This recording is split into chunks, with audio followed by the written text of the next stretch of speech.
Exposing Yunruo Shi, too, don't listen to his nonsense, Winger. You know me for so long, are you really going to believe him over me who has had the amulet from the start? Trying to force a smile that only made her look bleak and untrustworthy, Yunruo Shi was betting on their long relationship to prevail. Unfortunately for the old witch though, the Birdman only saw the look of panic and guilt along the woman's face that left him numb to the heart. Making a sarcastic smile, then why do you not know about the amulet's name being All Heaven? This, stumped for a proper answer, she bites her lip and forces the excuse, that's because the name is not true, it's something he made up. Winger, you must believe me, I am your benefactor and the one who saved you from that darkness. You said you will protect me forever in this life, did you not? No longer rippling with emotions, nor wanting to explode in rage, Winger only felt a cold chill run down his spine at what was now the absolute truth. The one, the light. The girl back then called the amulet All Heaven. To think I would be such a fool. I actually forgot something so important like the very name of the item I was supposed to always remember. Otherwise, he wouldn't have been fooled to such an extent by this Yunruo Shi either. Closing his eyes in pain, Winger began to go over the many years of humiliation he suffered at the hands of this deceitful old witch. He also doubted why such a kind girl would become so cruel to the point where he didn't want to recognize each other at first. However, Yunruo Shi's explanation gave him a flicker of hope for change at the time. Like for example, she suffered a severe injury at Bai Yan's hand and couldn't recover, or that her fiancé left because of another woman, that's why she had such a huge change in personality. It all made sense at first, but looking back at it now. Talk about laughable, truly laughable for anyone to ever believe that nonsense. Stumbling back as she sloppily tries to gain some distance, Yunruo Shi now knew what foolishness meant as she fixed onto the once loyal dog. What did you say? I said, this amulet is called All Heaven, the girl who saved me back then told me this personally. Staring upwards with a frosted glint in his eyes, Winger appeared hostile and murderous. Boom! Like a sunny day being torn away, the old witch stammered for a proper reply. The amulet really is called All Heaven. Why didn't those keepers tell me? How come they didn't know? Once again, the hated image of Bai Yan surfaced within Yunruo Shi's head. This is all Bai Yan's fault. She never mentioned the name before. It's all her fault. Ho ho, Dragon Flame already knew this would happen after he took action, just not this awesome and spectacular. Winger, you are the heir to the Pteroraptor bird clan, it's shameful for you to have ever believed such a vicious woman. I am vicious. Yunruo Shi snarls viciously in return at the accusation. If it hadn't been for her existence, would the Lord leave during the marriage night? I was supposed to marry the Celestial Lord, it was Bai Yan who destroyed it all, my happiness. When speaking the last sentence, the eyes of this deceitful witch appeared red and fanatically like she's some sort of mad, crazed beast. Celestial Lord. Dragon Flame sounds like he's speaking of something degrading just by mentioning the name. What the heck is that? Don't tell me you're claiming the queen is in love with your whatever lord and stole him away. Oh God, how stupid do you have to be in the head? Compared to my king who rules all of demonkind, your love interest is laughable in comparison. I bet you don't even have the heart of your celestial lord to begin with, that's why he left on his own. You, pointing her finger out at the old goat in utter rage, Bai Yan have always been a vicious person. She has the demon king by her side already, yet she refuses to let Chui God go and seduced him before my marriage night. Only fools like you are dumb enough to be tricked by her wicked ways. Exposing Yunruo Shi, 3, and me turning into this like today is also Bai Yan's fault. Vicious and malicious in her voice, the old witch grits her teeth when speaking that last bit. Dragon Flame was honestly speechless and didn't know how to comment on that. He knew this woman was a bad one, but not to such an extent. It's downright shameless and illogical. Ha! Just then, an old derisive laugh came out of nowhere, followed immediately by the emergence of an elderly figure donning a sleek white robe. Yun Ruoshi, are you intending to surrender yourself by coming alone, or are you here to apologize to the queen for all the past crimes you committed? Recognizing the situation had already left her control by the appearance of another third person, the old witch promptly wanted to turn tail and flee. However, by the time she realizes it, there's already plenty of demon soldiers standing on ready with their spears pointing out. What are you all trying to do? I'm warning you, if anything happens to me then Keeper Ling and the others won't let any of you go. First Elder snickers a laugh at the ridiculous threat. One might think those bastards from the Celestial Palace are going to let us go anyways from the way you said it. Yun Ruoshi, do you remember what you did 1,000 years ago? No answer came from the woman, merely a look of urgency at wanting to run. 1,000 years ago, the celestial realm suddenly came out with word of you being able to save the world, and that our queen will overthrow the world and destroy it. I didn't think much of that rumor, but now it seems those were all you're doing, isn't it? Truth was First Elder had been around the area the entire time, about the same moment when Dragon Flame tailed Winger to this location. But unlike the latter who cut in earlier, he didn't want to show himself just yet since he wasn't instructed to deal with the old witch. However, things have changed now.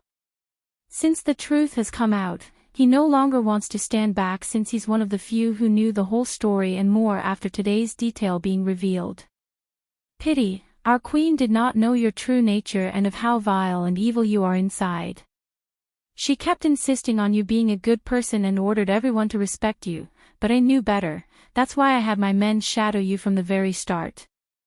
But I honestly never thought you were that cruel, murdering a newborn fox when you thought no one was looking. Then as if that wasn't enough, you fooled those idiotic keepers to attack the queen on your behalf and tried to execute her highness. If not for His Majesty's arrival in time, the queen would have died right on that day. Closing his old eyes, First Elder started to recall back to those ancient memories where the events didn't turn out well.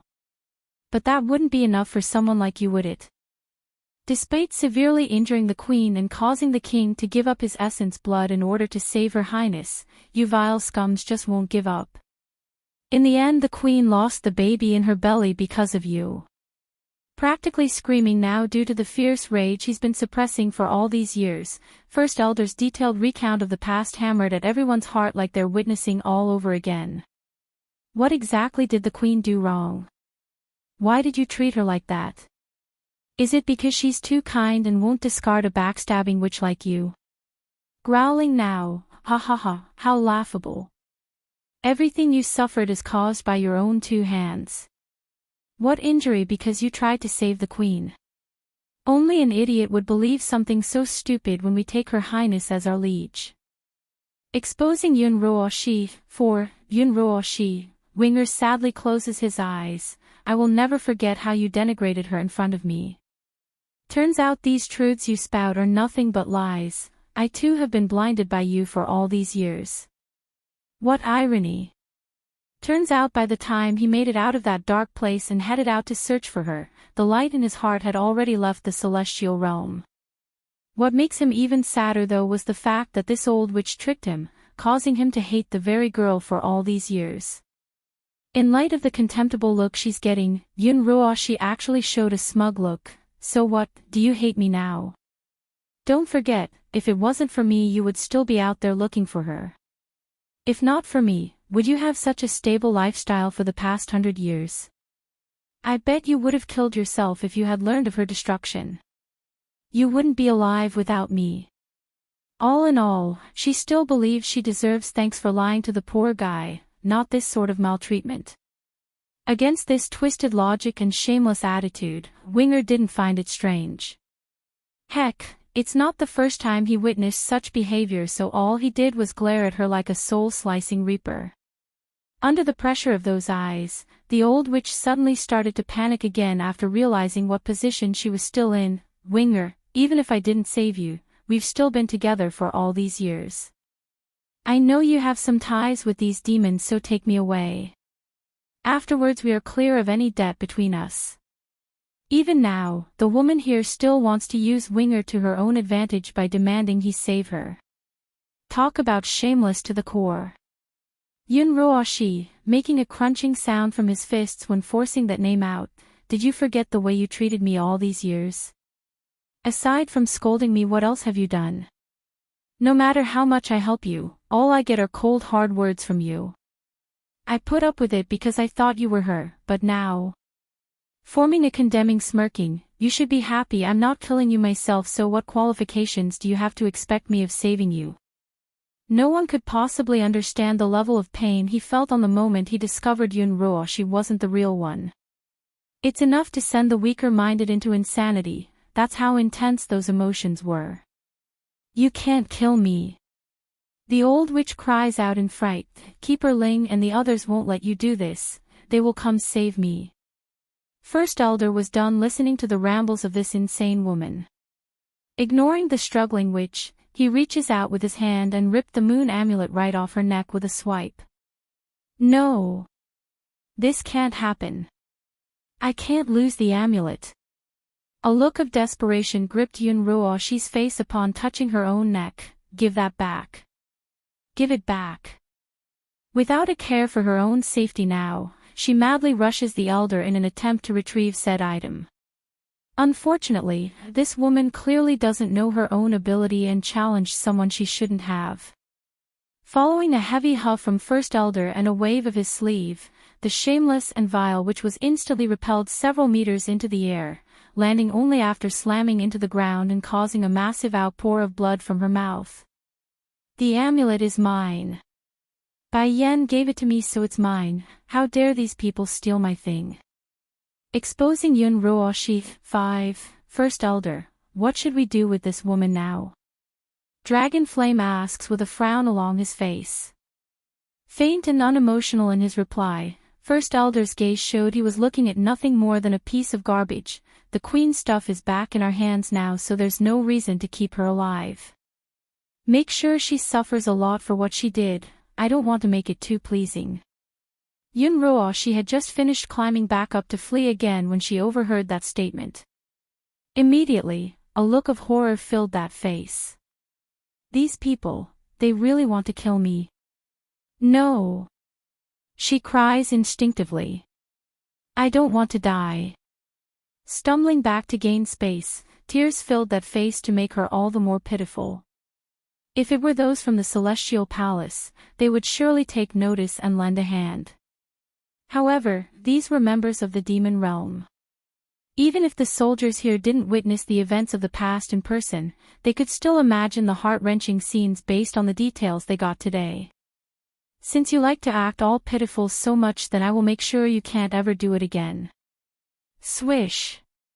Following a casual wave of his hand, a sword swiftly flashed across Yun Ruoshi's face. The latter didn't react at first, but as the tingling sensation gradually came through, that's when the woman noticed the slight warmth trickling down the cheek. My face, Eishich. My face. She howls like a banshee, causing those nearest to flinch at the intense screech.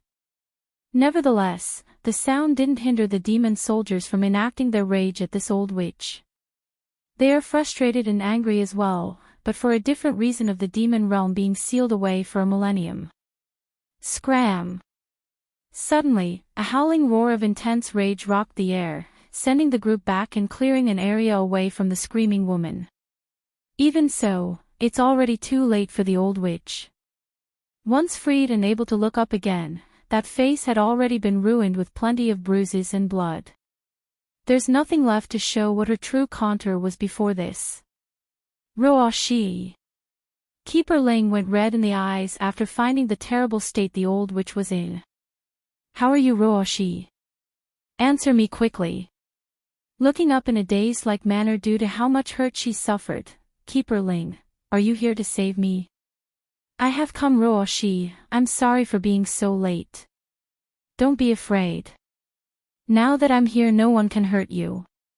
Flashing a cold frosted glint in those old eyes towards the demons, they can't do anything to you, and sooner or later, I will make them pay. Going quiet for a few seconds, the old witch simply stared upwards before breaking out into a miserable cry of agonizing pain. Keeper Ling. Healer, you wants to kill me, so I got scared and fled out here. I didn't want to die before being able to save the world, but during my escape, these demons caught me halfway, and that's when I met this man. That said, she points to Winger, he snatched my amulet away, then shamelessly claimed it belongs to Bai Yen. I wanted to take it back, but then they tried to kill me. Growing increasingly irate along the face after finding the missing amulet along the girl's neck, Bai Yen is a traitor to humanity, so how can she be worthy of holding the amulet? They're only jealous of you and wants to steal what's yours. Don't worry, they can never do that because it's your destiny to own it. Exposing Yun Ruoshi, 6, what you said there is good. First Elder snickers derisively at his foe's sentence, what belongs to others can never be stolen. Ha ha ha. Letting go of the girl, Keeper Ling returns with a mocking sneer of his own that radiated danger. Then we're of the same opinion. I'm here today to overturn the demon realm. If you demons are willing to return the amulet, then perhaps I will let you die swiftly instead of suffering. Otherwise, the fate awaiting you all will be worse than death itself. Retracting his smile, First Elder also got serious along the face. Do you think you scums of the Celestial Palace really have the ability to overcome us from the demon realm? If it wasn't for you lot scheming against our king back then, something like sealing our realm never would have happened, let alone letting you bastards climb above our heads for so long. Oh, is that so? Keeper Ling snickers again in a contemptible manner, like he thought otherwise. Then I will let you know what true power is. I did not want to use this, but you've left me no other way. 1,000 years ago, the keepers as a whole all knew there would come a time where the great calamity would arrive. In order to combat this threat to the world while Yun Ruoshi couldn't cultivate or grow, they secretly hid away a certain power within their arsenals and never used it even during their clash with the demons. But now, with the ever-rising threat of Ditsang and his followers, this old grumpy keeper knew its time. Closing his old eyes, Keeper Ling took a moment to gather his breath before opening them again to reveal a gaze that's as sharp as a blade. Where's the Demon King? Is Ditsang such a coward that he wouldn't dare show his face after murdering one of my own? The comment definitely made the demons gathered here turn very ugly, but as soon as Dragon Flame wanted to retort, that's when an overwhelming force came down from the sky and covered the entire landscape in a layer of strength. For Yun Ruoshi, who was immediately caught by the sudden appearance of Ditsang, this would be the first time she's meeting this man again after 1,000 years. Even if she already had Chui God in her heart, the woman couldn't deny her heart fantasied of being wooed by such a powerful man. It's also one of the main reasons she hated Bai Yen so much and persuaded the keepers to attack the demon realm. She's jealous. The story actually went like this. On one of the days she secretly followed her former friend to an unknown location. Yun Ruoshi saw how Ditsang would pester Bai Yen like a shameless dog in order to win her heart. She wanted to feel the same way, be wanted and cherished like a queen. However, nobody acted that way around her due to her lackluster origin and talent.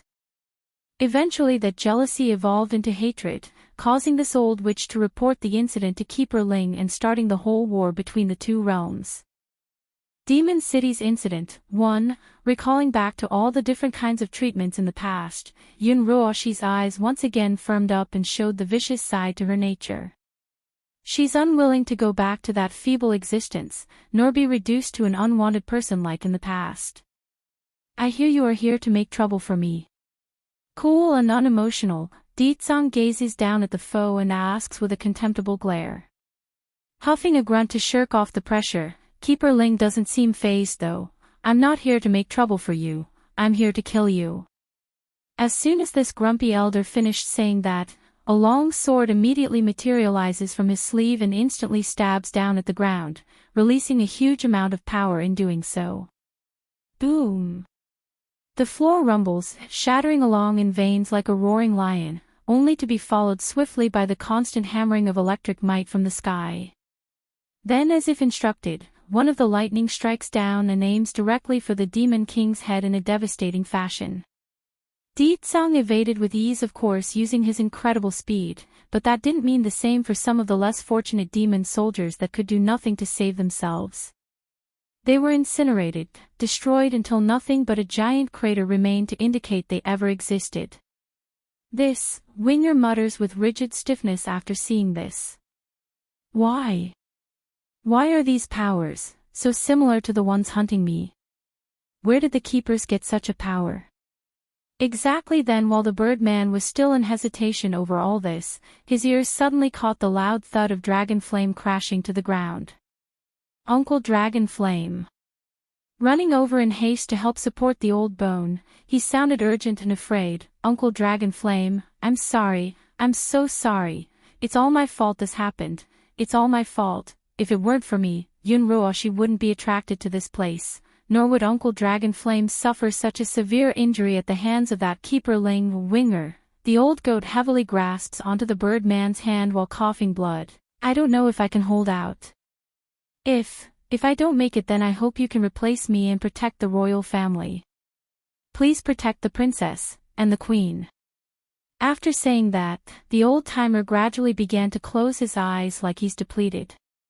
He knew beforehand taking on the thunder would cause severe injury to himself, but to this extent was beyond even his imagination. Unlike the heavenly thunders from a breakthrough or a Dan Pill creation, this thundering event embodied destruction. It destroys everything it touches, regardless of the uninvolved or target. Therefore, even with Dragon Flame's incredible and sturdy body, it penetrated and wreaked havoc across his internal organs.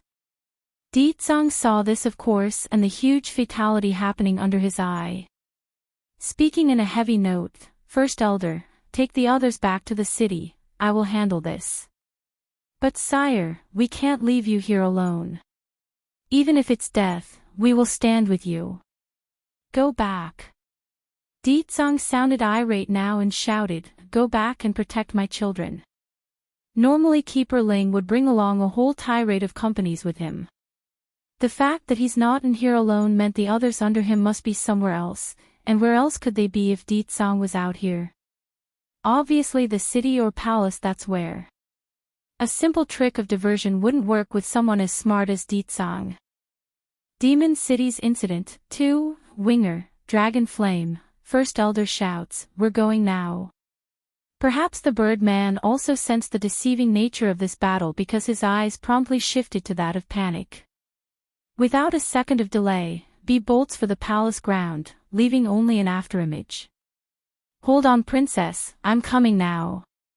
The inner courtyard of the demon palace. At the current moment, Di Ling Yan was holding her cheeks with both hands while sitting at the staircase and overlooking her twin brother playing away. She's very bothered in the face when speaking to the maid next to herself, Sister Muing, how come Uncle Winger isn't back yet? Did he leave like Mother did? Upon mentioning Bai Yen, the baby girl's face plummeted even further. Mother has been gone for so long, I miss her so much. Muing the loyal maid wanted to give her a huge hug at this troubled face but didn't out of respect and loyalty. Princess, please don't worry, Winger will certainly return to us, the same as Her Highness will. Oh, obviously not fully believing her words, Di Ling Yan didn't argue and instead gathered her spirit to play. However, that's when an anxious and hurried-looking soldier came running over to report. Your Highness, we've got trouble on our hand. The bastards from the Celestial Palace are attacking us here, you must run away. What? Mu Ying's face changed a greater shade of white at the terrible news. The king had just left the palace and they're attacking. How did they know the king is away right now? Gritting her teeth, the maid didn't think twice and picked up the princess in preparation to flee. She promised Bai Yen to protect the baby girl at all cost, even if that meant her own life. Yet, fleeing wasn't exactly in the dictionary of Di Ling Yan's mind right now. Scanning with her big bright eyes at the surrounding area, where's my father? His Majesty already went to fight the enemy. Please, you must flee, princess. The soldier cries out again, his face growing more dire by the second. Will father be in danger? I want to leave with father. Biting her lower lip, the baby girl almost sounded pleading now. You must go now, Ling Yan. It's then Jin Tian, the little glutton, steps in, pushing his twin sister away. Sister Muing, you take my sister and go now, that's an order. But Prince, you need to come too. Muing also got anxious and tried to reach out with her remaining free hand to lift the boy. Slapping it away with his chubby fingers like a proper man does, Jin Tian puffs up his little chest to make himself look bigger than he was. I am the older brother and a man, so I have to protect my sister. If I escape, then those bad people will find us. When they do, they will surely know of Ling Yan's existence and not let go. Though the little glutton didn't quite express his meaning in a detailed manner, it's more than enough for Muing to understand. I'm not leaving my brother, I'm not leaving. Cry as she might, the baby girl simply didn't have the strength to wrestle out of her maid's arms. You are a man, but I am also a woman. I am not afraid. I don't want to leave you. She continues to make her case to no avail. Seeing the increasing delay, the soldier who first came to bring the message couldn't take it anymore and urged the maid to make a decision. And sure enough, Muing did, and handed the crying princess over to the demon soldier's own dismay. You leave with the princess first. I'll stay behind to protect the little prince. Finding only a dumbfounded face from the other side, the maid roars out in order to snap the soldier out of the stupor. Go! Moments later, the image of the messenger was gone with his precious crying cargo in arm. There's no doubt this individual would stake his life on the line in order to ward the princess from all harm, but it's another question on whether he could achieve such a feat with his feeble abilities. Prince, are you afraid? Demon Cities Incident 3. I'm afraid. Jin Tian may have kept up a good appearance initially, but he's still only just a child. Once his twin sister was out of sight, he promptly lowered his mouth into a timid frown as beads of tears rolled down his cheek. But Big Brother said I must protect my sister. Those bad people want to take her away, so I must stay and protect her. Muing naturally knows the little glutton's choice was the right one, so she didn't object to him staying. For the bastards from the Celestial Palace, their information remains limited and doesn't know if Bai Yan gave birth to a girl or a boy. If she really did take both children and ran, it would surely cause a huge mess and they would search everywhere. By then it would be impossible to hide Ling Yan's existence. Don't worry, Highness, even if it costs me my life, I will ensure your safety. Firm along the face, the maid meant it and held no hesitation. Sister Muing, will Father and everyone come save us? And Uncle? Uncle left home to find Mother. If Uncle was here, then I wouldn't need to fear those bad people. They definitely will. Soft in her voice, Muing wants to comfort the baby boy some more when the worst-case scenario occurred. The attackers have arrived at the compound and has surrounded them. Seeing all these ferocious and glaring looks coming his way, Jin Tian instinctively hid behind Muing. It's obvious he's scared right now. This should be the son of that demon king. A man in charge of this attacking force snickers a grin before waving the others to move. Take the boy and tie him up. Let's see if that demon king will disobey us afterwards once we take his son. Keeper Ling never gave up on having Di Tsang's daughter. Even if it's not from Bai Yan's belly, the old bastard still intends to force the issue, even if it meant him going at it with another woman. That's how this idea came into existence. By kidnapping Jin Tian, Keeper Ling could then force him to have another baby. Sweaty across his little hands, Jin Tian remained stubborn in the face when speaking. I'm not going to be taken by you bad people. You lot bullied my father. I won't let you people get away with it. The man snorts at the pointless threat. Your father and mother did not listen to our persuasion, that's why they deserve what's coming. You as their son should act better and think of the big picture. What's a simple daughter compared to the whole wide world? They can always make more. Swish. As soon as his words came forward, a small contingent of the attackers had begun to move without further order. Mu saw this of course and hurried to meet the kidnappers with her blade. Thankfully this mission only came with some weaklings led by a couple of high divines, otherwise the loyal maid would never be able to contend with a powerful keeper in their fray. Even so, as middle divine, stalling for time remains a difficult task for the woman who has to fight multiple targets at once. Di Ling Yan's Fury, 1, PFF. Suddenly, a strong gush of wind came flying over, slamming right into Mu Ying's shoulder and blasting her backwards from the impact. Blood came pouring out of her mouth as a result of the injury. Sister Mu Ying. Getting all teary along the face after seeing how the maid tried to protect himself, Jean Tian tightens up his lips and asked, "Are you hurt? Is it painful?" The loyal maid didn't falter though in light of the huge disadvantage she faces. Rather, she's only feeling warmth circulating across her veins right now. From the very beginning, the prince and princess has never once treated her or any palace attendants as servants or anything beneath themselves. So, how could she cower when the time has come to show her mettle?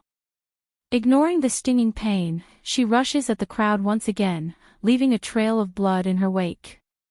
There's incredible strength in her eyes right now. At the same time as well, the palace guard who left earlier with Di Ling Yan in arm was about to make it past the palace gates when they bumped into a crazy-looking figure. Going bright at the sight of the baby girl, the crazy old coot that was once the strongest keeper spoke with glee in his voice. "Good Ling Yan, I was just about to go find you to play." "Ha! What's the matter, why are you crying?" Since Bai Yan left, the old coot has done nothing but either playing with the kids or running off by himself to the back mountains for some rest, hence his belated arrival. Crying even harder now over the question, "Great-grandpapa, please go save Jean Tian." "Oh woo, please hurry and save second brother," not dilly-dally at all, the old coot gets all serious in the face after seeing how terribly sad the girl was. "Where is Jean Tian? Did something happen to him?" "Second brother is in the backyard. A group of bad people barged into the palace and wants to capture him. I wanted to stay too, but second brother won't let me in, said I must flee. Please hurry before they take him away." What? Mad and crazy as he was in the head, the old coot had enough sanity left in him to know what the consequences are if someone intends to kidnap the little glutton. Flaring up with rage, "Which asshole dares to kidnap my good little boy? Don't worry Ling Yan, your great-grandpapa here will go deal with those assholes right now." Having said that, the old coot's figure was gone like a gush of wind. Wiping the tears away, Di Ling Yan also firms up in the face. "Mr. Guard, can you take me to find father? I'm worried about father." Greatly startled by the request, the guard immediately shakes his head. "I know. Princess, I can't do that. The king is currently locked in battle with those bastards from the Celestial Palace. If you go then they will certainly know of your existence." Hanging her head after hearing that, "But the one they want to take is me. If I do not show myself then they will continue to hound father and mother. I am their daughter. I won't hide in the shadows while everyone protects me. Father, mother, big brother, second brother and everyone in the palace are all my family. I must also fight to protect them. But princess, the ones from the Celestial Palace will always be our enemy regardless of you showing yourself. Enough, I must take you to a safe place to hide for now." Di Ling Yan's Fury, 2, "But Mr. Guard, I must see my father. I'm afraid something might happen to him if he's left alone."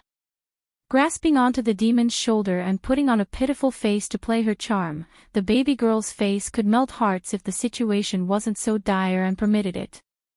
Unfortunately for both girl and soldier, the two of them weren't going to have the time to make a decision here today. Exactly in the moment when the latter's about to give in due to that face, a series of footsteps startled them and caused the two to look over in the other direction. Among the new arrivals were multiple powerful targets, but the obvious one leading the new group were a kind-looking old man who kept smiling the entire time. Those eyes were locked onto Di Ling Yan, carrying a light of greed and delight at what he's discovered. "Your Highness, it's your father who tasked me to come pick you up." The old man lies without batting an eye. Right away, Di Ling Yan knew that wasn't true and reacted by clinging nervously to the palace guard's neck like the other side would bite if they got any closer. Don't be afraid, the agitated guard promptly backed off as well to gain some distance. I believe you got the wrong person. She is not a princess, only an orphaned fox picked up by the king somewhere during his travels. Despite the excuse, the smile coming off of the old man there only deepened. Do you think we can't tell the aura coming off of the child is that of the demon kings? Little girl, don't be afraid, we won't hurt you. Come with us and we will go see your father. The old man's smile was extraordinarily kind right then after that last sentence. He just couldn't help it because the reward awaiting him would be unfathomable, especially when he thought all was lost after coming in late. The guard's heart pumped with adrenaline after the blunt statement. He knew there's no turning back from a fight since they're this close. Worse was the fact that he could have turned back with the old coot to where Di Jin Tian was, that he could find shelter under that former keeper instead of confronting this second group of assailants by being overly cautious. I'm not going with you, said the little princess with her stubborn face. You are all bad people, trying to hurt my father and mother and big brother. I won't leave with you. Unfazed and still smiling with that kind expression, little princess, your existence is too important to the world for you to be so selfish. Do you want to see the world destroyed? The girl snorts with her tiny nose. Don't think you can lie to me just because I'm small. I know you are here to kill me. My mother told me that before already. I have no relationship with you people, so why should I sacrifice myself for you? Mother taught me being kind is all and well, but it's not all right to be foolishly kind. Di Ling Yan's fury. 3. In Di Ling Yan's view, the only ones that could demand sacrifice from herself would be the ones she cared about. For example, her parents and siblings, or the friends she's made in the palace. Whereas these unknown strangers would be considered just that, strangers that she owes nothing to. The old man's face suddenly sank, causing his smile to disappear completely as well. If you won't come with us, then that leaves me no choice but to use force. All of you go, take this demon princess down. Understood. Those that came with the old man promptly drew their weapons and readily charged at the pair. The palace guard could see this of course and understood the time has for him to put his life on the line. Without another thought, he tossed the girl in his arms towards the inner yard as hard as he could to give her the highest chance of getting to safety. Though it's a futile effort and he knows it, the soldier still wanted to do everything in his power before his end comes. Princess, run away, go find the king. That's the final words the soldier before it got cut off. For Di Yanling, who could only catch a glimpse of the scene once she hit the highest point in the air, the picture was painful to take in even for her immature mind. Bloody, gory, and limbs severed into multiple pieces, that's how quickly the attackers mercilessly murdered the demon soldier who stayed behind to fight. It's a completely one-sided battle that ended in seconds, yet that's all it was needed for help to arrive. Right before Di Ling Yan came face to face with the cold hard ground, she had closed her eyes for the impending hurt. However, the impact never came in her shyness from pain, rather it's the sensation of a powerful pair of arms catching her mid-fall. Princess, Winger gently whispers his words into her ear. I'm sorry for being late. Obstructed by her own tears, the girl cries while speaking incoherently. Hick. Hick. Did I do something wrong? No, how could you have done anything wrong, princess? Winger found it absolutely distressing to hear such sensible words. It's not right to demand this of someone so young. If I've done nothing wrong, then why do these people hate me so much? I've listened to mother's teaching and kept my heart pure and kind. Why does second brother have to sacrifice himself to protect me? And why does Mr. Guard back there have to die to protect me? I want to grow up just as strong as big brother. That way I can keep others from being hurt because of me, nor die for me. That's right, in this poor princess's view, the only way she could stop all this pain was to become stronger. Princess, he's a demon guard, it's his duty to protect you. No. He and Sister Mooing are my friends.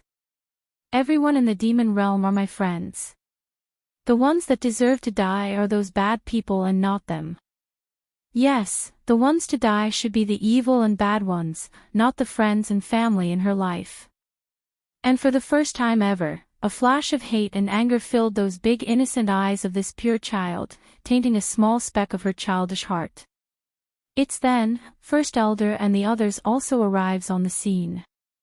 They could see the state of the situation, but they were more concerned with the intruders from the Celestial Palace who had also chased over after removing the obstacle. It seems the king is right. You lot really came to attack the palace while we were out. How dare you lay a hand on the princess? Huffing a grunt in an irate manner, First Elder was glaring daggers at the bunch, but now you can forget about ever leaving this place alive. The old man leading the second group of attackers only snickered a laugh at the idle threat. Is that so? Shame though, I've already had some of my subordinates run off to inform Keeper Ling about the princess's existence. Now whether it be the Demon King or Demon Queen, or even the Demon Realm for that matter, none of you need to exist anymore. What? Darkening in the face, First Elder's voice grew dreadfully cold like he wants to snap the other side's neck. Sneering some more after getting the reaction he wanted, do you know why the Celestial Lord never moved against the Keepers despite his hatred for them? It's because they hold an ancient relic in their hands. It's an incredible weapon containing power capable of destroying everything, and such a relic can only be activated by the Keepers themselves. Di Ling Yan's fury, 4. The old man's smile deepens like a tactician winning a battle. Guess what? Keeper Ling only held back against your king because he needs him to produce a daughter for us. Now that we have one right here, what makes you think he will let that abhorrent demon king live once news gets to his ear? Without surprise, First Elder's expression devolved into an ugly frown. He's all too aware of what the other fellow was implicating by that threat. The power from that strange lightning caused by the sword from earlier still left his heart trembling with fright. It's overwhelmingly powerful and destructive to the point where even he has to watch out from being struck head-on. Clenching his fist until it's slightly shaking, don't look down on the king of the demon realm. I can say for certain even if all the keepers from your celestial palace gathered here today, it would only end up in a deadlock between both sides. Ha ha ha. The old man laughs some more like he's just heard something hilarious. That would be the case if you hadn't touched Lady Ruoshi. She is the future savior of our world. What qualifications do you animals have in targeting her? That's why Keeper Ling brought out the ancient sword for this fight. He's not messing around anymore, you see. The power of the ancient artifact may be powerful and terrifying, but it's a consumable item that could only be used once after being fully activated, hence its lack of appearance in the battle 1,000 years ago. Uncle Winger, Di Ling Yan hurries to tug at her protector's shoulder after getting all anxious. I want to go see my father. Hurry, and take me to my father. Great-grandpapa already went to Jean Tian's side so he will be fine. I must make sure father is okay. Princess, Winger sounded hesitant despite the plea. Unbeknownst to everyone else, that lightning from earlier was practically the same power that's been hunting him for all these years. Imagine hiding for all your life from a nightmare, and now you're being asked to confront said nightmare. Who wouldn't be scared? Nevertheless, once he took another look at the baby girl in his arms and that tearful face, the bird man just couldn't refuse. Nodding his head with a firm light, okay, I'll take you to him. Even if I have to risk my life at being discovered, I must go. I owe it to the queen. I can't repay the debt to her now. That leaves her daughter the princess. Back over in the Holy Dragon Mountain. Bai Yan has been continuing to trek through the thick shrubberies when her temple ached with a throbbing pain, causing the woman to stare up into the sky with a frown. Mother, is something wrong? Noticing the oddity, Bai Xiaochen quickly asks with his curious face. Gripping her chest like something's wrong, Xiaochen, we need to hurry and find a way out. I fear something might have happened back home. How can this be?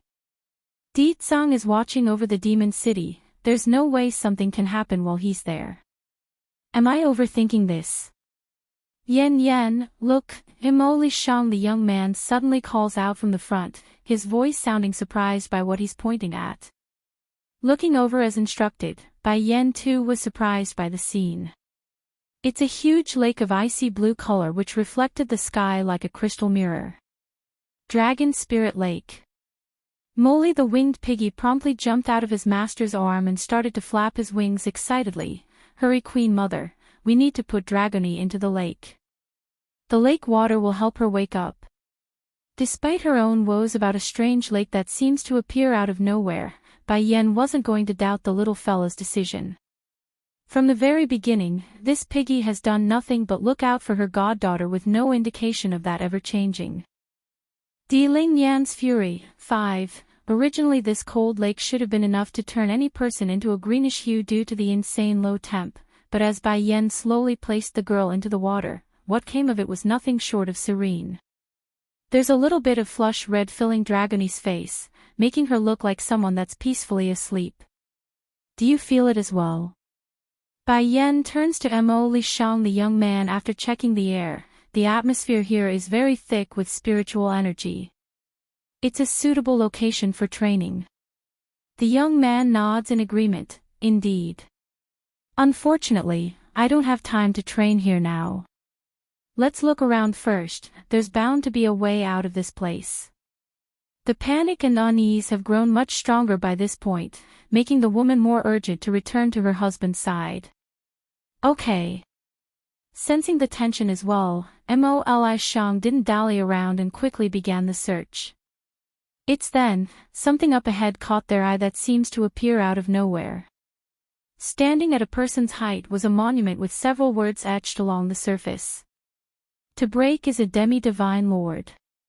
Demi-divine lord. What does that mean? Mother, Bai Shuchen tugs at Bai Yan's hand. This monument says demi-divine lord. Does that mean we need to break this monument with a demi-divine lord? Does that mean we can leave after we break it? A shudder breaks into Bai Yan's heart, causing her hands to clench into a ball in the process. But how can I spare the time to advance into the demi-divine lord level? The city is under attack and I'm supposed to sit here and train. Making an extremely frustrated face, why? Why must I fall into this forsaken place at this time? Why does the city have to be attacked while I'm away? I can't do this. I must return to Di Tsang's side right now. Bang! Not hesitating, Bai Yan throws a heavy punch at the monument. The force used could crush a rock, but instead of showing a single crack, the recoiling force from the impact actually bounced her back to the ground. Mother! Greatly startled by the turn of event, Bai Shuchen didn't think twice and threw himself to her side. Mother, you will be hurt if you continue to hit it. I don't want you to be hurt. It's okay, son, move aside and let me do this. We can't stay here and continue this endless wait while your father is in danger. Climbing up again, Bai Yen pummels her fist for a second time and roused a similar outcome. Not conceding, the attack continued, only to repeat itself time and time again. Eventually blood came seeping out of the woman's messed up fingers that had clearly been scratched to the point of showing bones at some point. Demi-divine lord, why is it only a demi-divine lord that can break this? I refuse to believe that's the only way. Even if I'm only at the high divine stage, I will break this blasted rock. No one can stop me from going back to Di Tsang's side, let alone a monument in this forsaken place. Yen Yen. Li Shang sounded distressed now, especially when his gaze fell upon the female's hand. He wants to stop her from doing this, of course, but against that strong level of determination, he just couldn't bring himself to do it. Moreover, he's far too aware of how much Bai Yen loves Di Tsang. To ask his friend there to stay put and train patiently would be equivalent of killing her while the husband was in danger. Very soon, a trickle of blood came trickling down the woman's lip due to the continuous recoiling force of her punches. She's at the point of sustaining an internal injury if she keeps this reckless assault up.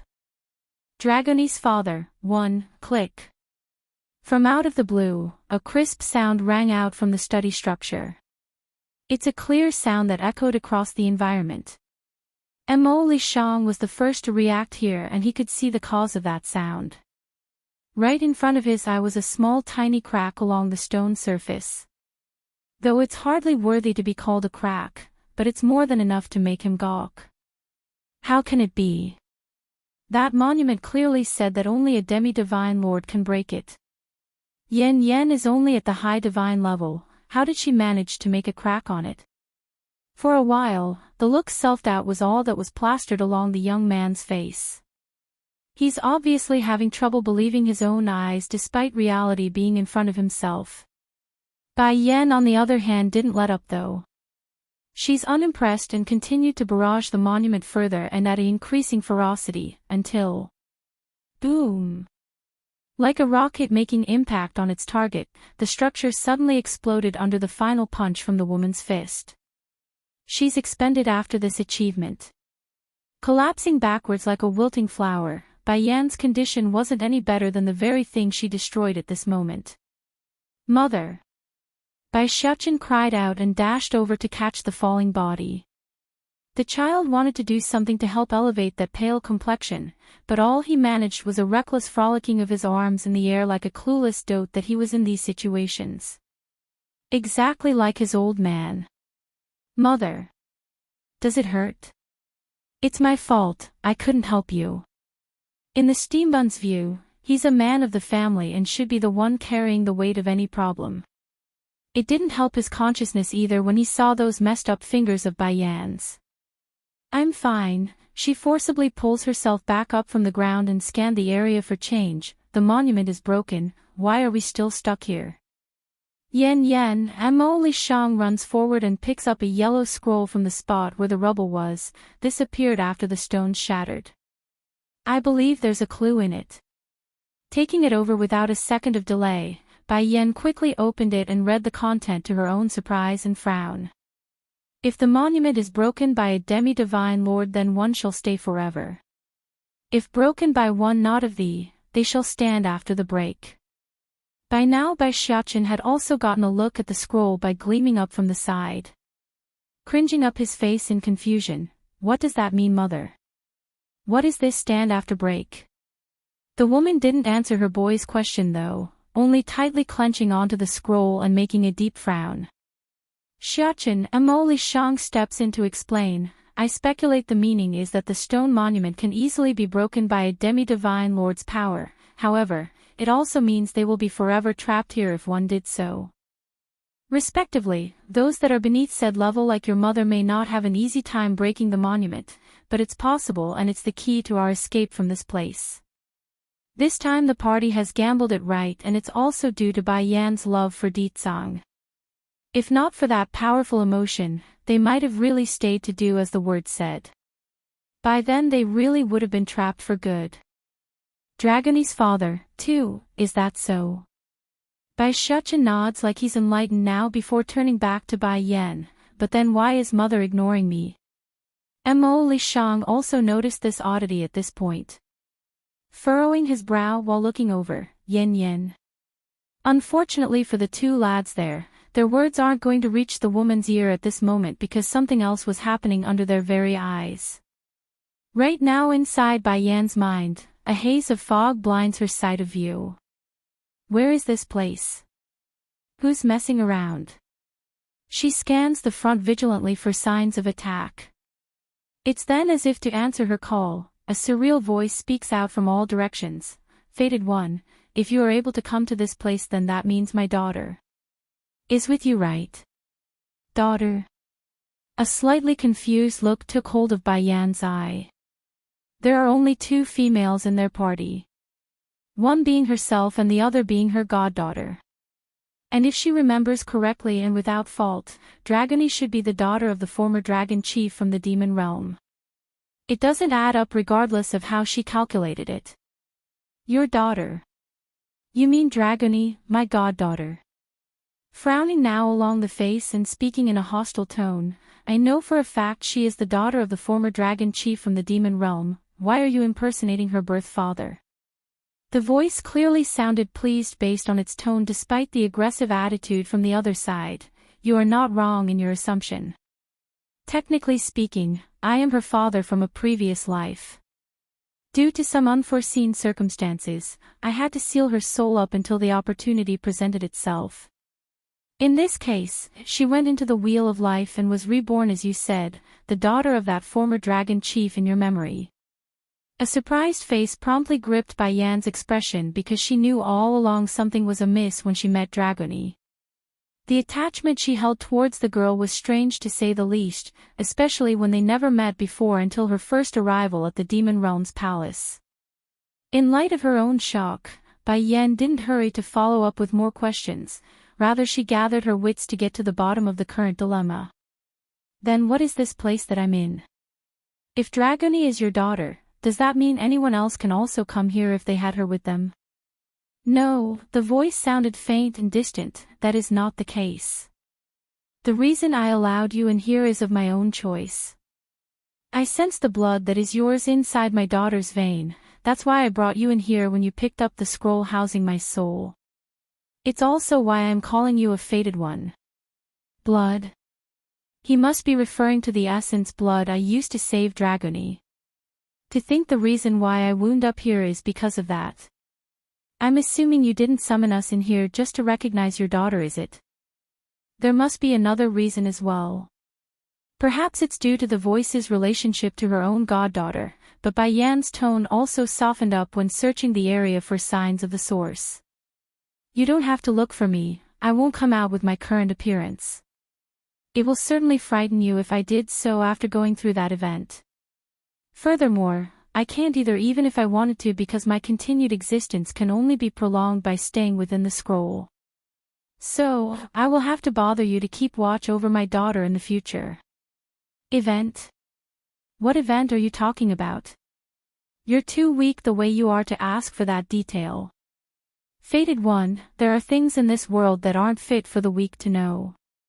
Secondly, I didn't summon you into the world of the scroll for such talks, I'm here to give you an aiding push. Immediately, Bai Yan's forehead had cringed up into a knot after hearing his intentions. She was just wondering if the so-called event was related to the calamity that's being mentioned by the Celestial Palace, but to be told she's going to get help from a stranger's voice. Now that's something she never expected. Dragony's father, 3, how can you help me? I will give you the rest of my strength to help you advance into further heights, afterwards I will return to my slumber. But my daughter. I will have to bother you to keep caring for her in the future with the power I give you. Boom. Just when Bai Yan wanted to open her mouth, a stinging sensation suddenly filled her head and made the woman flinch. Before she knew it, an outside force bordered on the line of invasiveness entered her veins and gathered into the meridian. My daughter hasn't woken up yet, so you can put her in this place for a while.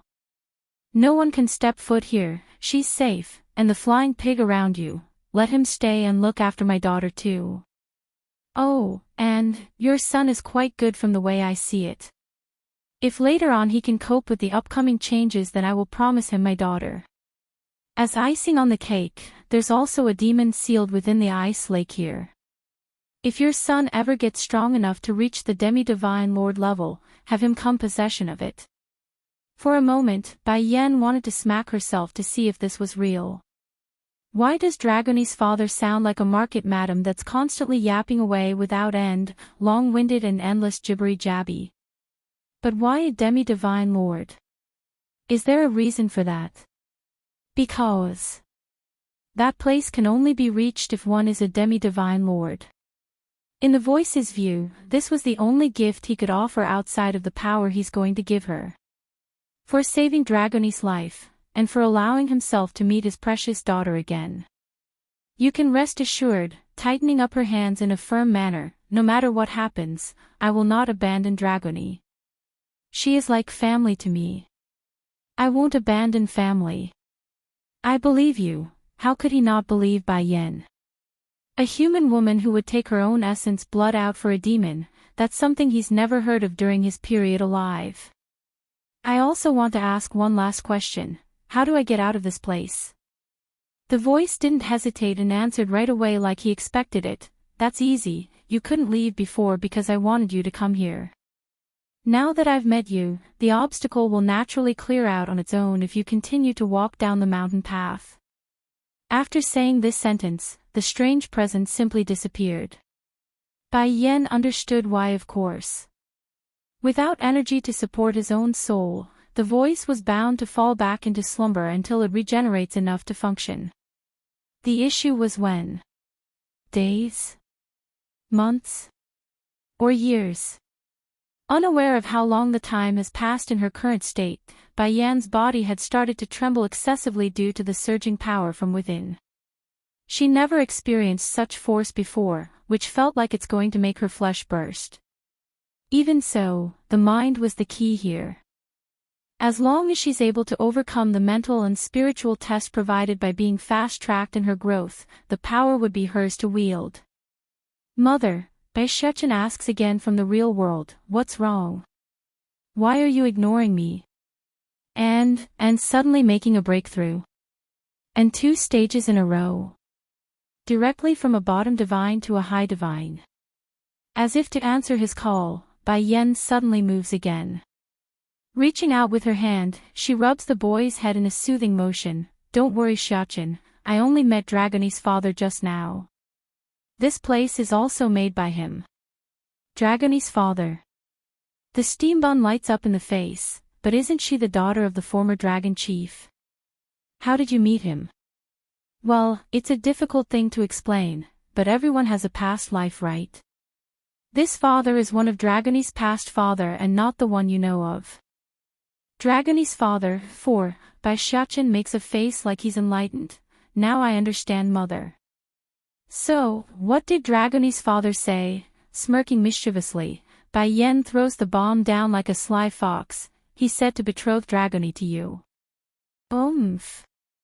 Mo Li Shang instantly started to cough like he's been hit in the stomach. How old are the kids? They're already talking about betrothal. And it's done by the parent's own mouth. Then, as if recalling something, the young lad slowly sneaked a peek to the winged piggy next to himself. He wanted to find if there's any change in the little fella's expression, but found none to his own relief. "It seems I was overthinking the matter before. Molly only wants to protect the girl in the purest sense and not anything else." "Mother," the steam bun gets unhappy and buries his frowning face into the woman's belly. "I don't want a wife, I only want to stay by your side. Also, Dragony is my sister. If me and her marry, then wouldn't that be considered incest?" Bai Yan's face visibly twitched over the last bit. "You're not blood related, so it doesn't matter. You're still young, so you will understand this in the future." The boy merely tilted his head like a lost child. "Will I really understand in the future? Then, mother, how are we supposed to get out of here?" Looking up to face the downward slope, Bai Yan makes a meaningful face. "We need to continue down the path, this place won't stop us anymore. However, Dragony needs to stay here under her father's request, along with Molly to watch over her." Mo Li Shang was the first to react to that statement since it involved his companion. Making a reluctant glance to his little buddy, "Okay, you stay and protect Dragony while she's asleep. Me and Yen will leave together." Although the lad and his piggy companion did agree to split up before, but to actually have the pair go ahead with such an idea was still painful for the pair. Showing tears along his piggy face, "Master, I will be sure to protect Dragony so you can be assured." Regarding this arrangement, Bai Yan didn't have any objections. In her view, there must be a reason why the voice insisted on the piggy to stay behind. "Mother, doesn't it hurt?" Bai Shuchen carefully raises the woman's hand with a look of pain over the revealing bones. "I will blow on it.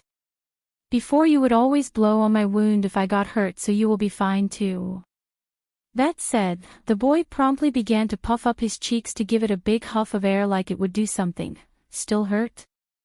"Of course not, you silly," rubbing her son's head in a happy fashion. "We will go back now.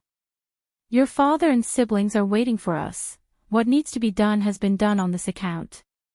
Now all that leaves was to confront the enemies coming at them, and whatever fate holds for her and her husband, Bai Yan intends to meet it together." The sky above the demon city has already been shrouded in dark looming clouds. It's uncomfortably suffocating under the constant hammering roars of the thunder. Even so, a single figure remained standing with no fear in his eyes. Such a being exuded dominances and power.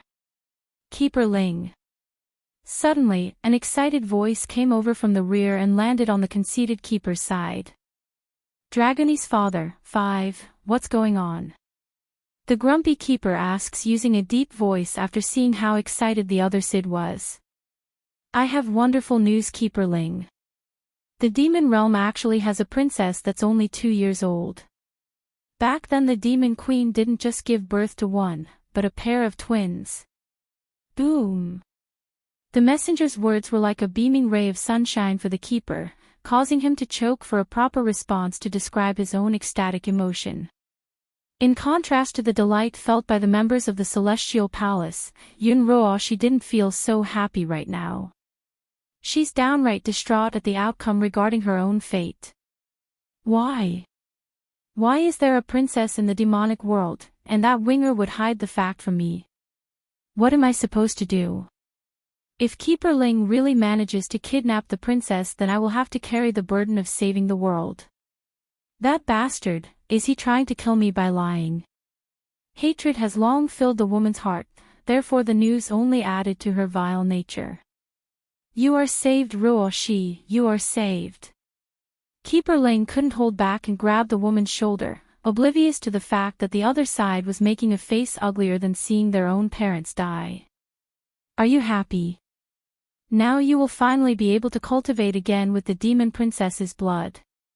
Shuddering some more, the deceitful witch didn't know what to say nor respond. She's merely standing there in a daze. Can I not? My body is just fine like it is. Deetsong didn't miss their conversation, of course. Immediately, the Demon King's brow began to furrow up. In the end, Ling Yan's existence became known to these people after all, but I won't let anyone hurt my daughter. Demon King, Keeper Ling smirks like he's won already. Over the years your kind have sinned, but now you can finally redeem yourself somewhat by sacrificing your daughter to save the world. So, I forgive you. Boom. In light of that self-conceited and self-righteous sentence, the old grumpy man didn't hold back. Perhaps it's the fact he no longer had a use for Deetsong, but the power coming out of the sword just increased by several folds, meaning the battlefield had spiraled out of the Demon King's control. Back over in the city streets, Winger had just finished running out of the palace with the princess in arm when he sensed the terrifying power coming his way. Without a second of hesitation, he whisked his sleeve towards the sky to fend off the lightning strike that was striking down in their spot. Bang! Puking blood from the impact, the Birdman went deathly pale as he gets forced back. Uncle Winger, Ling Yan burst into tears. Are you hurt?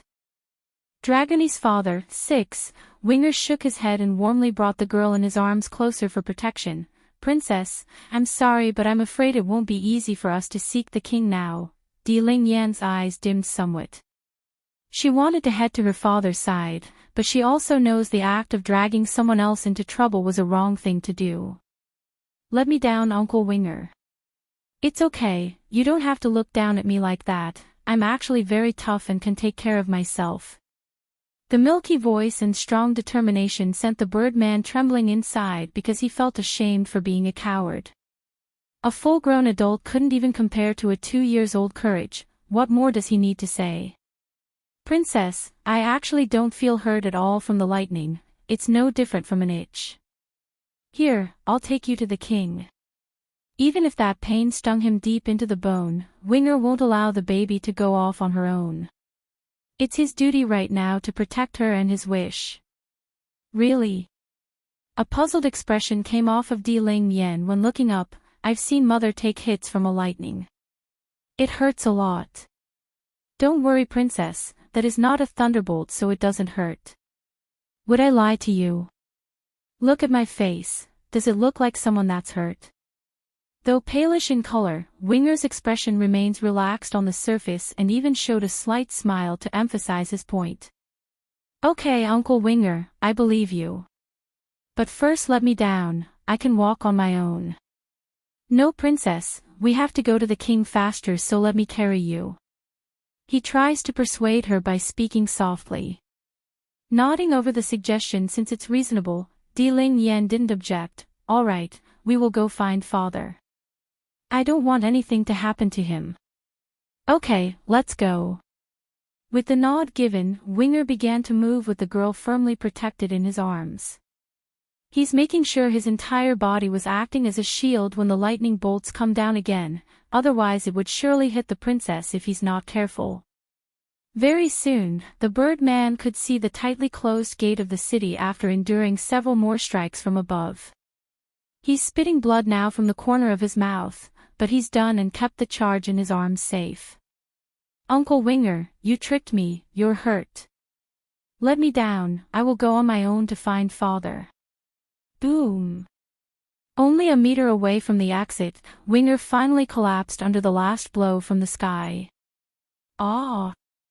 Ling Yan cried out in fright, Uncle Winger, how are you? Don't die please, I know I'm wrong, I shouldn't have asked you to help me find father. Don't die.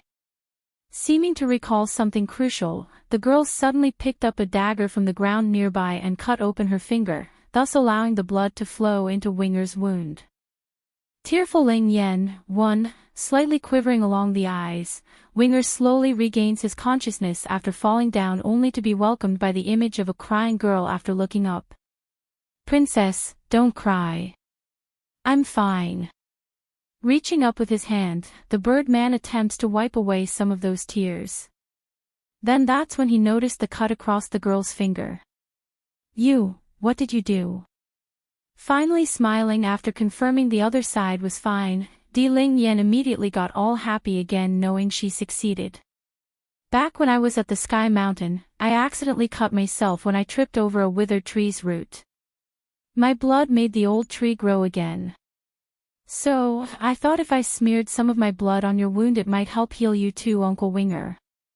Like the baby girl says, her blood does have the magical property of healing anyone if applied, but only if the patient was still alive and breathing. A tight pain promptly gripped Winger's heart due to this news. He's fully aware of his own lowly status. If not for being saved by the demon realm, someone like him wouldn't even be worthy of being in the princess's presence, let alone demand the baby to offer up her blood. Such privilege and honor, he should never have received it nor deserve it after all he's done. And exactly then, another past memory suddenly surfaced within the Birdman's brain like a stroke of light. It's the time he spent in that endless darkness and how the tender voice of a strange girl came into his life. Just like her mother, the princess is kind and beautiful. How could I have been so foolish and misled for all this time? That Yun Ruo, she could never do good with her vile nature. How could I have been so stupid? Princess, I'm sorry. I'm really sorry. Guilt, pain, regret, countless emotions blended into one indescribable emotion that continued to rip away at the man's soul. Why are you apologizing, Uncle Winger? Blinking her big baby eyes, Ling Yan didn't understand why the other side would suddenly say that. Closing his eyes in pain, the man decides to come clean. In the past, your mother gave me the only hope in life during my darkest moment. I promised to go find her if she couldn't come find me afterwards, however, by the time I did, she was already gone. Even worse, I misrecognized your mother's enemy as her and did some very terrible things during that period. I almost did it again and was supposed to kill you and your brother. He wanted to speak the truth and spill everything how his heinous past, and now that he said it, it both removed a heavy burden from his shoulder and frightened him. The former being the guilt, the latter of not being able to achieve forgiveness. I won't blame you, Uncle Winger. Mother said it before, a good child is one that knows when he is wrong. So, Mother won't blame you either. Awash with purity due to that clean voice, Winger never felt so refreshed in his entire life. But your mother, she doesn't seem to remember me anymore. If she had remembered me, she would have gone to find me long ago, probably. Isn't that easy? If Mother doesn't remember you, Uncle Winger, then we can remind her. Tilting her little head, Ling Yan's answer to the problem sounded so simple yet so obvious. But Uncle Winger, have your body recovered yet? Tearful Ling Yan, too, feeling much better now after his brief recovery, Winger stands up and readies himself. I'm ready, princess. We can continue to look for the king. Outside the gates of the city, all was in ruins due to the massive damage to the landscape. Even so, Ditsang remains firm against the constant hammering of that destructive thunder and hurricane-level winds. Against this level of devastation, not even Keeper Ling could keep his old heart at ease. There's shock and there's fear plastered all over his face right now because he expected the battle to be over by now. Has this demon king grown to such an extent? If it was anyone else from the Celestial Palace taking on those bolts, they would have fallen long ago. Pity. If only we had destroyed him properly back then when we had the chance, then I never would have needed to waste the precious sword's power on him today. I can't let this go on. If this demon king continues to grow at the rate he's doing now, then it would just be a matter of time before he overturns the entire celestial realm. Gritting his teeth at the thought, Keeper Ling once again reaches out to grab at the ancient sword's handle. However, instead of wielding the blade like some would expect, the artifact seems to have a mind of its own and came alive by sucking the old fella's energy dry like it's a black hole. In contrast to the withering look of the user, the lightning above in the sky only grew in kind, giving off a sensation that it's tearing apart the world due to the new influx of fuel. This was a terrible turn of event for Ditsang, of course. He's been drained already after being repeatedly bombarded by the destructive bolts of electric might, and now that body of his had started to show signs of depletion, meaning it's a matter of time before he falls if nothing was done. Naturally, the king of all demons couldn't allow that under any circumstances. There are his subjects behind himself that needs protecting, but more importantly, there's his children that's still hiding in the palace. No matter what happens, the man and father won't and couldn't allow himself to fall. Suddenly, the blurry image of Bai Yan's face seems to materialize within Ditsang's view in this dire time. It's just that instead of the iconic red dress that she's always worn, the dazzling and gorgeous woman had on a pearly white garb, giving him a smile so wonderful that it's captivating, exactly like 1,000 years ago where his heart was swept away with one simple look. Demon King Ditsang, 1,000 years ago you would never have allowed yourself to be placed in this predicament. Aren't you regretting it, regretting all your past deeds? If not for your brash act of barging into the celestial palace and saving that wretched woman, none of this would be happening today. Seeing the other side's about to give, Keeper Ling decides to put the final nail in the coffin by spewing out the snarky remarks. Make no mistake though, this arrogant and grumpy keeper may have the upper hand right now, but even he knows that without this ancient artifact in his possession, he would never be able to overcome the other side. Narrowing his eyes into a glare, Ditsang stares down menacingly at the annoying thorn that wouldn't shut up. You emotionless old fossils could never understand what it means to love a person, that's why you can say such idiotic things to me. Yen Yen is my world. Without her, this world means nothing. I will give up my body and soul if it means saving her. 1,000 years ago I did so, and 1,000 years later, that is today, I will do the same if needed. Ditsang may not be able to remember everything from the past, but he more or less remembers the crucial bits of why he became so weak. Tearful Ling Yan, 3, the jealousy inside Yun Ruo, she was quickly making her go crazy right now. It's true she loves Chui God from the hearts down, but seeing how Bai Yan could get such deep love from someone else still drove her to the edge. Why? Why is the two most beautiful and handsome men in this world loving her like so while I get nothing? Why? Keeper Ling naturally didn't notice the vicious jealousy surging within the woman's eye when he snarled sarcastically, even in death, you won't regret it? Ditsang made a very simple reply to get his message across, and that was to openly laugh. I still haven't loved my wife enough, why would I die? In this world, no one can kill me except Yen Yen. In this man's view, only his wife could take his life, no other person out there could. You, the grumpy keeper gawped, not able to comprehend the logic behind the other side's speech. No matter though, the Demon King didn't need others to understand his thinking, he only needs them to understand by experiencing his will. Without ado, an enormous aura suddenly blows up around Deetsong's body and turned the sky around in his favor. Losing his breath at this incredible surge of power, Keeper Ling almost cowered there. How can he do that? The power from the sword should be enough to destroy him, so why is he able to put up such a strong front? I never felt such pressure even back in the day during his prime. Suddenly, a clicking sound came from below his gaze and caused an ominous sensation to creep up his spine. The old fella didn't want to look down, of course, knowing full well what it indicated. However, he also knew he had to, since the concentrated lightning bolts above the sky had started to act erratically like lost flies in a swarm. And sure enough, his entire body went stone cold once he confirmed it with his own eyes. From the sword that was firmly planted into the ground, there's a small tiny line of a crack starting to form along the blade's surface. This small defect may be small right now, but it's definitely a crack, a sure sign that the sword was starting to crack under duress. Keeper Ling, Yun Ruoshi nervously calls out from the rear. The old witch knows full well if they lose this battle then the demons here would skin her alive if they could, that was why she's so scared at the moment. Back over in the sky, Deetsong could see what's happening with the sword. He's smirking now, mainly because that's exactly what he wanted. Furthermore, the proud Demon King could already sense the familiar aura of someone he knew drawing in from afar, otherwise he would never take such a huge risk in what he just did. It's a double-edged sword, failure means the death of him, but success meant the destruction of the main obstacle.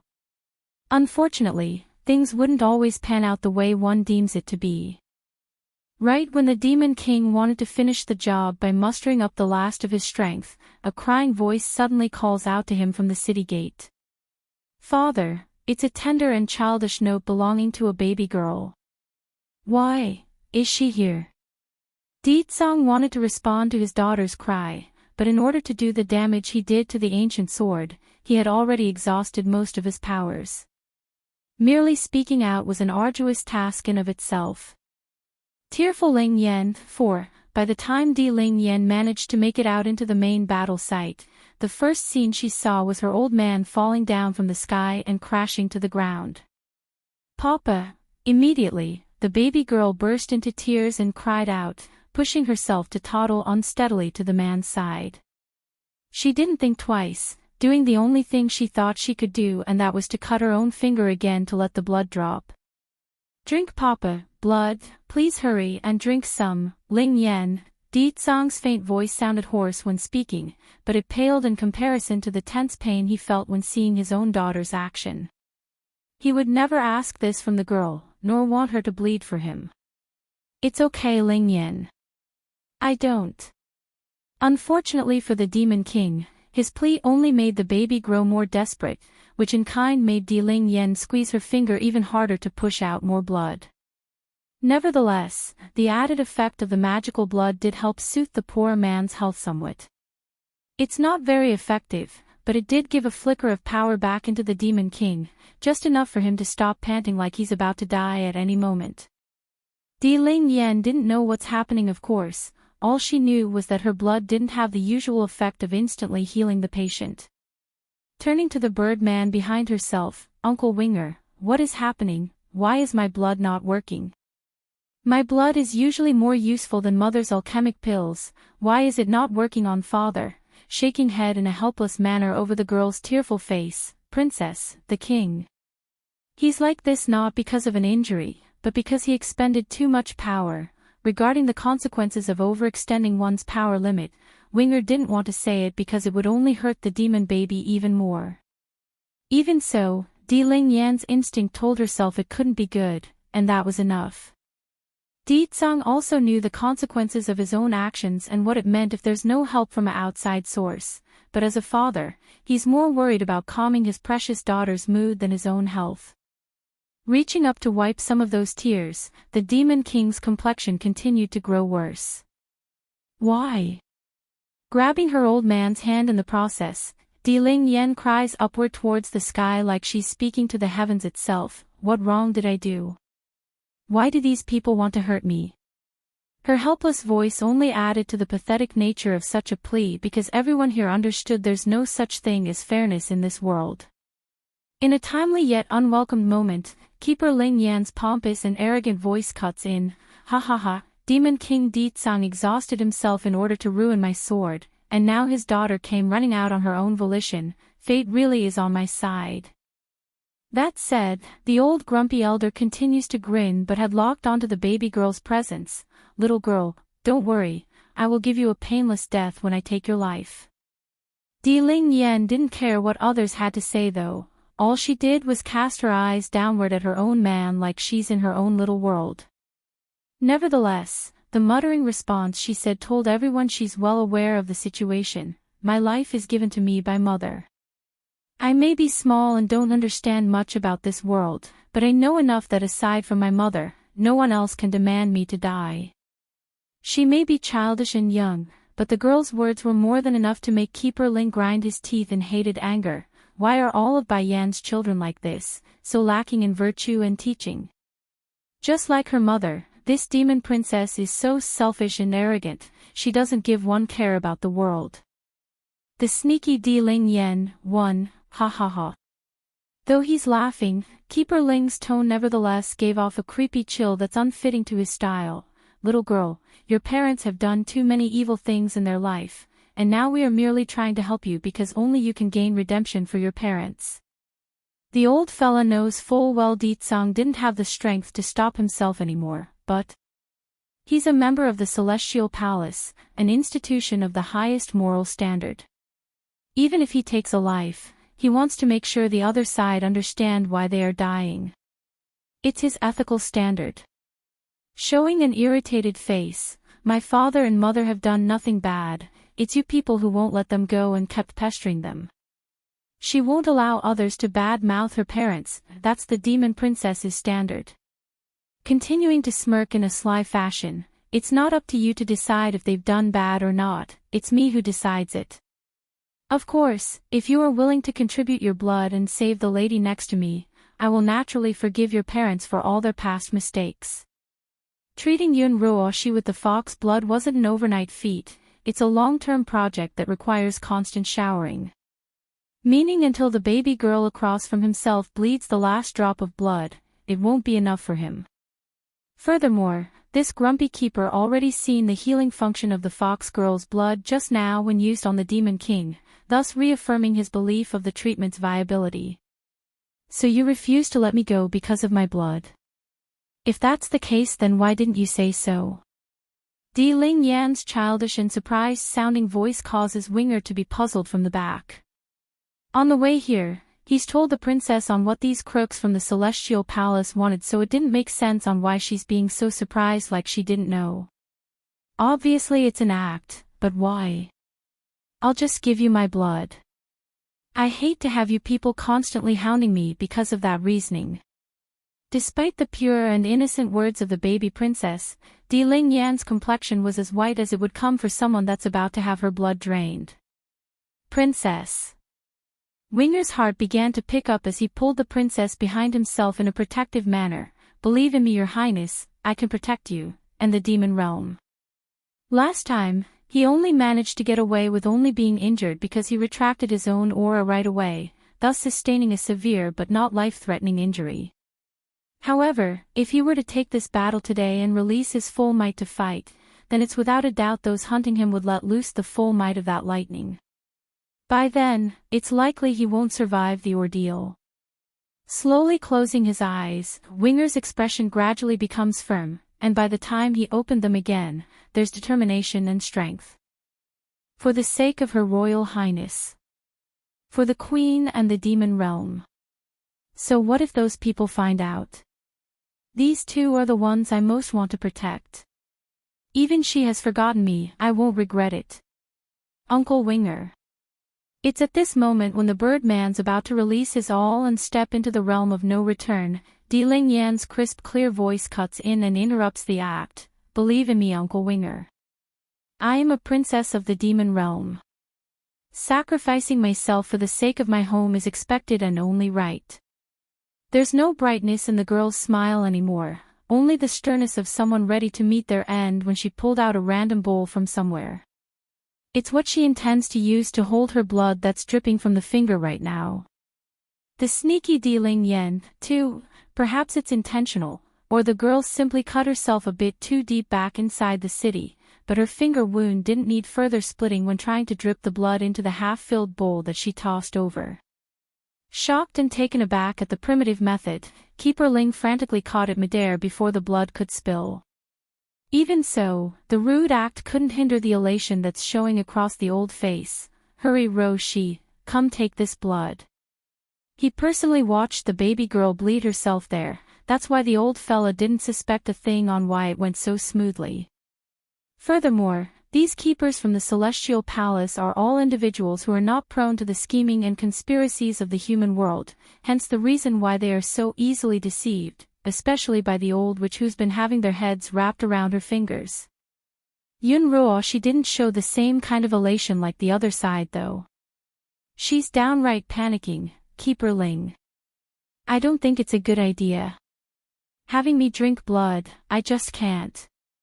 If my body really recovered, wouldn't that mean I would have to shoulder the burden of protecting the world? No, no, no. What does these people take me for? Why should I sacrifice myself for someone else? You are the only hope of the Celestial Palace, Ruoshi, the elder sighs with a frown showing across his old face, and, only by having you recover will we never fall. Now we are only asking you to drink this blood, why are you refusing? The old witch's face only grew paler as she's being forced into a corner. There's simply no excuse she could use to refuse without her lies unraveling. Accepting her fate, Yunruo decisively takes over the bowl and chugged the reddish liquid. However, instead of showing a look of healthiness and strength afterwards, the woman completely dropped the bowl onto the ground and shattered it. She's bleakly white while trembling, which only got worse as she puked blood like someone being injected with a vicious poison. Ruoshi! Screaming out in agony over this picture, Keeper Ling rushes over to catch the following woman. Turning to confront the baby girl, "You wench, how dare you scheme against Ruoshi?" Making an obvious skittish face at the huge holler, Ling Yen appears scared on the surface. "I don't know what's going on, but I do know that if a bad person does bad things, they will be poisoned if they take my blood. So, she must be a vicious and bad person as well. Humph. That's what you get for hurting my parents and wanting my blood. Now let's see what you will do." Keeper Ling's body started to shake all over due to how livid he was inside. He's green in the face and wanted to strangle the young baby. Knowing full well she's infuriated the enemy, Ling Yen starts to move on to her next phase of the plan. "Uncle Winger, when a person dies, will their blood solidify?" Yes, Winger's mouth twitched because he now understood why the princess did what she did. She poisoned Ruoshi by poisoning herself first. The sneaky Ling Yen, 3, oh yes, they want my blood and they want to kill me while doing so, didn't they? Oh well. It looks like they will never be able to use my blood then. Ling Yen speaks like she's just come to the realization. You! Keeper Ling's face went a shade of green as he pointed that finger in an accusatory manner. Yes, they are going to kill the girl eventually, but not right now. See? Giggling in her voice, "I said it already, you are not qualified to kill me." Her smile no longer carried any of the childish delight she had before, only a chill that's distant and cold. Winger may have known the princess for a short period only, but the Birdman never expected to see such a strong side from the baby girl. It's completely out of character and beyond her age. Sinking into a dark glare, Keeper Ling now understood what the baby was trying to do. Humph. You think we can't take you back with us first and then slowly deal with you? As long as she arrives at the Celestial Palace, then her fate would be sealed. That's a fact and a simple task to achieve right now. Unfazed and still smiling with that frosty look, you can. However, if you force me, then I won't ever give you the cure to the granny's poison over there. Yun Ruoshi's brain literally exploded right in that moment. Not because of the poison though, nay, but because she's been called an old granny.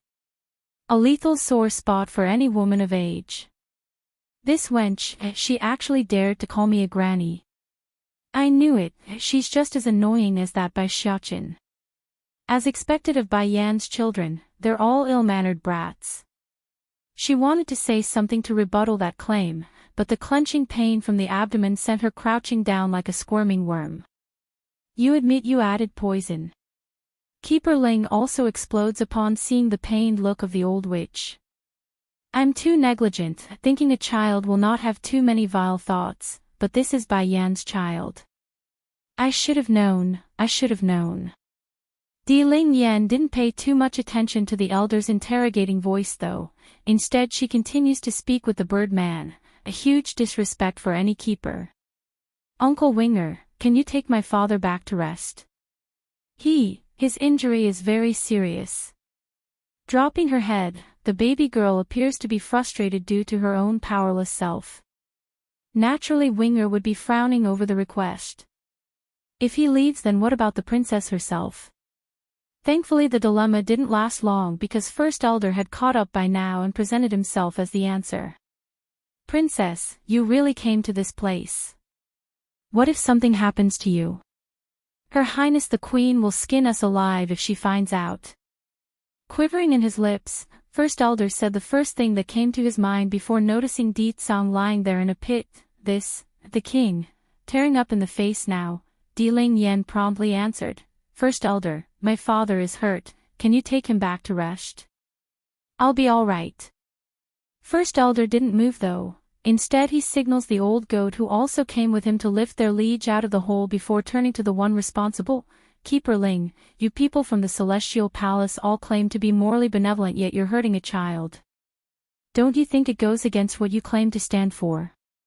Making a mocking laugh, Keeper Ling obviously felt otherwise based on that sarcastic tone. Child.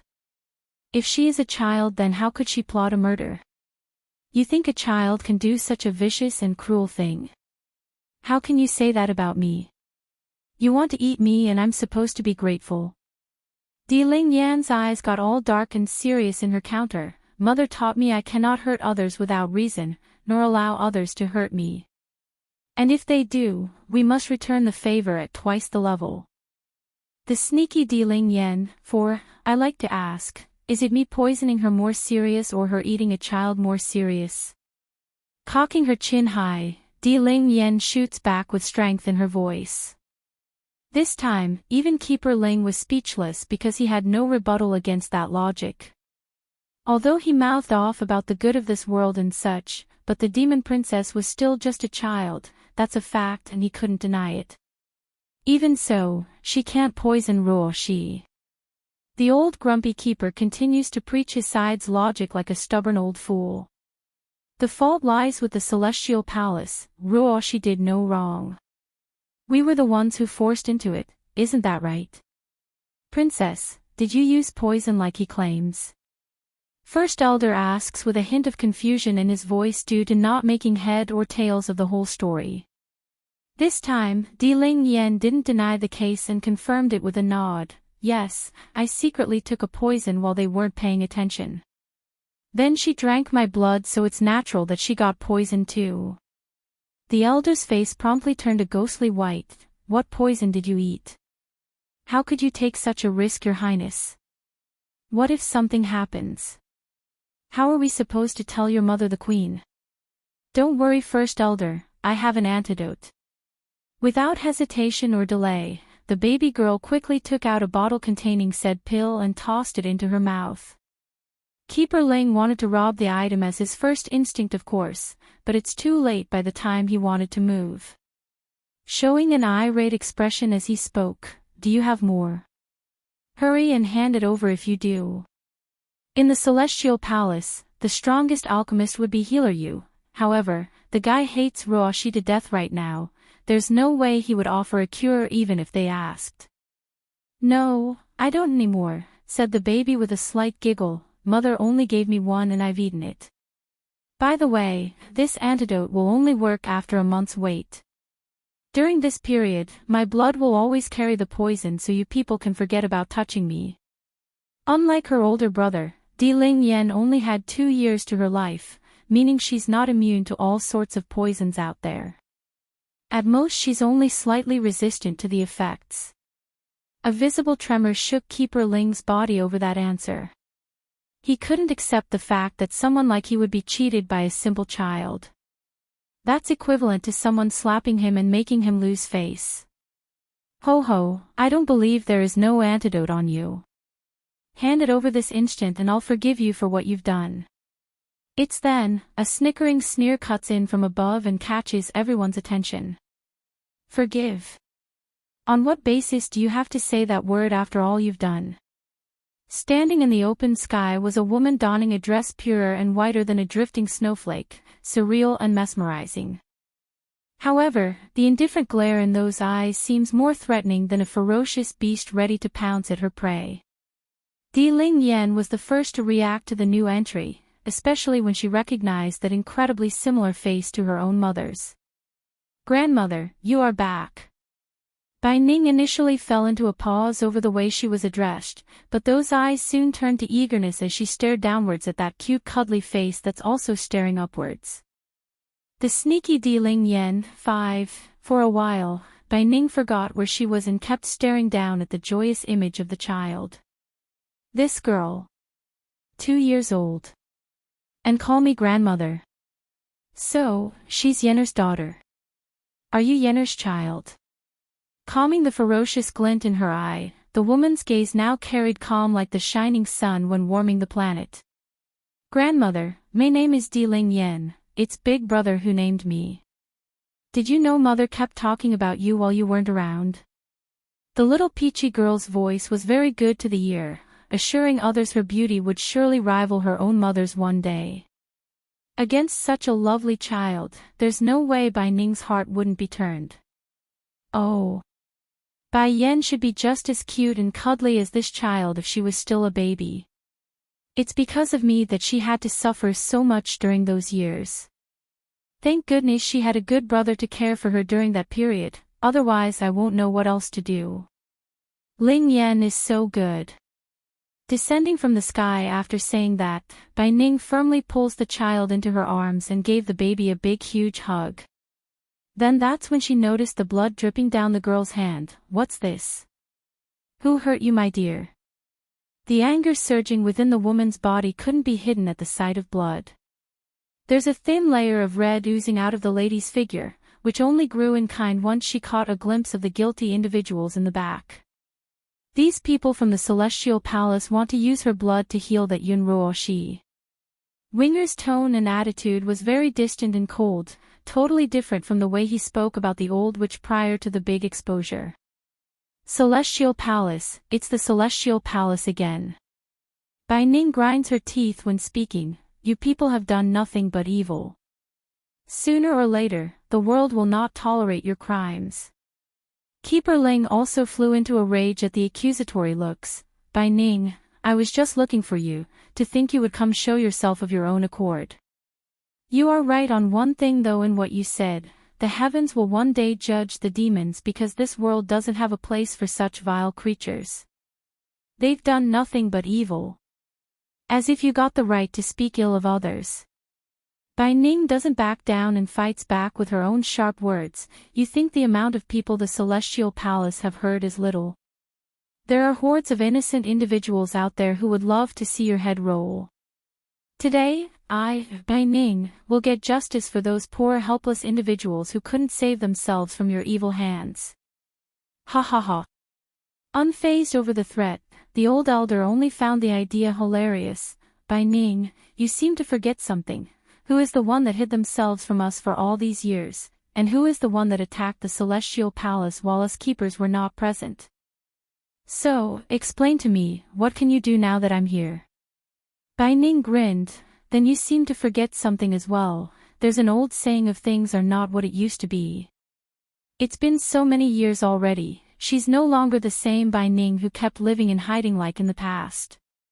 For the sake of her own daughter, for the sake of her own grandchildren. She even kept herself from returning to her own husband.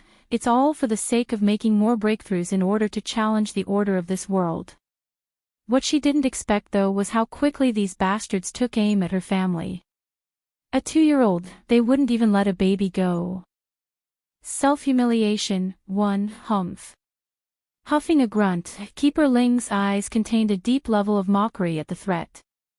He didn't believe the idea for 1 second. Bai Ning, you are too conceited. Even the Demon King lost against me, what can you do with your measly strength? That said, a huge amount of pressuring wave came sweeping out of the senior's body, causing the weak to cower to their knees under this overwhelming strength. Right now, aside from Bai Ning, Winger and Di Ling Yan, everyone else have been affected to some extent. This includes First Elder, who also had a change in color due to the pressure because he's obviously not of the caliber. Bai Ning naturally knows why the other side could act so arrogant. Darkening in her gaze, she remains cautious but still smirked anyway. Keeper Ling. In my life, there aren't many whom I care for, my daughter is among one of them whom I do. In the past, I only confronted the Celestial Palace because I couldn't turn a blind eye to the cruel and evil deeds you bunch did, but this time. If my daughter wants to overturn the Celestial Palace, then I will accompany her. Boom! A storm suddenly explodes out of the woman's body as well, causing the very earth under her feet to tremble under that might and counter the pressure from the other side. In comparison to the grumpy keeper's strength, it's no weaker nor stronger. That's Bai Ning's reliance. Not by turning to others for help, but by using her own strength to fend off the enemy. Keeper Ling's face completely changed at this change of event. No one knows better than this old guy here about how hard it was to break through to a demi-divine lord. Unlike the previous levels, once one reaches the high divine stage, it's no longer about stuffing the cultivator with power anymore. That won't work. The key to having another breakthrough at their level would be enlightenment plus power. If either aspect was lacking, the feat would be null when attempted. For Keeper Ling, his own achievement was 100 years after he reached a bottleneck at the high divine. If not for a fated encounter he experienced at some point in his life, he would be like all the rest and be stuck. And now Bai Ning got to the same level as him in a measly 2 years while he spent 100 years. That's absolutely shocking. The demon realm already has a Ditsang, I can't allow them to have another Bai Ning to add to their roster. Today, this woman must die. Not going to waste any more words, he knew what must be done and punched the air to release a preemptive attack. The recoiling force from the blast roared out, breaking the space and shooting over like an invisible rocket. Bai Ning had no trouble seeing through this since she's been on alert the entire time. In a flash of her body, she quickly dodges the initial punch and drew her long sword to recounter with an arcing wind blade of her own. However, the efforts were apparently futile because a barrier immediately materializes and blocked the swipe before it could even make contact. Snickering in the face, Bai Ning, as a fellow demi-divine lord, you are not my opponent since you've only recently reached this level. My experience and ability to control my energy is above yours. Just like the requirement in reaching this stage, the differentiating factor also changes for people at their level. It's no longer about having more brute strength, it's about being able to wield said power that's residing inside their core. In this case, Keeper Ling has had many more years over Bai Ning in grasping all of his abilities and what he could use or not use. That means he's more efficient and more precise in his attacks, leaving the old keeper able to last longer and eventually come out on top of the woman as the fight drags out. This was also the reason why he's considered the strongest keeper of this current era. He's able to control the output of his powers much better than everyone else. Of course, if all of the keepers from the Celestial Palace joined hands to fight Ling, then he wouldn't stand a chance. But what's the odd of that happening? Slim if next to impossible. Self-humiliation, too. Bai Ning's eyes squinted in as she gently exhaled like she's come to a decision. First Elder, you take Ling Yan away first. I'm afraid I might hurt her by mistake if she stays here. The old senior didn't have time to comply though because Winger had already stepped forward to take possession of Ling Yan first. There's an understanding between the grandmother and the bird man once their eyes met, which needed no further words to express. Returning her gaze to arrogant keeper, Bai Ning reforms her indifferent and cold gaze. There are indeed gaps between various demi-divine lords, but to me, those differences are non-existent and have nothing to do with me. Also, I said it already, I am no longer the same person as I was before.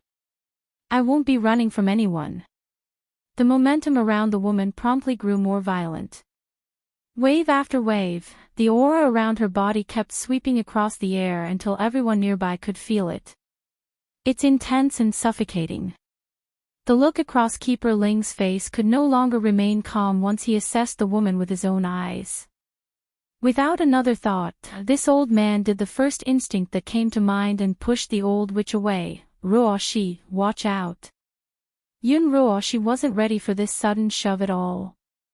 Similar to an arrow, she flew out in a straight line like an arrow before crash landing 20-odd meters away. Coupling this impact with her already frail body due to the poison circulating in her veins, she immediately threw up blood again. However, the condition couldn't stop the fear from pulling this old witch up from the ground. She was scared out of her mind, which manifested into a physical run for the other way without a single glance back. As for Keeper Ling in the background. Ho, as if this selfish woman would care about other people's well-being. She's only using these keepers to her own benefit. Moreover, it's the other side's own choice in risking their life for herself, she has nothing to do with the matter.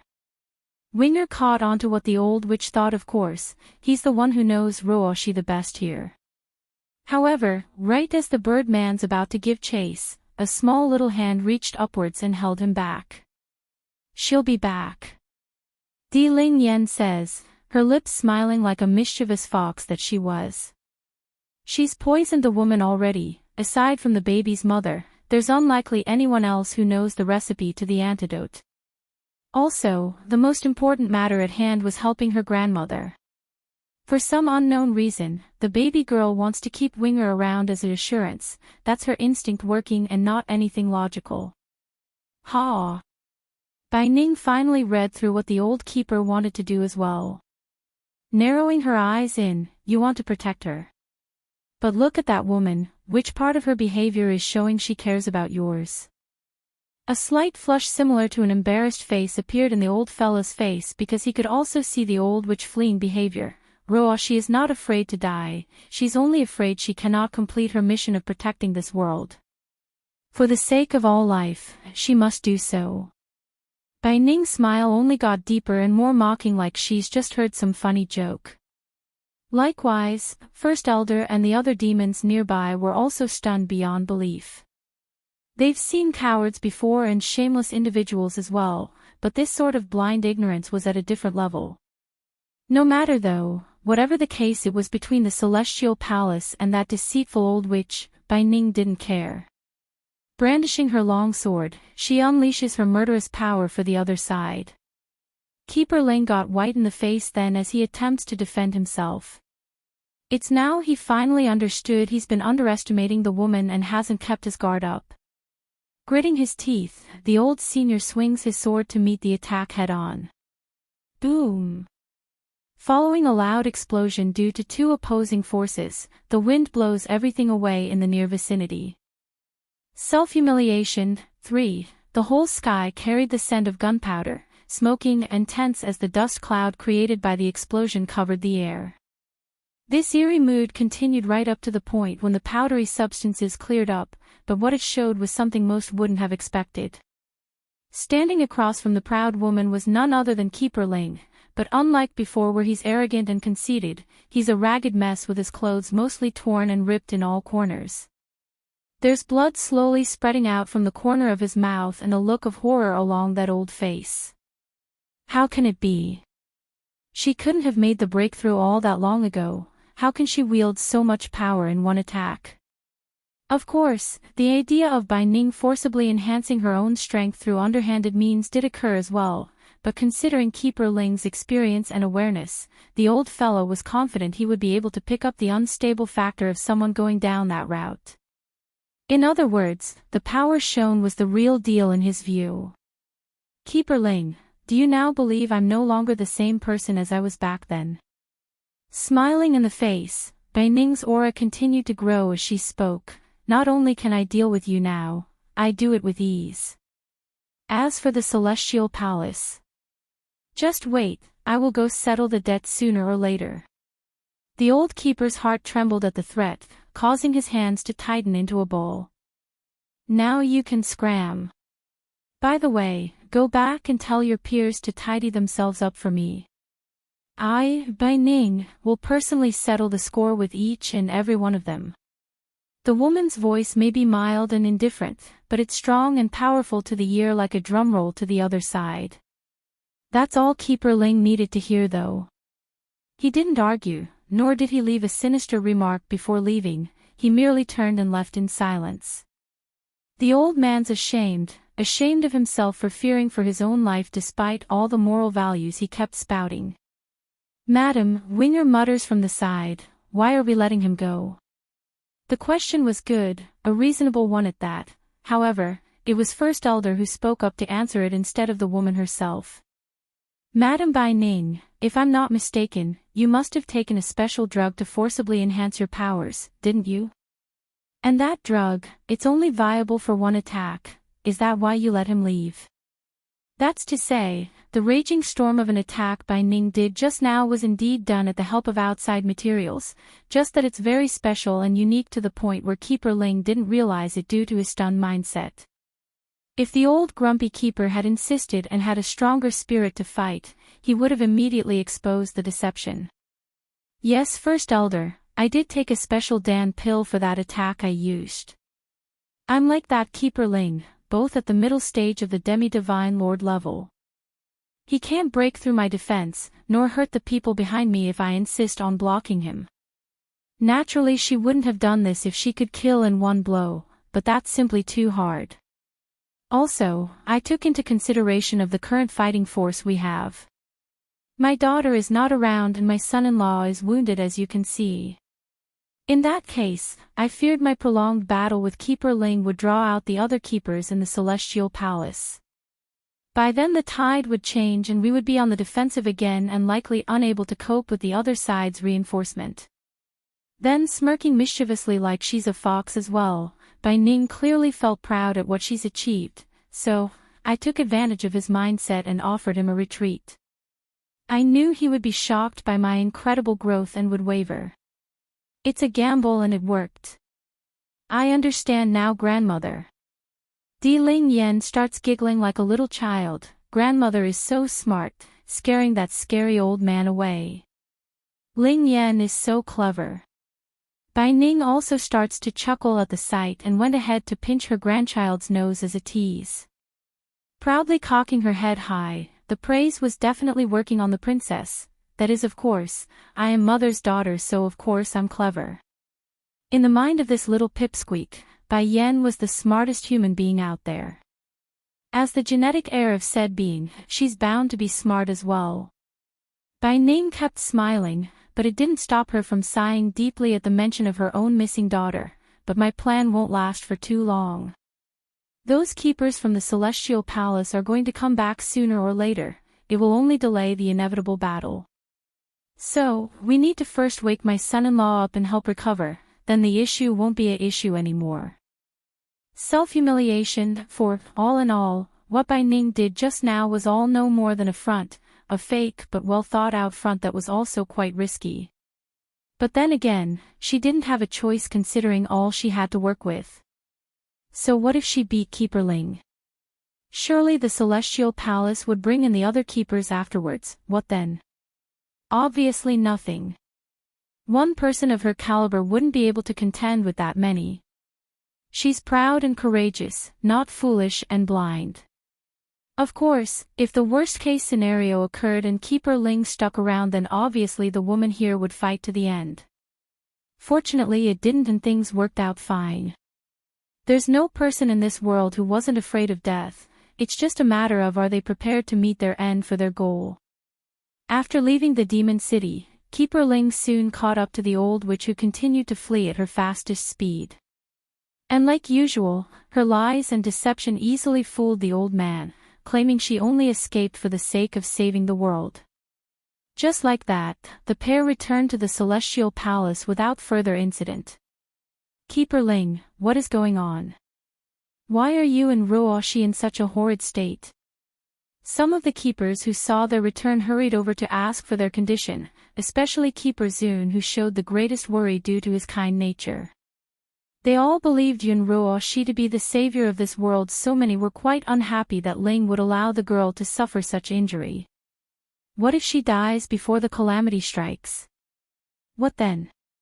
Ignoring the blaming looks coming his way, Keeper Ling got straight to the point. Ditsang has a daughter. That wretched demon wench schemed against Ruoshi and poisoned her. There was a long pause after the news, followed by a burst of ecstasy in the hearts of these old keepers. Apparently the joy had overshadowed the other part about the poison. There's a princess in the demon realm. Then does that mean Ruoshi can be saved? Huffing a grunt at the question, if you can pull a win over that Bai Ning, then go ahead, she's at the demon city right now. Although Ditsang the demon king is injured after his fight with me, it's not enough to cripple him.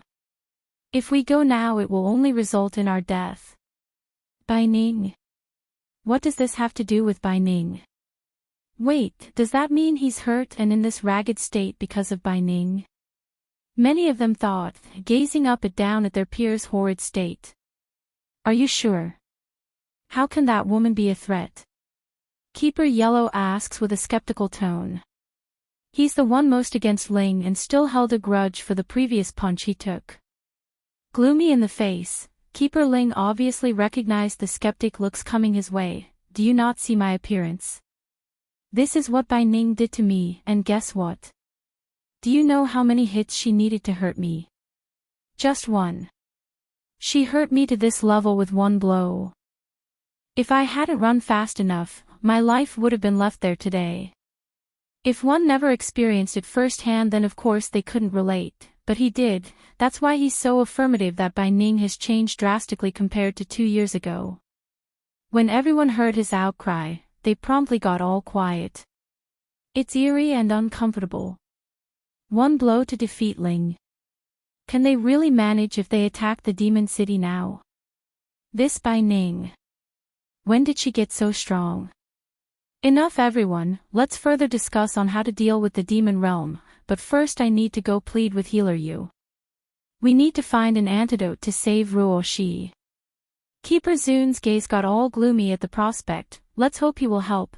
After saying this, the kindest of the keepers hurried away from the spot and headed for the back mountain where said person would be. However, due to the deep hatred Healer Yu has of the old witch right now due to a misunderstanding, there's no way he would help. And word travels fast around these parts, especially in the Celestial Palace. When known, the old alchemist immediately hightailed it out of there with Yu Shishir and caused Keeper Zun to hit a miss.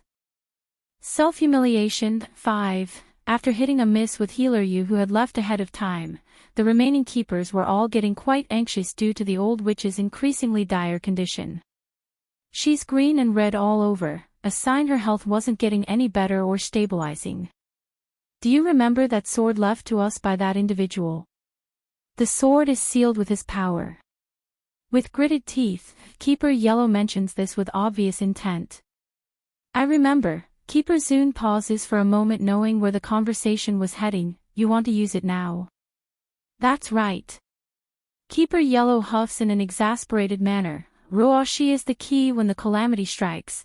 We can't let her life be in peril until then. It doesn't matter if we can keep the sword until that day if we loses her instead.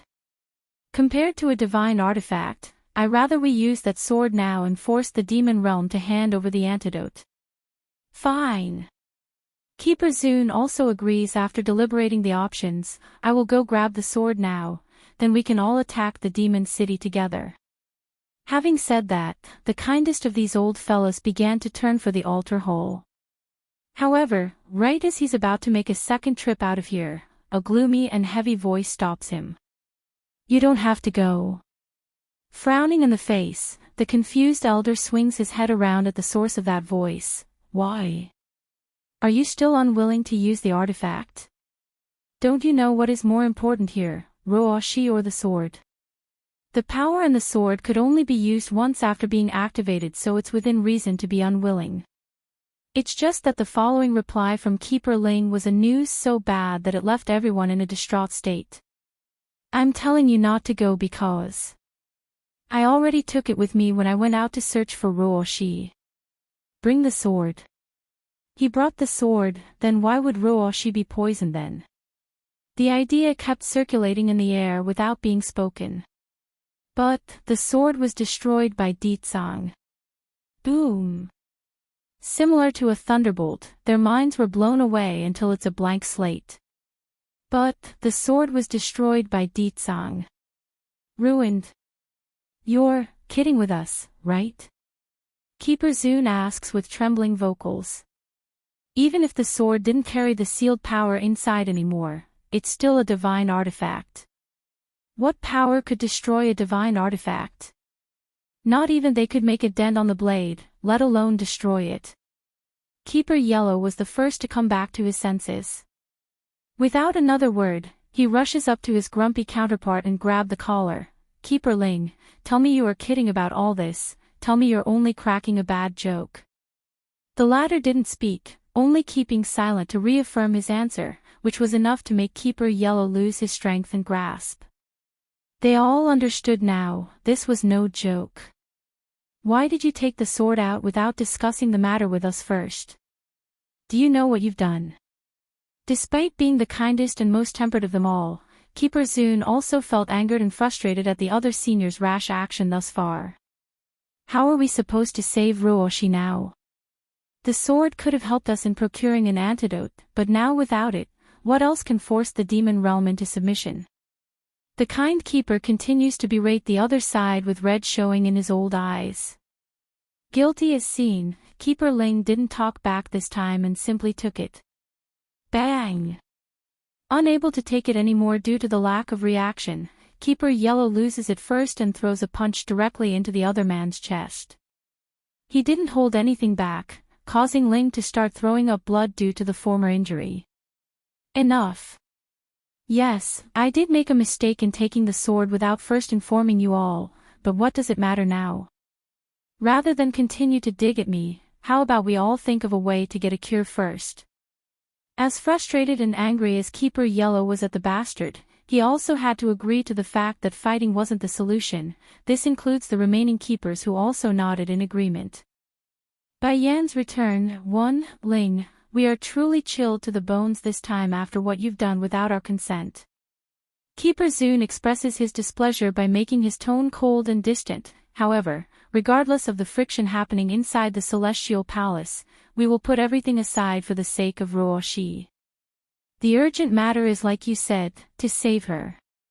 Everything else can come afterwards.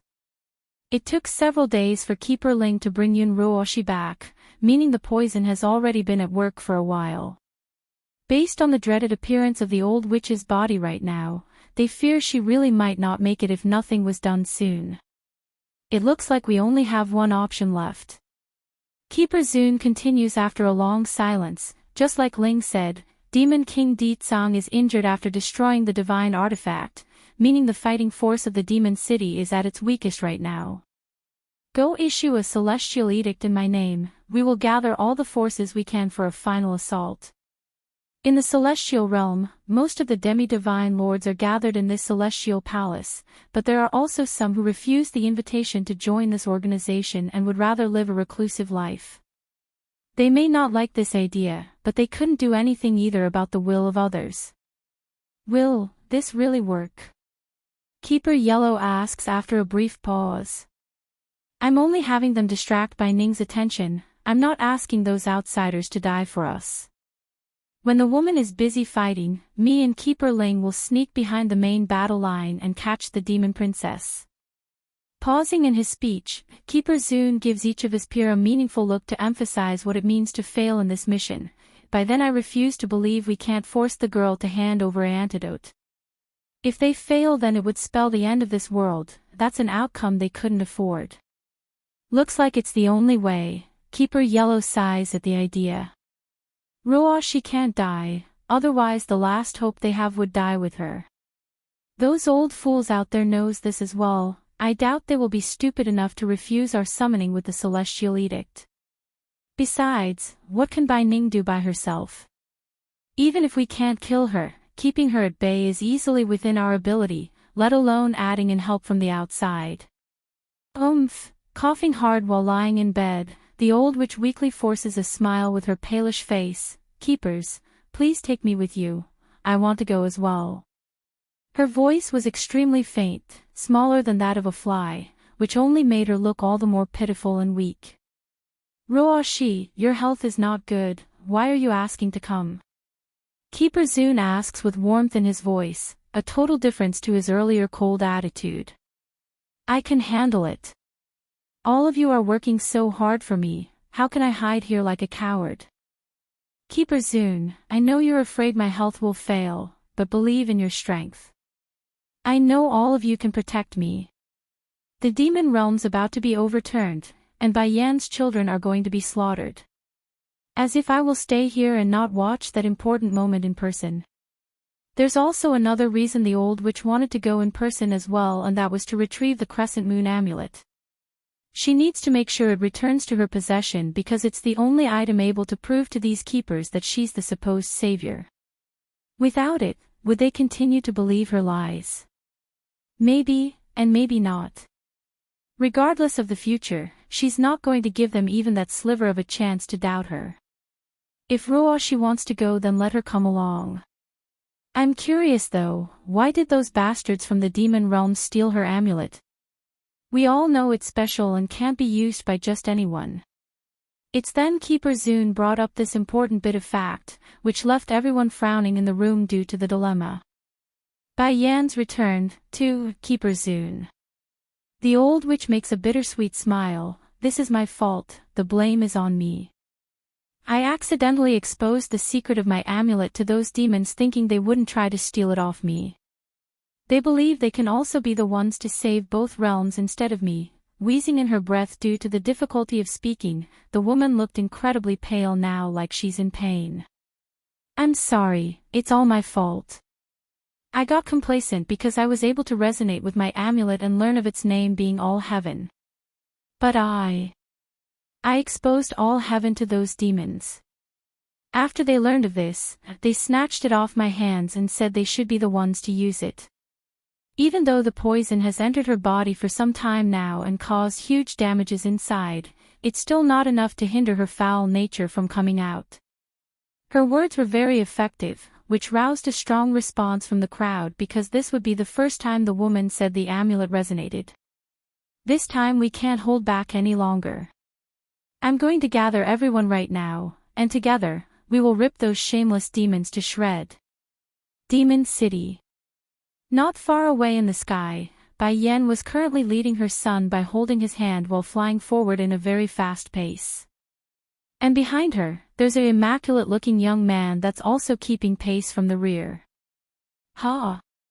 Frowning in the face after noticing the strange movement on the ground, the woman stops traveling and begins to observe downwards. Son, do you see how many people are heading in one direction? I believe something has happened in the celestial realm while we were away. Mother, the steam bun also appeared worried after assessing the strange behavior of the people below. I also feel the same way. Those people below, I think they are all heading towards the demon city. If it's just some ordinary people, then it's nothing to be worried about, but according to their senses, they could tell even the lowest level among the wave of individuals down there are at the middle divine with some high divines mixed in here and there. But more importantly, there's also one demi-divine lord. The celestial realm has more demi-divine lords. Bai Yan's heart began to pound at the thought. Unlike those who are rash and brash, the woman has always been the careful type, hence the reason why she made a spy agency back in the human world. Though she's never met all the keepers in person, but she had made sure to remember their portraits long ago.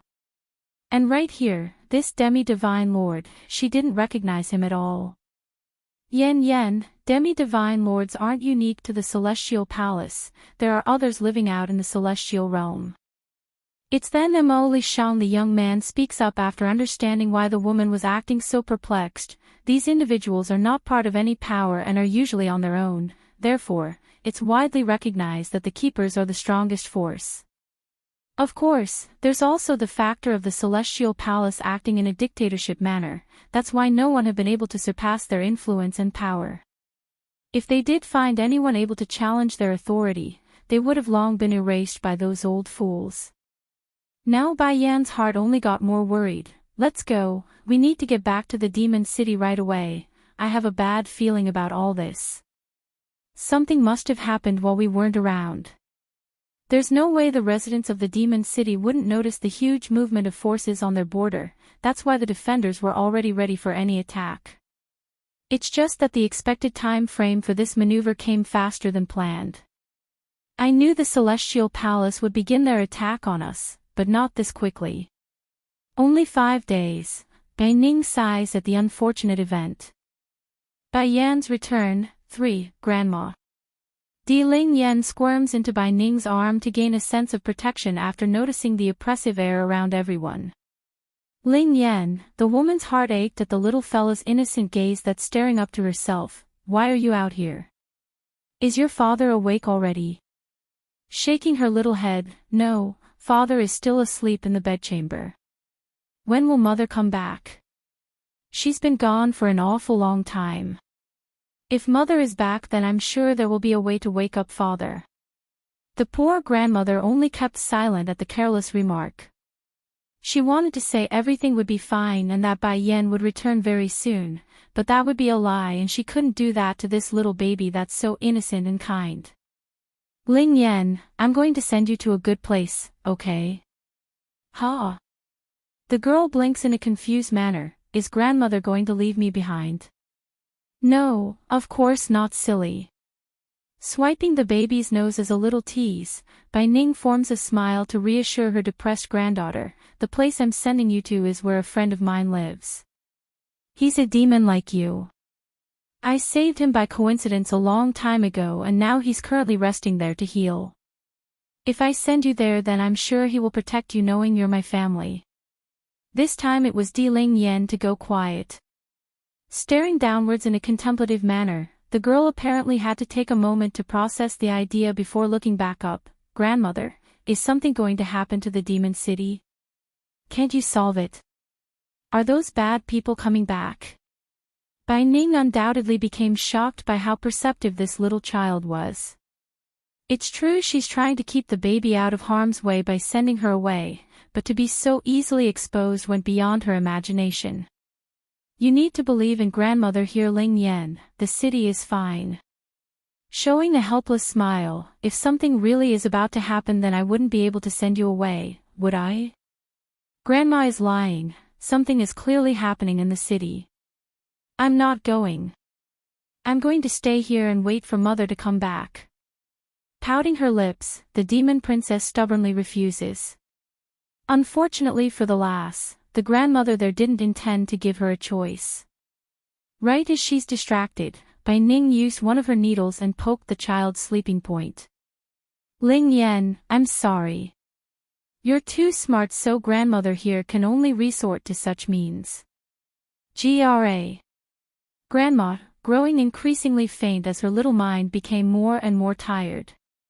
Try as she might, Di Ling Yan eventually succumbs to the trick and fell fast asleep, but not before a trickle of tear came rolling down those eyes.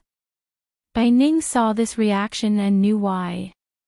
Tightly holding the baby up to give one last hug with her own face, the woman honestly wanted to keep her around but knew it could do only bad in that option.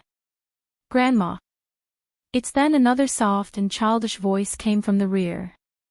It's Di Jin Tian, the baby girl's twin brother. He didn't hear the whole conversation but did catch the part where his sister fell asleep. What is Ling Yan doing? Your sister is tired and needs to rest.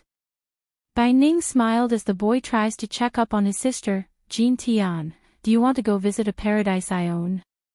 There's a lot of delicious things there like fruits and candies. I'm sure you will find a lot of surprises there. That did it. The little glutton could be seen drooling right then and there. a sure sign he's been baited. I'm going, Grandma, take me. Smirking at her own success, Bai Ning finally felt a little proud at her own achievement. Compared to the granddaughter, this grandson was a lot easier to deceive. Bai Yan's return, I'm sorry Jean Tian, Grandma here is not free to go with you. I will have First Elder take you though. Once you're over there, you must take care of your sister, okay? Okay. The little glutton desperately nodded without suspecting a thing. I will take good care of my sister. I will give her the delicious things first, so hurry Grandma, tell First Elder to take us now. I want to eat the delicious fruits. I wonder if the fruit there is as good as the Sky Mountains. I miss those fruits. The ones here aren't good at all, not sweet and all achy. Thinking up to here, Jean Tian's lip immediately found his face forming into a pouting expression. He misses his old home where no one would hurt him nor try to steal his food away. Jean Tian, go find your sister Muing and have her go with you as well. I have something I need to say to First Elder. She says after noticing the arrival of the old elder. Some things mustn't be said in front of the boy, regardless of how gullible he was at heart. A while later, after the child was gone, the first to break the ice was the woman herself. First Elder, I need to ask you a favor. Please take the kids to a certain place to dodge the upcoming battle. Return if the fighting is done, but if I fall in battle, then don't bring them back. She may be showing a sad smile like someone facing death, but her eyes are strong and unyielding. Madam Bai Ning, you should take them instead. I will stay behind to defend the city. This crisis is ours to bear. Furthermore, you are the Queen's mother, you shouldn't be staying to face such danger. The elder replies with a bittersweet smile of his own, knowing full what it means to stay behind. Shaking her head and causes the old senior to stare upwards in shock by what she says, Yen cares a lot about the demon realm. Whatever my daughter cares about is what I care about. I will guard this place while she is gone. If the city lives, then I live. If the city falls, then I will fall with it. The elder's heart shook as he got quiet. He could argue with that determination. Here, take this map, the route I've marked will likely be the safest. Also, she suddenly stopped as if she's thought of something bad. If I am unfortunate enough to face my end during the upcoming battle, then help me go back to the human world. Tell my husband it's my blessing to have met him in this life. I hope he can forgive me in not being able to return to him. Anne. I still have a brother and father over there, please help take care of them. At this moment, Bai Ning suddenly found that her life has too many things to worry and care about, but she really didn't have a choice in this matter. True, the woman did consider the idea of retreating from this city with all its residences, but what then afterwards? Go back to the main territory of the demon realm. It won't stop the forces of the celestial realm from invading, and what then? It would only create a bigger war and bigger casualty in doing so. What's more, Bai Yan hasn't returned yet. As her mother, Bai Ning doesn't want to leave without making sure her daughter was safe. First Elder had nothing more to say at this point. He knows persuasion was out of the question, and if he did make the lady leave, then who's going to defend the city? Himself. He would, of course, but the strength he held wouldn't be able to make a difference. Madam Bai Ning. I will remember your requests, and I will also protect the princess and prince with my life, that I promise. Closing his eyes like he's grown older, First Elder had to take a big breather before opening them again. However, his gaze was solid and firm, a sign he's going to see through to his vow at the cost of his own life. Bai Yan's returned. 5. Demon City. There's only a loud rumbling ruckus outside its defensive walls at this point.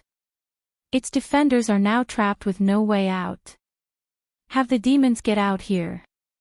Under the oppressive air of the looming sky, this chanting phrase kept echoing with no end in sight.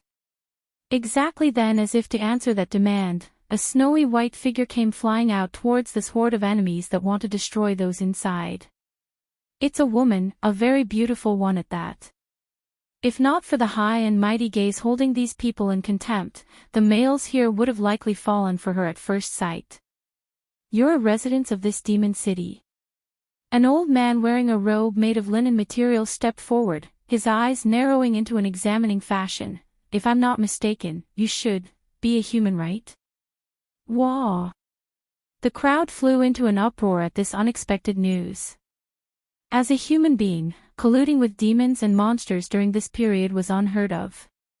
It's equivalent to treason and would be executed without reason. And what if I'm human? The queen of the demon world is my daughter. I won't allow anyone to move against this city while that's so. Bai Ning sarcastically responds, showing not an ounce of shame and only pride at her daughter's status. By the time she finished, the demon soldiers stationed along the wall had already marched out of the gates to stand in battle formation. They're fully ready for what's coming since this was expected and not some surprise attack. Amongst the army ranks, the most eye-catching and noticeable would have to be the old goat Dragon Flame and his longtime compatriot from the underground world, half Ching Sing the demoness with half a snake face. Although both of them knew their current strength wouldn't hold a candle against those demi-divine lords right now, it doesn't change their will to fight beside Bai Ning. Madam, the old man saw that the other side was human, so his initial killing intent had receded somewhat. Sighing like it's a shame to be fighting a fellow demi-divine lord, you should know what we are here for. For the sake of humanity, hand over the little princess under your protection and I will guarantee your safety. The other demi-divine lords here right now in the battlefield aren't from the Celestial Palace, so they're not as tyrannical in their behavior. Nevertheless, death was a scary factor that could drive anyone to move if it's avoidable. Bai Ning's face only carried a cynical snarl at the demand. Death of the celestial realm has nothing to do with me, nor will I hand over my own granddaughter for your people's sake. Today, unless you can bury me under this soil, none will take another step forward. Charging in a flash, her figure descends from the sky at breakneck speed to attack the foe. She's done talking at this point. If so, then you leave us no choice. Likewise, the old man in charge of this fighting force also draws his blade to meet the assault head-on. Just like that, the curtain to this war has been drawn, signaling the start of the clash between demon and celestials.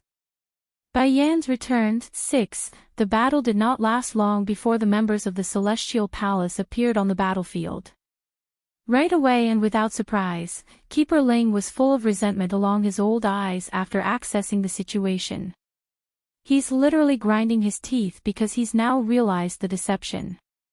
Truth was this old fella had been there for a while, just that due to fear of the woman, he had kept himself hidden in the back and kept watching. Then that's when the truth hit him after some observation. The strength portrayed by the woman was obviously different from the previous battle. In other words, he's been tricked by some secret method that could raise a person's power without any form of defect. Bai Ning didn't know nor care about the other side's thought though. She's entirely focused on the battle at hand due to how vicious the opponents are. Sure, the woman was a demi-divine lord, but fighting several foes at the same level was straining to say the least. For the rest of the demons defending the city, they aren't faring so well either. Many have died after the initial clash, with most suffering from some sort of wound by this point. However, the will to fight hasn't elevated in the least due to the deep hatred they had for the celestial realm. It's their life's goal to get payback for the humiliation their kind suffered a millennium ago, something that has fully ingrained into their bones from birth. Keeper Ling, didn't you say that Bai Ning is very strong and that we need to be wary of her? From the way I see it, she's no more than our equal at best. Speaking here was Keeper Yellow, the one who disliked the grumpy senior the most. I was deceived by her, that I admit. Keeper Ling immediately got all ugly in the face as he huffed a grunt over the remark. Regardless, it's a good thing for us knowing she's not as strong as I believed. Now we won't have to enact the previous plan and directly attack the city instead. The demon princess will be ours. Without further ado, the old senior shot out like a cannonball to begin his own redemption. Bang! Due to how unexpected the attack was, plus the fact that it came from her rear, Bai Ning had to struggle hard to swing around in time to force a palm strike of her own. Even so, the recoiling force from the impact of two immense powers were more than enough to send her stumbling backwards due to the loss of balance. But this effect was nowhere enough to satiate the grumpy keeper. Not giving the woman a chance to retaliate or to get her head together, he launches into a barrage like a mountain crushing down at an ant. He's relentless and had no intent to hold back. Keeper Yellow, you protect Ruoshi here, we will join the fight. She won't last much longer if we don't get the antidote soon. Furrowing along the brow, the kind Keeper Zun says before charging into the fray as well. He's got a bad feeling about all this but couldn't figure out why. Not long ago, Di Ling Yan and Di Jin Tian were both taken away by First Elder as planned before the final enclosure could be made around the city. And as a safety precaution, the Elder also took the crazy old coot with them in order to ensure there's no possible danger. For that reasoning, Winger did not leave with the group and stayed behind. The Queen is my lifesaver, and Madame Bai Ning is her mother. Standing beside the gate entrance was the Birdman himself. He could have fled on his own or tagged along with the part if he insisted, but his consciousness wouldn't allow that and kept him here in this station. He's been watching the fighting and had a grim outlook on the way the battle was turning out. Winger, what are you doing? Are you just going to keep standing here and watch while everyone dies before your very eye? No. I won't do this. She may not be here in person, but I must do what I can to protect her family.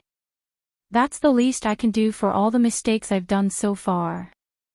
By Yan's return, 7, due to the constant barrage of assaults from multiple opponents, Bai Ning's figure eventually started to show signs of overexertion. She's less agile and clearly whiter in the face as the battle dragged out. Noticing this, Keeper Ling wanted to press his advantage and push for another attack. However, it's exactly then the thunderous sky above their heads suddenly stopped rumbling and turned into a grayish mass. Bang! Not expecting to be attacked from the rear himself, the old grumpy keeper found his chest taking a heavy blow, thus causing a huge amount of blood to come pouring out of his mouth. Who are you? He asks with a shocked look in the face after regaining his footing.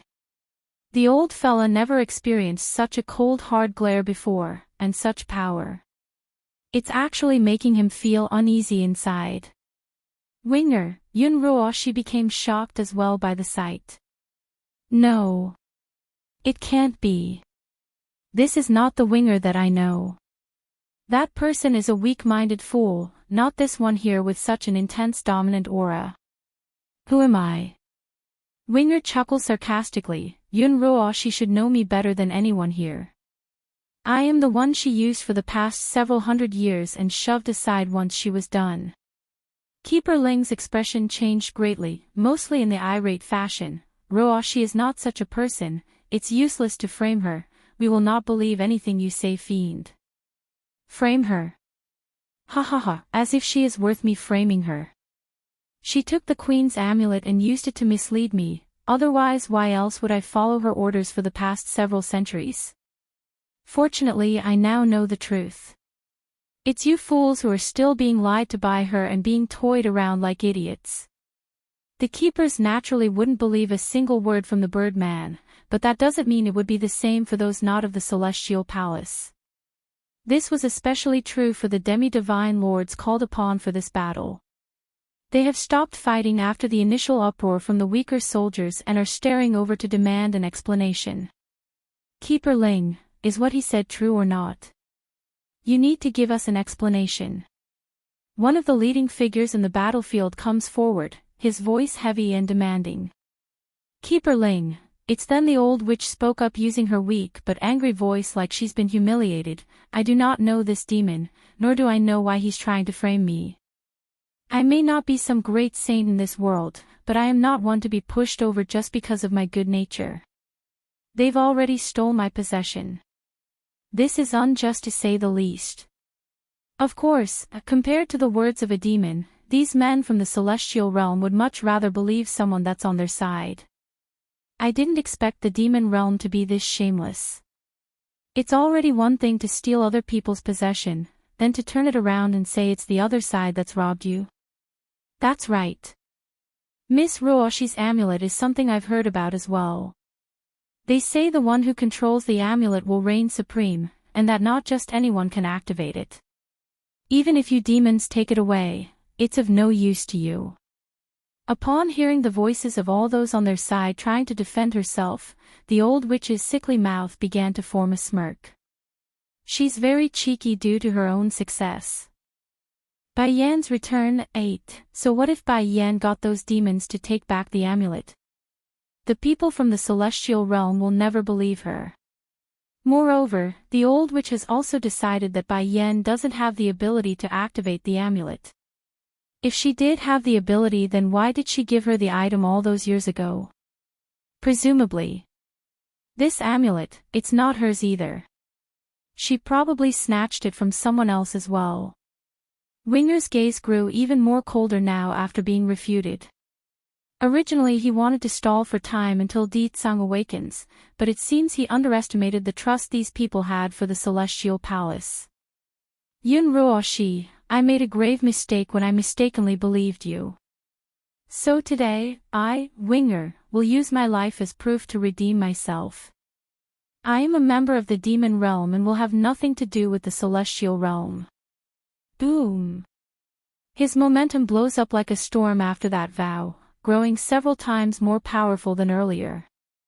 If the Birdman's aura could be considered worrying for the enemy earlier, then he's downright threatening after powering up like this. Keeper Ling naturally perceived this drastic change. He's tremoring inside, not out of cowardice, but an instinctive fear of the opponent at a cellular level. So, without a single word, this arrogant and grumpy senior did the only thing that came to his mind, turn tail and flee to the rear for cover. The other keepers also reacted similarly, sadly for them though, a few were too late in their pace. They simply didn't think it's possible for the demon city to hide someone so powerful that's not of the demon king. PFFFF. One of the slowest runners didn't even know what hit him then. Without a moment to retaliate, this poor keeper came crashing down to the ground in heavy thud, his eyes showing an intense fear at the ever-encroaching bird demon. Winger didn't have time to waste here though, like most people would be doing while they are at an advantage. He randomly picked up a sword from the battlefield and swung down at his decapitated foe, causing a huge gash to be ripped down the keeper's back. There's enormous blood splatter due to the destructive energy in there. This was exactly what Keeper Ling saw when he turned his head to take a look at his rear. It's horrific in the eye of this man, something he never even thought possible for a demi-divine lord to be slain so easily. Gritting his teeth, who the hell are you? The queen is my lifesaver. Because she is my lifesaver, I will not allow anyone to harm her family. A shudder ran through the old witch's heart after she heard what Winger said in his reply. She's very weak and needed to lean in against an old tree for support. Even so, this condition still didn't hinder her from clenching up those hands into a ball. Why? Why didn't Winger show such power when following me? Why only when he's by Bai Yan's side does he become this powerful? This man, did he do it on purpose? Deliberately hide his power? The more she thought about it, the more frustrated and irate this old witch became. Though to be fair, this time it's not Winger's fault for misleading the woman. It's not on purpose, rather it's for self-preservation from those hunting this bird man, which manifested into reality right then and there as the destructive lightning of purplish hue materializes above his head. Winger saw this change of course and it made him fall into a panic. He honestly thought there would be more time for him to move before his whereabout was known. But no matter, he's decided to see through to the end and won't stop even if it meant his burial would be at hand. Bai Yan's return, 9. The ones killed thus far may happen to be only from the Celestial Palace, but those summoned for this battle was still falling into a panic. They came to help win a war, not to throw their lives away. So, after a brief exchange of looks between themselves, these demi-divine lords all turned tail and fled in all directions like it didn't matter anymore. Winger didn't go after these individuals despite the opening, his focus remained solely on the keepers at hand. Like a mighty tiger that's been provoked, he flew for Keeper Yellow next and smacked a direct punch at his back, causing the old elder to shoot dozens of meters out in the process. Bai Ning didn't move despite being beside the bird man. She's just as shocked as the others because the guy didn't show any sign of being this powerful. Heck, if the woman had known the guy was this strong, she wouldn't have schemed on Keeper Ling and directly killed the old fella at the last encounter. Unfortunately, Winger did not know what's going through Bai Ning's mind right now, nor the old witch's for that matter. If he had only took a glance, even a simple whip of his eyes toward Yun Ruoxi, then he would surely discover the sour jealous glare coming his way. Damn him. That power should have been mine to use. How dare he betray me and turn to Bai Yan's side? In light of what she thought, the old witch felt more of a sense of regret than anger. If she knew how capable Winger was then she would never have treated him like so back then. Such a valuable tool was a once-in-a-lifetime opportunity. Boom! Suddenly, right as the bird man was about to attack to finish off Keeper Yellow, a purplish bolt of lightning roared down from sky. It came way too fast, leaving the recipient without room to avoid. With a tremble after the hit, Winger felt blood swirling up from his throat but kept it down through sheer force and will. He's resolved to kill the members of the Celestial Palace. Until he succeeds, he won't stop. Madam Bai Ning, Uncle Dragon Flame, all of you leave now, go. He cries out with anxious urgency. You, taken aback by the tone, Bai Ning makes a perplexed face. What's the matter? Go. Without explaining, Winger dropped this sentence and charged yet again. Perhaps the thunderbolt affected his strength too much, but the bird man could no longer finish off a demi-divine lord in one instantaneous blow. But even so, under his mighty fist, Keeper Yellow once again flew out several meters and puked even more blood. Ha! You demons are getting retribution from the heavens now. Ah ha ha ha. The blood-ridden old elder coughs and laughs with deep cynical sarcasm. Sinking in his complexion, Winger once again throws another punch at a different keeper to vent his frustration. However, those sharp eyes of his never once left Keeper Yellow while speaking. If the demons have done so much bad things, then why are the thunders only going after me? Even if there is divine retribution, it's only directed at me. It's I who's done too many evil. Ha ha ha. You can ask Yun Ruoxi yourself, ask her how many evil deeds I did in the past century for her. He won't allow anyone to frame the demon realm. If there's any blame to be had, then it's on him. He's going to shoulder it all. That's his conviction and determination. Against the retort, Keeper Yellow obviously wanted to say some more mocking words. However, he's not getting the opportunity because Winger obviously intends to kill him before he did so. Bai Yan's returned, 10, as the destructive bolts of lightning grew more and more intense as it continued to blast Winger's unyielding body. The bird man's outer appearance had fallen into a bloodied mess. He's struggling to keep up his strength, but it's obvious the strain was beginning to wear at his soul. You want to know what I did to deserve this? Do you? I'll tell you all. He yells with flaming ferocity. 200 years ago, there was a high divine in the Celestial Palace who didn't like Yun Ruoxi and badmouthed her. As a consequence of that, she ordered me to kill that individual. I did. I killed him like she wished. 100 years ago, she saw a demonic beast that refused to obey her. Guess what? She ordered me to catch it for her, and I did like she wished. That poor creature, that demon, got skinned alive and then was left for dead in the mountains by her. With every word that came out of Winger's mouth, the more he trembled, like he's venting the inner guilt and hatred he had for himself due to all the sins he committed. Not even the thunder could hide his emotional voice upon mentioning that story. He thought the old witch only wanted to contract that demonic beast, that's why he helped her catch it. To think the real reason was just because the vile woman only wanted to vent her anger. Then by the time he figured out what has transpired, it was too late. The creature was long dead by then. Worst of all, he did the stupidest thing possible afterwards. He forgave her. How dumb could he have been? forgiving such a vile evil being. Any normal person would have long left after that incident. 50 years ago, there were two maids in the celestial palace gossiping about the celestial lord and claimed they wanted to be his consort. They disappeared the next day. Ha ha ha. They didn't disappear at all. I'm the one who offed them after Yun Ruo she ordered me to. 30 years ago, as the details slowly came to light, Winger's momentum continued to grow more murderous. He's not able to muster more strength, but it doesn't hinder his killing intent from showing, and that's exactly what's happening.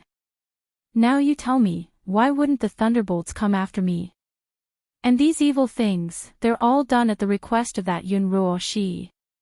She also ordered me to kill the Demon Realm's prince and princess. Fortunately, I woke up in time and learned to refuse her request.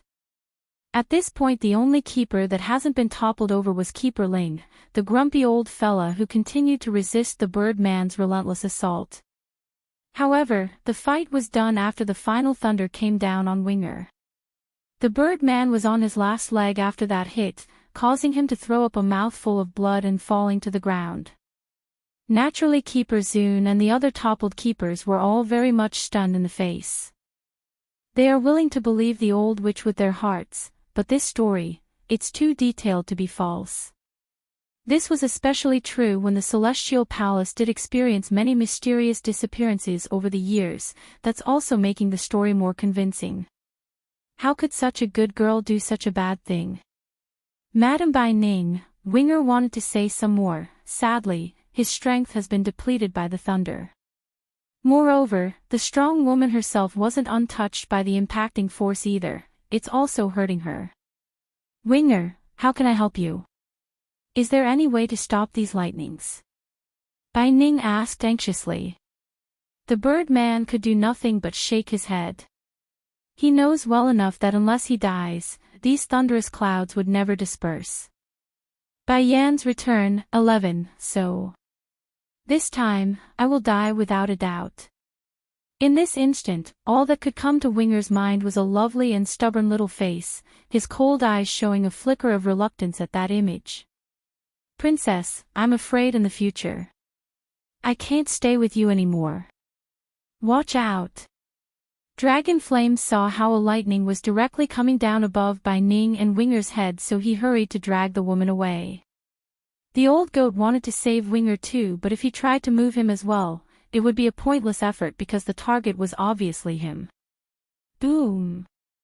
This time the impacting force was incredibly violent, more so than any other strike from before. And sure enough, Winger's body instantly exuded a burnt smell and appeared scorched and black. The old goat couldn't hold it in anymore despite his own fears of that power. Letting go of the Queen's mother, he sped over to his acquaintance's son to see if he's fine. He knew it wouldn't be good, but the condition of the victim went beyond his expectation. Winger had reverted back to his beastral bird form and laid there silently on the ground. Winger. He calls out tentatively to see if there's a reaction. At this moment, the old goat felt indescribable pain as emotions ran wild in his old heart. Unfortunately, no response came of that beckoning. There's only blood, a reddish burnt fluid seeping out of Winger's body, a sure sign that the worst possible outcome has befallen the victim. Against this sort of picture, Dragon Flame knew it's too late for him to help. If it wasn't for these people from the celestial realm, he wouldn't have died. This is all those bastards' fault. Dragon Flame, you go deal with those people, I'll think of a way to save him. Bai Ning says with clenched teeth, her eyes sharp as a knife while staring straight up at the looming cloud of electric might above their heads. Although Winger's status was that of a guard in the city, but make no mistake, everyone knew the Birdman could have fled without sacrificing himself. He's here because of Bai Yan.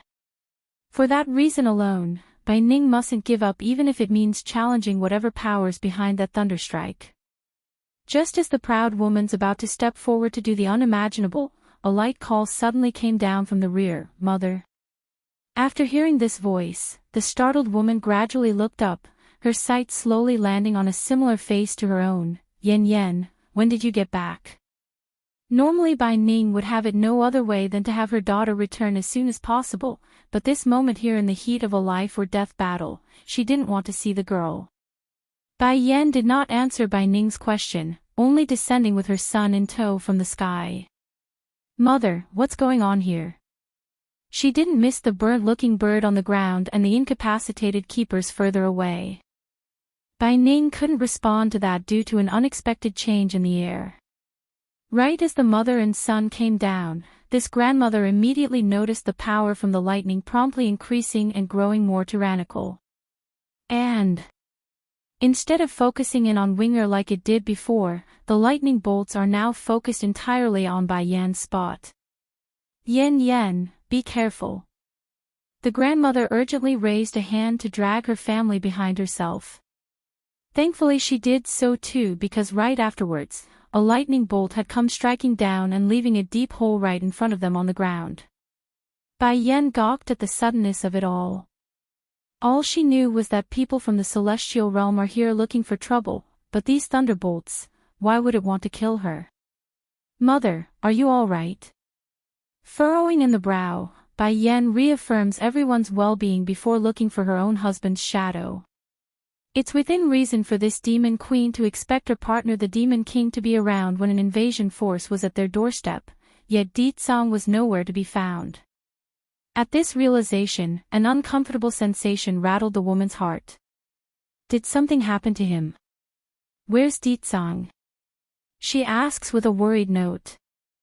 The skies might, taken aback by the question, Bai Ning took a moment to reply. There isn't any issue with Ditsang's body anymore, but he's no waking up yet, so I don't know the situation either. Her words were akin to a rod, smashing down against Bai Yan's heart in heavy strides. In the end I came back way too late. Compared with the demon queen's anger and grief, Dragon Flame only showed a look of joy along his old eyes. Queen, you are finally back. Before when First Elder left, he gave me a message that the king can be awakened by the jade pendant he left with you. Do you have it still? That's the best thing a worried wife could hear about their husband's condition. Without delay, really. It's true, Your Highness, that's what First Elder told me before he left with the prince and princess. Dragon Flame replies with earnest tone. Bai Yan holds a lot of trust for this old goat, so she didn't doubt the information. However, right as her fingers about to touch the jade pendant from Ditsang and hand it over. Boom! Thankfully Bai Yan was ready and escaped in the nick of time after being nearly hit the first time around. There's heavy scorch mark from where she stood, which alarmed the now alerted demon queen that it's no accident or coincidence before. Without another thought, she tosses the important pendant over to the old goat. Dragon Flame, you go back and save Ditsang, I'll handle the fighting here. These lightnings came for her, and now that her husband was unconscious, it's only right as the wife that she controls the front. She's a woman and not a baggage. Mother, you take Xiaqin and leave as well. After saying this, Bai Yan immediately threw her son over without asking for consent. No, mother. The steam bun became scared at being removed. Out of reflex, he wanted to grasp onto the sleeve to go back. Unfortunately, those small little hands weren't fast enough. All of you leave. Boom! Like a moth captured by the flame, those thunderous bolts once again came firing down at Bai Yan's spot. Yenner! Bai Ning cries out in fright at this horrific scene. She also wanted to go save her daughter, but the child in her arm was a package she couldn't ignore. In the end, this desperate pair of grandmother and grandson could only watch the numerous streaks of death come flying down like a bombardment. Each being the only healthy individual from the celestial palace around, Keeper Ling just couldn't keep his trap shut in cases like these. A scourge will always be a scourge. Look, even the heavens want your life. That's what you get for stealing the amulet from Ruo Shi. You deserve all the retributions you are getting, ha ha ha. Shut up. Bai Ning flew into a furious rage. Swinging her sword out at the nasty old man that wants her daughter dead, she promptly catches the old bastard in the heat of the moment to cause a deep scar along the face. If you say one more word, then I will have my sword land on that Roashi's head next. You, going green at the indignation, Keeper Ling wanted to lash out but couldn't. He knows that with the woman's character, that's not an idle threat but a prediction. Most of the other keepers are still alive, but they're all injured in some way. That means there's no way to ensure absolute safety for Yun Ruoshi right now. Against such a risk, the old grumpy guy couldn't afford it. The sky's might, too, mistress. Half Ching Sing saw the countless lightning spreading across the field and was appalled by the level of destructive might it controlled. This, what kind of power is this? This power was too much terrifying, beyond anything this snake demoness has ever seen. Bai Ning panicked at the scene. The woman thought her willpower would stop that body from moving on its own due to the boy in her arms, but that's apparently a wrong assumption on her part. Without realizing it, the lady was already rushing towards where Bai Yen stood. Run away, Yenner, run away. Get out of this place. But no matter how fast Bai Ning's reflexive reaction was, she could never beat a speed that was a natural calamity. Before those feet could budge an inch, Bai Yan's figure had already been covered in a whole column of purplish bolts of death. From the various keepers' view.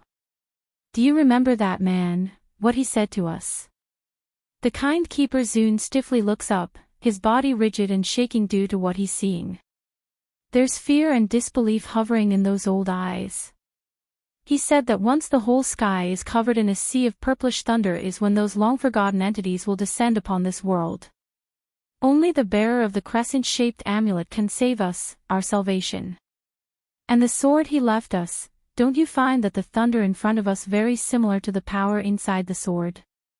Yun Ruoshi the Old Witch was more afraid than any of the keepers right now, for she knew what it could mean for herself. The calamity has come. Is this what they meant by the calamity? No way. The predicted time is still far away, how can it be now? Who can survive under this power? Thank goodness. Thank goodness my body isn't recovered yet, this way those keepers will still protect me as their last remaining hope. At the very least, I can survive for a while longer. Tightly biting her own bits, the old witch may be able to fool her own mind, but make no mistake, the trembling in her body wasn't unknown to this woman. The reasoning? It's due to how appalling and horrific that lightning storm was. Boom! In this second, this very moment, Bai Ning felt like her entire world's collapsing as she watched her daughter become engulfed in that horrific mass of light. Mother, mother! Bai Shuchen as well, he's crying out with excruciating pain plastered all over his face. Why?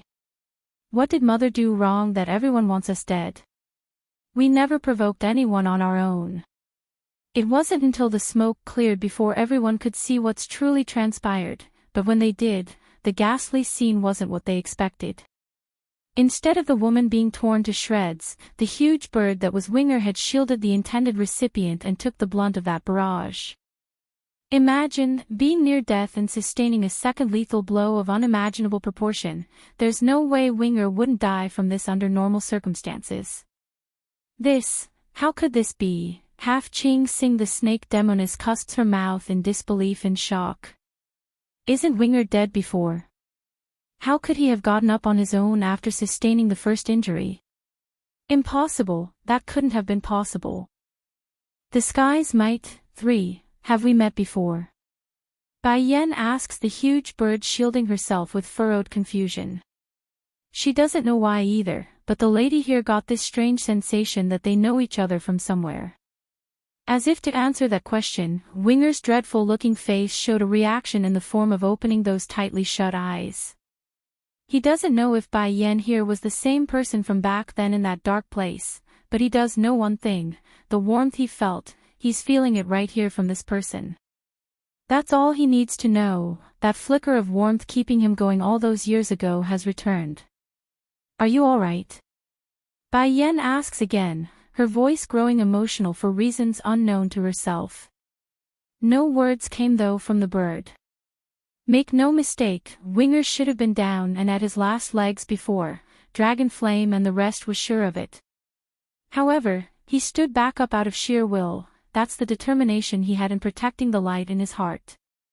Bai Yan's expression changed after realizing what's going to happen to her savior. Trying hard to push the huge bird aside so the lightning wouldn't hit him anymore. Let go of me. If you continue like this, then even your soul will perish. She still doesn't know who Winger was, but in her previous life too many have sacrificed themselves for her. Allowing more in this life went against everything she stands for. Despite the plea, the huge bird didn't budge. Not because Winger didn't want to, of course, rather it's due to his draining life force. Merely opening those eyes were all he could muster in his current state, let alone budge his huge body. You let go, I'm ordering you to let go. At this point Bai Yan's voice had started to tremble with pain, which manifested in the form of flowing tears that she didn't thought would come. Not far away, Yun Ruoshi was taking this all in with begrudging hatred. She's jealous, venomously jealous at the way the bird was protecting her arch-nemesis. Why didn't Winger offer to die for me when he followed me? Why is he willing to die for that bitch instead of me? If I had known this Winger will betray me, then I would have tortured the bastard to death. Now it's all benefiting that bitch Bai Yan. Just when the venomous witch wanted to do something out of frustration, Bai Yan's roaring laugh suddenly cuts her off. There are tears mixed in with that laughter, but more were leaning towards a sort of dismissing arrogance at the world. I don't care what you are or where you're from, but I know one thing, you're not a heavenly thunder. Go ahead and send it my way if you got the ability, I will show you that you're nothing. I, Bai Yan, am not afraid of anyone. Whoever dares to hurt the people around me will pay sooner or later, I will slaughter you all. Bang! After saying this taunt, Bai Yan found the strength to finally push the bird, shielding herself aside so he doesn't get caught in the crossfire. There's proud light gleaming out of the lady's eye, which showed how much of a contempt she had for the thunder above her head. Sure enough, the looming clouds began to swirl and rumble even harder as if enraged by the mockery. There's no one here who couldn't feel the intensifying pressure in the air, that's how much power was gathering for the next blow. Despite the incredible scene taking place before their very eyes, not everyone was hypnotized on the lady. Keeper Zun here was one of the more aware of his surroundings when he turned to the old witch. Ruoshi, I remember you said you made a connection with the amulet a few days ago, didn't you? Sounding guilty in her voice, only a little though, I can't be sure if I can activate the amulet. Plus, I am now poisoned by the toxin inside my body, I'm afraid it will affect my ability to perform. The skies might, for, we can't care about it so much anymore. This is not a thunderstorm, it's the calamity itself. If we don't find a way to stop it, then it will just be a matter of time before the entire celestial realm becomes destroyed. Sinking in the face until it's a dark shade, Keeper Zun struggles but manages to get himself upright to face Bai Yan, Demon Queen, hand over the amulet. What amulet? Don't pretend anymore, Ruoshi have already told me everything. You had your subordinate steal it from her and wants to become the amulet's owner. I'm telling you now, that powerful individual said there can only be one owner and that only Ruoshi can activate it. Even if you have the amulet, it's useless to you. This was one of the main reasons they endured the old witch's incompetence for all these years. In these old keepers' mindset, aside from Yun Ruoshi, no one else could activate it. The amulet is not with me. Dropping this answer, Bai Yan turns away to confront the thundercloud like she heard something stupid. Getting uglier in his old face, Keeper Zun doesn't give up, Demon Queen, unless you hand over the amulet then no one can live through the calamity. We won't demand the handover of your daughter anymore, all we ask is you return what you stole so we can all live. The amulet is here with me. Just then, an old voice came from the direction of the city's gate, which caught Bai Yan's attention right away due to its familiarity. Don't worry, mistress, I have given the pendant to the king as you instructed. I am back because of your amulet now. That said, Dragon Flame promptly raised his hand to reveal the crescent-shaped object. Keeper Zun recognized the amulet of course and flew into a joyous outcry, that's it, that's the amulet. Return it at once and our celestial palace will not blame you for stealing it. Ha! The old goat merely laughed at the demand. Do you think things will be settled just because you say so? This is my mistress's property to begin with. Since that Yun Ruo she kept it for so many years, our demon realm will naturally want some interest back for the loan. Without hesitation, the old goat threw the object in his hand out for Bai Yen to catch.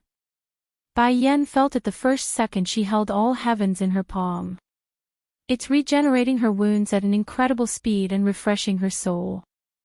All heaven, she murmurs with emotional attachment, you're finally back, quit pretending Bai Yen, Keeper Zun lashes out. He's annoyed thinking it's a pretentious act, you only found out its name through Ruoshi's mouth.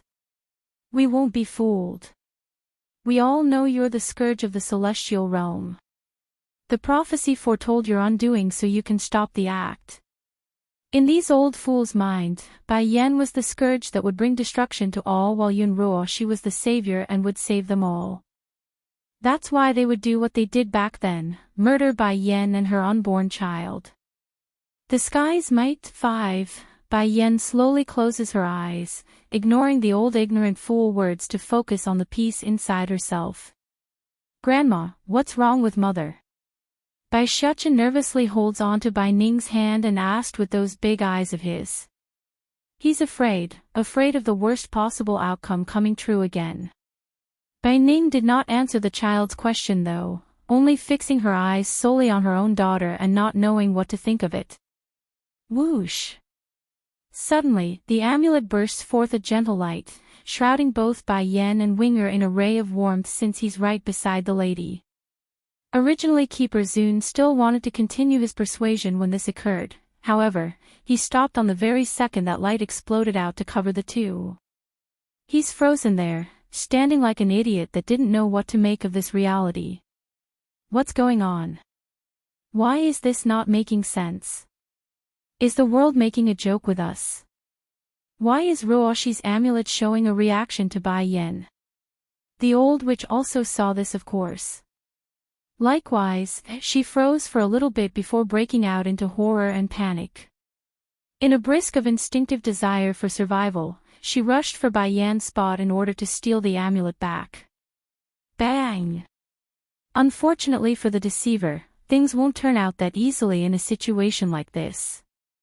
Before Yun Ruo she could even make contact with those filthy claws of hers, the light shrouding Bai Yen and Winger suddenly turned fierce and threatening, blowing her out dozens of meters away and letting her puke blood due to the recoiling force. Bai Yen, it's mine, that's mine, return it to me, give me back what's mine. She gave me the amulet back then so it's mine now, what right does she have in taking it back? If it was in the past then the keepers would crowd over to help pick the old witch up, yet no one did today. They're too focused on what they're seeing and forgot she existed. I don't remember what happened 1,000 years ago anymore, her eyes sneering and full of contempt at Yun Ruoshi, but I once had a dream. I dreamed that I personally handed all heaven over to a little girl by the name of Ruoshi so it can protect her, but if I had known you were such a backstabbing witch inside then I would never have done so. It's only at this point and moment in their lives does the keepers of the celestial palace know what it means to be smacked with a stick. This stick, it hits them hard and dizzying, leaving them unable to think properly. Did Bai Yen just say? She gave her the amulet. With their understanding of the old witch's personality, they naturally would believe it to be untrue. But it's clear that the amulet activated because of Bai Yan's touch.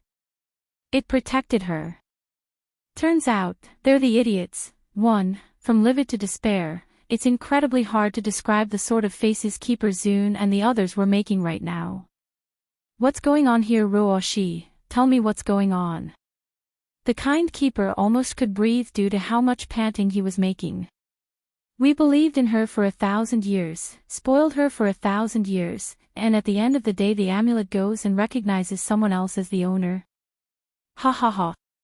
It's ridiculous, it's ridiculous. I don't know, ghostly pale in the face, this slick-tongued deceitful liar that was Yun Ruoshi finally met her match today. No matter how smooth and quick-witted that brain of hers was, it's not going to help against reality. I really don't know. Ha ha ha, you don't know. You're telling us you don't know. The more he laughed, the more the tears came rolling down Keeper Zun's eye. Yun Ruoshi, we believed in you, we doted you, and now all you have to say to us is you don't know. This time, it's not only the kind-hearted keeper who's been chilled to the bone, the others are also shocked and despairing over the truth. Truly, none of them wants to admit to the fact that their choice a millennium ago was wrong. Ha ha ha. As if you people can't tell what's going on here. The old goat casually steps forward. This woman over there stole my mistress's amulet and claimed to be all heaven's owner. Oh right, that name too, she only learned of it through my mouth before. Why else would you idiots not hear about it prior until recently? Keeper Zun became painfully regretful as he closes his eyes slowly. He wants to change the past, but all that came was a weak helplessness from within. Indeed, until recently, we never even heard of the amulet having a name. 1,000 years, Yun Ruoshi, you deceived us for 1,000 years, quivering in the lip, the kind keeper bitterly mutters this aloud. Back then 1,000 years ago when all was well, they too had a good image of Bai Yen when the old coot brought her back. Who wouldn't like a good talented young girl, right? But, it all changed once Yun Ruoshi came. She was brought into the celestial palace by Bai Yen herself. According to the story told to them, the girls are childhood friends and that Yun Ruoshi's older brother died protecting Bai Yen, hence the strong level of affection between the two. Going by that detail, it's estimated that's also the time where the amulet was given out to Yun Ruoshi by Bai Yen. It's for the older brother's sacrifice. But they didn't tell anyone about the exchange, otherwise why else would these keepers turn on Bai Yen after being framed as the scourge of the celestial realm? Turns out, they're the idiots, too, isn't that funny? Keeper Zun did not hold back the self-mocking laughter inside of himself after that thought. When looking over to Yun Ruoshi, his eyes are now entirely filled with disappointment and nothing more. Keeper Zun, you listen to me, it's not like this. The old witch panics and wants to defend herself. However, this poor image she's trying to portray only deepens her guilty image. If you want us to believe in you again, then it's possible. If you can hold on to the amulet, then we will. Hearing this from the senior brought a flicker of hope to the woman's eye. She knows all heaven wouldn't give a reaction to her possession, so she's assuming the amulet wouldn't resist her either. Whatever the case may be, this deceitful old witch had no other choice but to push on. Bringing her broken body up from the ground, Yun Ruoshi staggers forward in a frantic manner for the only chance laid before her eyes. Bai Yen didn't hold the other side in her view, though despite what's drawing closer, she's too immersed in her own world right now. Stop right there. Bai Ning wasn't as unfazed as her own daughter though. The lady flew into a rage at what's happening and wanted to push the other side away.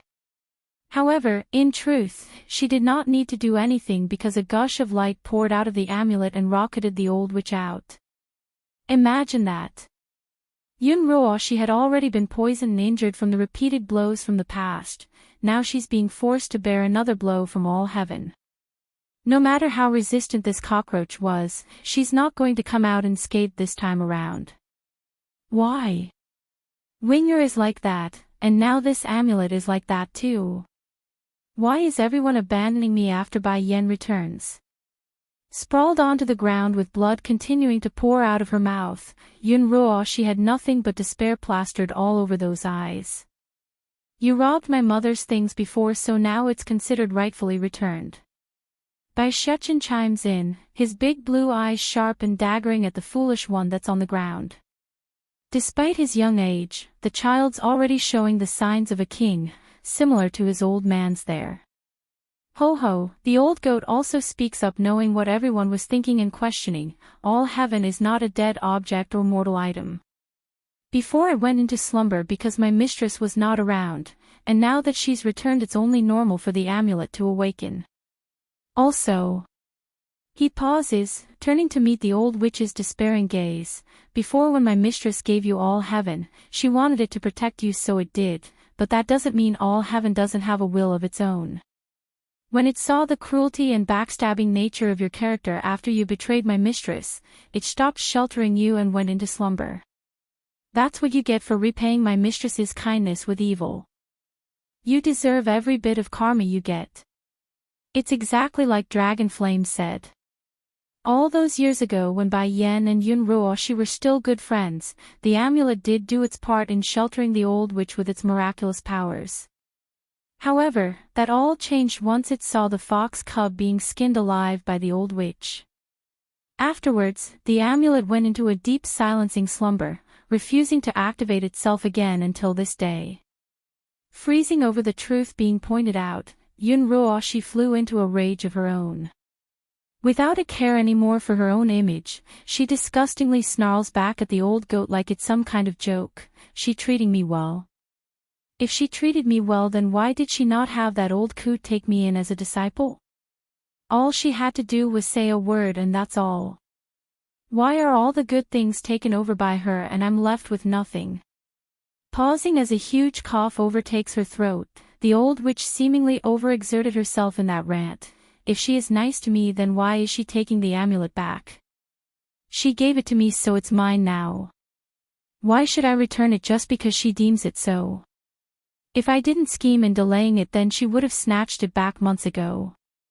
Turns out, they're the idiots. 3. Towards the hissing sound of animalistic instinct from the old witch, many were shocked with even more horrified by what they're seeing. It's beyond what many thought of the woman based upon the fake image she portrayed, thus causing their brains to clunk up into a stupor. Roshi Yu, Keeper Zun was among the shocked individuals here. This kind elder got so overwhelmed that he had to take a step back to gain his footing and to let his mind work through the information. Still in her own world and snickering derisively at everyone, Yun Ruoshi continues to howl out her inner darkness. If she didn't want to steal away my amulet and stole the Lord's heart, I wouldn't have wanted to harm her either. Keeper Zun, you told me what the amulet can do and its amazing properties, so why should I give it back to her? If I did, my good days would be over. Don't you people get it? Ruoshi. Coming back from his initial shock like everyone else, Keeper Ling also lashes out in livid fashion. He's shaking extremely hard due to the swelling emotions of betrayal from within. Tell me this instant that what you said there is not true, tell me that right this instant. Among the many keepers that looked after her, Yun Ruoshi had the best impression of Keeper Ling, who was among the grumpiest. He treated her the best, so a level of warmth did become born within the witch's heart. However, right as she's about to respond in kind, a derisive and self-mocking laugh cuts her off. What am I doing? What's the point in even listening anymore when reality is in front of me? Yun Roshi, you witch, how dare you deceive us for 1,000 years? How laughable, to think I was just saying Bai Yen couldn't amount to an ounce of her goodness. Talk about a face slap I did to myself. Biting her own lips tightly, Yun Ruoshi started to quiver because even that flicker of warmth she had inside died off. Keeper Ling. Ruoshi, do you know how much of a crime you committed? We poured a millennium into you, forced the Lord to marry you, and killed Bai Yen for your sake. Now the Lord won't even return to the celestial palace because of that. Now you're showing us the amulet all heaven isn't yours to begin with. Do you know what you've done? What you've caused? You've doomed us all. Somber in the face, Keeper Ling the grumpy senior only had despair and pain coursing through those eyes. Yun Ruoshi, even if you die 1,000 times over, you still can't erase your own crimes. Others from the celestial palace are also very unstable in their emotions, all wanting to slaughter the old witch to satiate their anger. Yun Ruoshi naturally didn't get it still, of course, considering the sort of character that was herself. She's confused, not able to comprehend why all her former allies would turn so quickly and want her life after the truth came out. In her mindset, even if she's not the supposed savior, there should still be some sort of feelings in there since they spent a millennium together, right? Keeper Ling, I didn't harm the celestial realm, I did not, I only hurt Bai Yen. Instead of mounting a proper defense in her argument, that sentence only aroused a stronger level of hatred from the keepers. Turns out, they're the idiots, for, had it not been for the serious injuries they suffered by the hands of Winger, these old keepers would all be up in arms towards the old witch at this point. Worse was the fact that they could tell Yunruo she had no remorse over her own actions, thus infuriating their hearts even further. Why didn't you tell us Bai Yen is the real owner of the amulet? Keeper Zun almost could hold himself back there despite his good kind nature. Why did you impersonate her identity? I didn't. She gave me all heaven, so that means I am its owner. I didn't impersonate her, ha. Keeper Zun's tone now got cynical and irate. Then did I ever tell you the amulet can only have one owner in this life? You said nothing despite that fact. I suspect you are purposely conspiring to destroy our world. Yunruo she just stared dumbfoundedly over the accusation. It's true she's jealous of Bai Yen and went through long lengths to destroy her former friend, but she's never once thought of ruining this world. Why can only Bai Yen get the good stuff in this world? We are both the same, born from the same area, lived similar lives, so why does everyone turn to her and give her everything while I get nothing? The Celestial Lord loves her, the Demon King secretly loves her, and everyone in the Celestial Palace respects her. And she's not only talented, she's also more beautiful than I. Even those maids under her never treated me with respect. Keeper Zun, I was wrong, I know my fault, please forgive me. Climbing up to the old senior's leg and clinging onto it, I am simply too jealous of Bai Yen, that's why I didn't dare tell you any of those things. You know me, you know I'm not the scheming type, I really didn't mean to. If it was in the past then the kind keeper would surely believe her lies, but the little tidbit about her not being the scheming type only infuriating him even further. Seeing her false plea having no effect on Zun, the old witch instead turns to Keeper Ling as her last resort. Please Keeper Ling, you always doted me the most, you wouldn't really hurt me would you? Scram!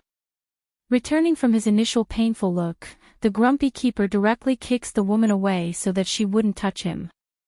Love and pain always go hand in hand. The more the love, the more the pain. He's fond of Yunruo, that's true, but that's only under the premise of her being the savior.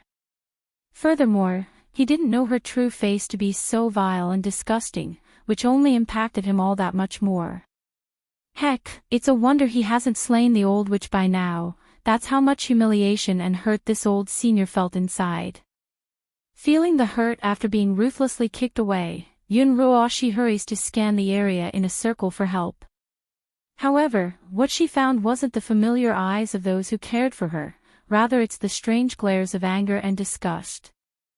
In that instant, the woman only felt humor and mockery as she cried out those tears. So all they ever cared about is my status as the savior, the owner of the amulet. They never once cared about me as a person. So that's 1,000 years worth of time with them is worth nothing. I see how it is now. Ha, she murmurs a laugh like she's finally resigned to her own fate.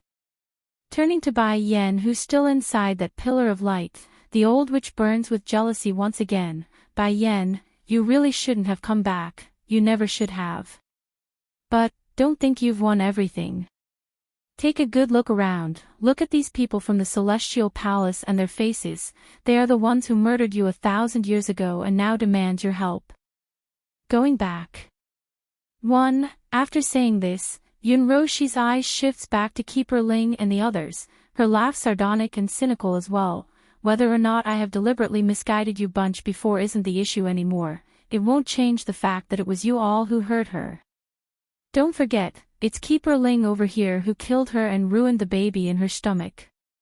You still think she's going to help the Celestial Palace? How laughable, ahaha. Rage spewed out of Keeper Ling's eyes at being called out. You shut up. Unfazed, the old witch merely closes her eyes in anticipation for what's to come. She's fearfully frightened inside, but no matter what, she's not going to let them see that of course out of grudging smite she knows, this time, she had lost everything. Status, pampering, and him. Bai Yan, looking embarrassed, Keeper Zun speaks first after resolving the struggle in his heart. Before we allow us to sincerely apologize for what we've done. Indeed, we did a lot of wrong things under Yun Ruoshi's deceit, but even so, I hope you can return to the Celestial Palace with us. His eyes are full of guilt because as long as the thought of Yun Ruoshi tricking them into doing all those things continued to hover in his head, he would gnash his teeth in frustration. Bai Yan did not respond though. She's silently staring at the glowing amulet in her hands like she's hypnotized into a different world. Keeper Zun only got more embarrassed as he got ignored. Wanting to do something, the old senior forces himself up from the ground to walk closer to the woman despite the pain, yet right as he did so, a small body of a child gets in his way to block the path.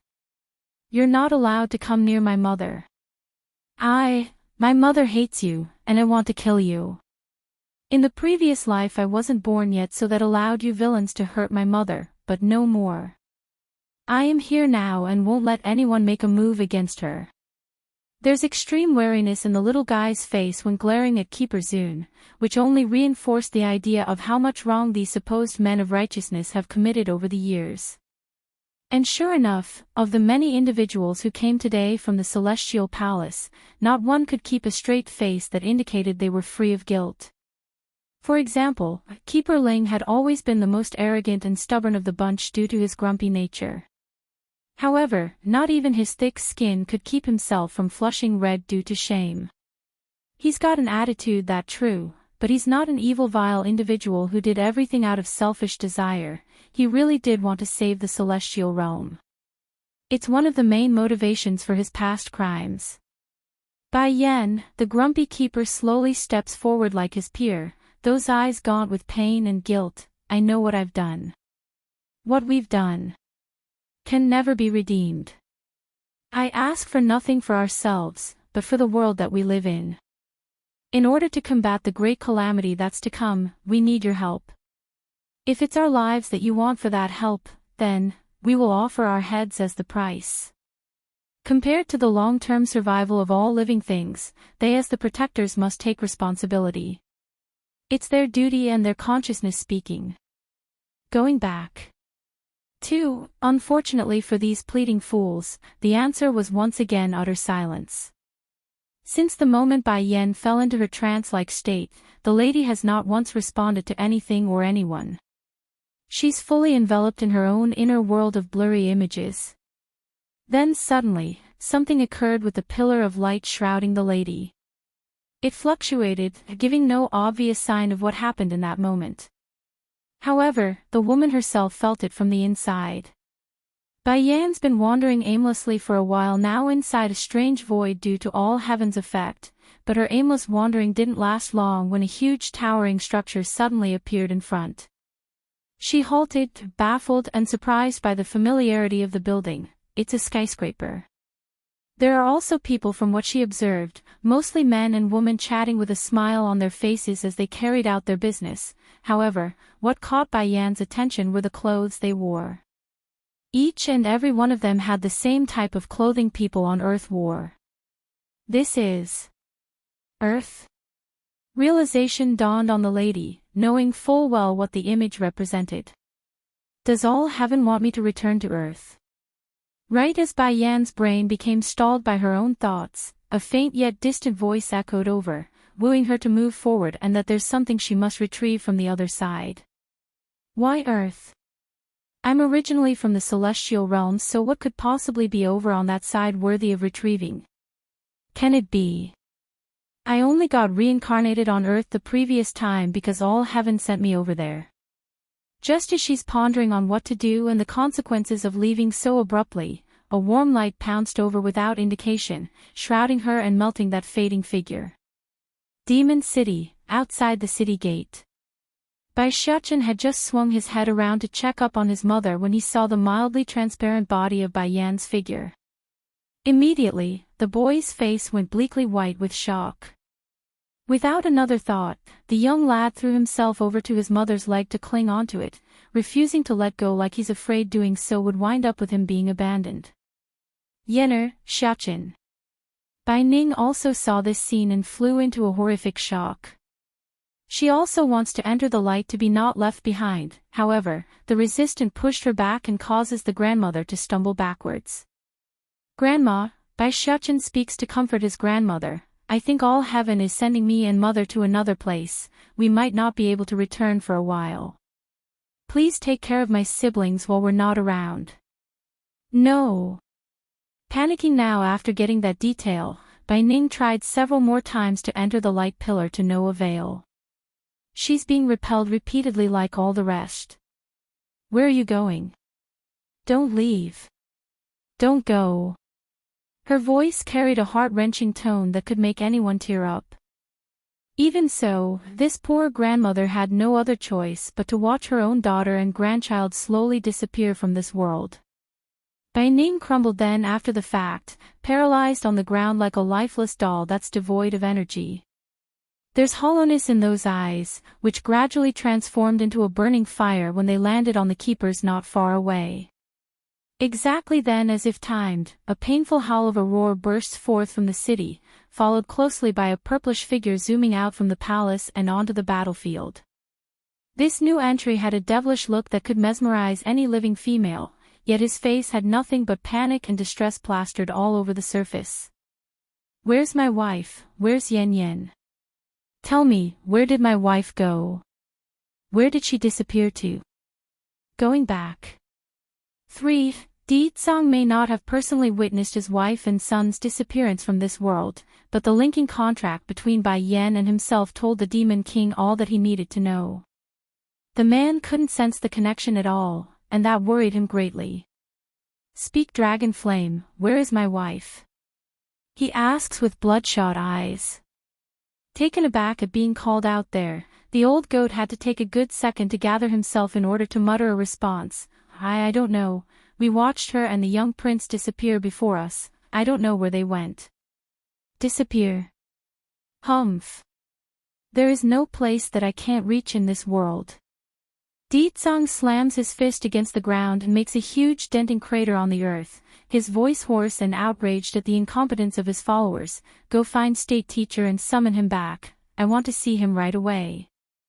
Aside from himself, there's only one other person in this world Di Tsang could trust, and that would be the seemingly always missing State Teacher who haven't shown his face for a good while now. Somewhere else in the demon realm, a certain charismatic individual was currently staring up at the blood-colored moon when he suddenly sneezed. It's as if some predator had locked their eyes onto him from the back.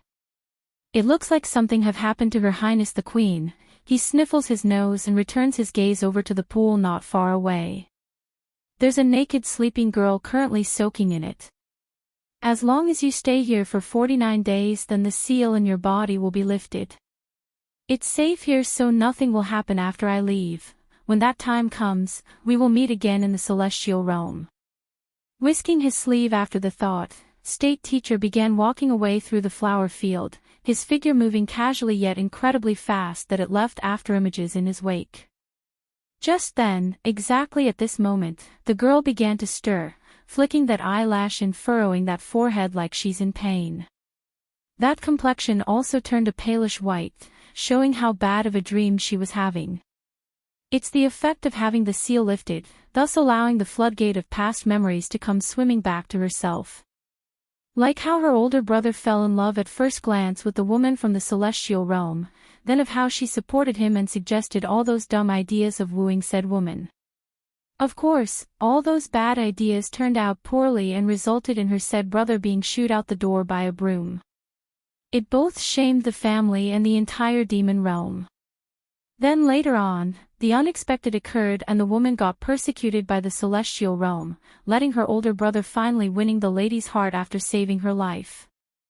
Because of that affection, a new life was formed and a baby would soon be upon them. Di Xiaowan could still vividly remember her reaction to the news of a possible nephew or niece then. She tagged along with her sister-in-law everywhere, not wanting anything bad to happen. Sadly, in the end she failed and the unborn child was lost as well as her sister-in-law. So my past is like that. Older brother and sister-in-law had long known each other and it's only in this life that they can be together. Celestial realm, it's all because of the celestial realm that everything happened in the past. They persecuted her and forced the family apart. Shooting her eyes open, there's anger and hatred filling the beautiful girl's face. 49 days. Fine. I'll stay here for 49 days, afterwards I will definitely go to that celestial realm and find those bastards. I don't care who will stop me, nothing will in my way. Earth, 1, atop a towering snow peak without a hint of civilization, pristine and white due to the shimmering cold substance which blanketed this ground, Bai Yen slowly comes to after being thrust into the light. She rubs her forehead, feeling the stinging pain of crossing over time and space. The lady had no illusion about what she experienced there. The uncomfortable sensation that's throbbing in the forehead told her all that it needed to confirm the fact. However, what did catch the lady by surprise was the familiarity of the place she's landed herself in. Is this the Merry Snow Mountain? According to her old memories of living back on Earth, this Merry Snow Mountain was the exact place where she attempted that feat of concocting a 9th-grade damn pill, and also the very place where she got struck down by the lightning bolt due to her own carelessness and rash act. I'm back. Hurrying to glance down to her own clothes to confirm this wasn't all just a huge ruse by her own head, perhaps the other world was all just a dream maybe. Anyways, Bai Yen saw the familiar red dress she wore before coming, for that, she's relieved. Looks like my original body did get destroyed by the thunder back then, so this time my body is the new one from the other world. But where's my son, where's Xiaochen? Searching the nearby vicinity, the mother couldn't find any traces of the boy. That could only mean one thing, the lad got transferred to another location other than the mountain here. I will need to get off this peak and look for him, I'm sure he's worried with me not around him. In this region where Bai Yen lived in her previous life, there are 4 small hidden clans that wielded a lot of influence. The Bai clan was among the ranks before she died, it's also where her mother hailed from. Following that was the Wen clan, Fu clan and the Tian clan. Under normal circumstances, Bai Yen should technically be called Wen Yen due to her father being part of the Wen clan. Unfortunately, that coward Wen Shan abandoned his wife during the crucial moment when the Fu clan and Tian clan attacked the Bai clan as a united front. The man claimed that the other 2 parties had the rumored support of the Water clan, the head boss of them all, so he didn't dare move against the foe out of fear for the risks involved. In the end, the Bai clan fell into ruins and Bai Yan's mother and grandparents from that side of the family all died in that day. Since then, she changed her surname and left home of her own accord, never to return. All heaven, is it you affecting me by restricting my powers? Just now, the lady finally noticed the limit on her own powers after trying to tap into it. It's still there but there's no way to control it, presumably the act of her amulet. It's understandable in a way, Bai Yen could relate to why. After all, Earth was a world without much spiritual energy in the air. Imagine a celestial-ranked cultivator descending upon this world, it would cause catastrophic damage to the ecosystem. The only issue she had with this arrangement was that all heaven didn't even ask and instilled the restriction of its own accord. Fine, but we're going to have some serious talks about this is all over. You don't go making decisions for me without my consent. She murmurs, staring down at the amulet in her hand and making a sharp warning face. As if frightened by that look, all heaven actively vibrated like it's making an apology. It's an object, but that doesn't there's no will inside this item. Pleased by the reaction, Bai Yen smirks in a half-satisfied and half-grumpy manner before breaking out into a frown. She still needs to get off this mountain.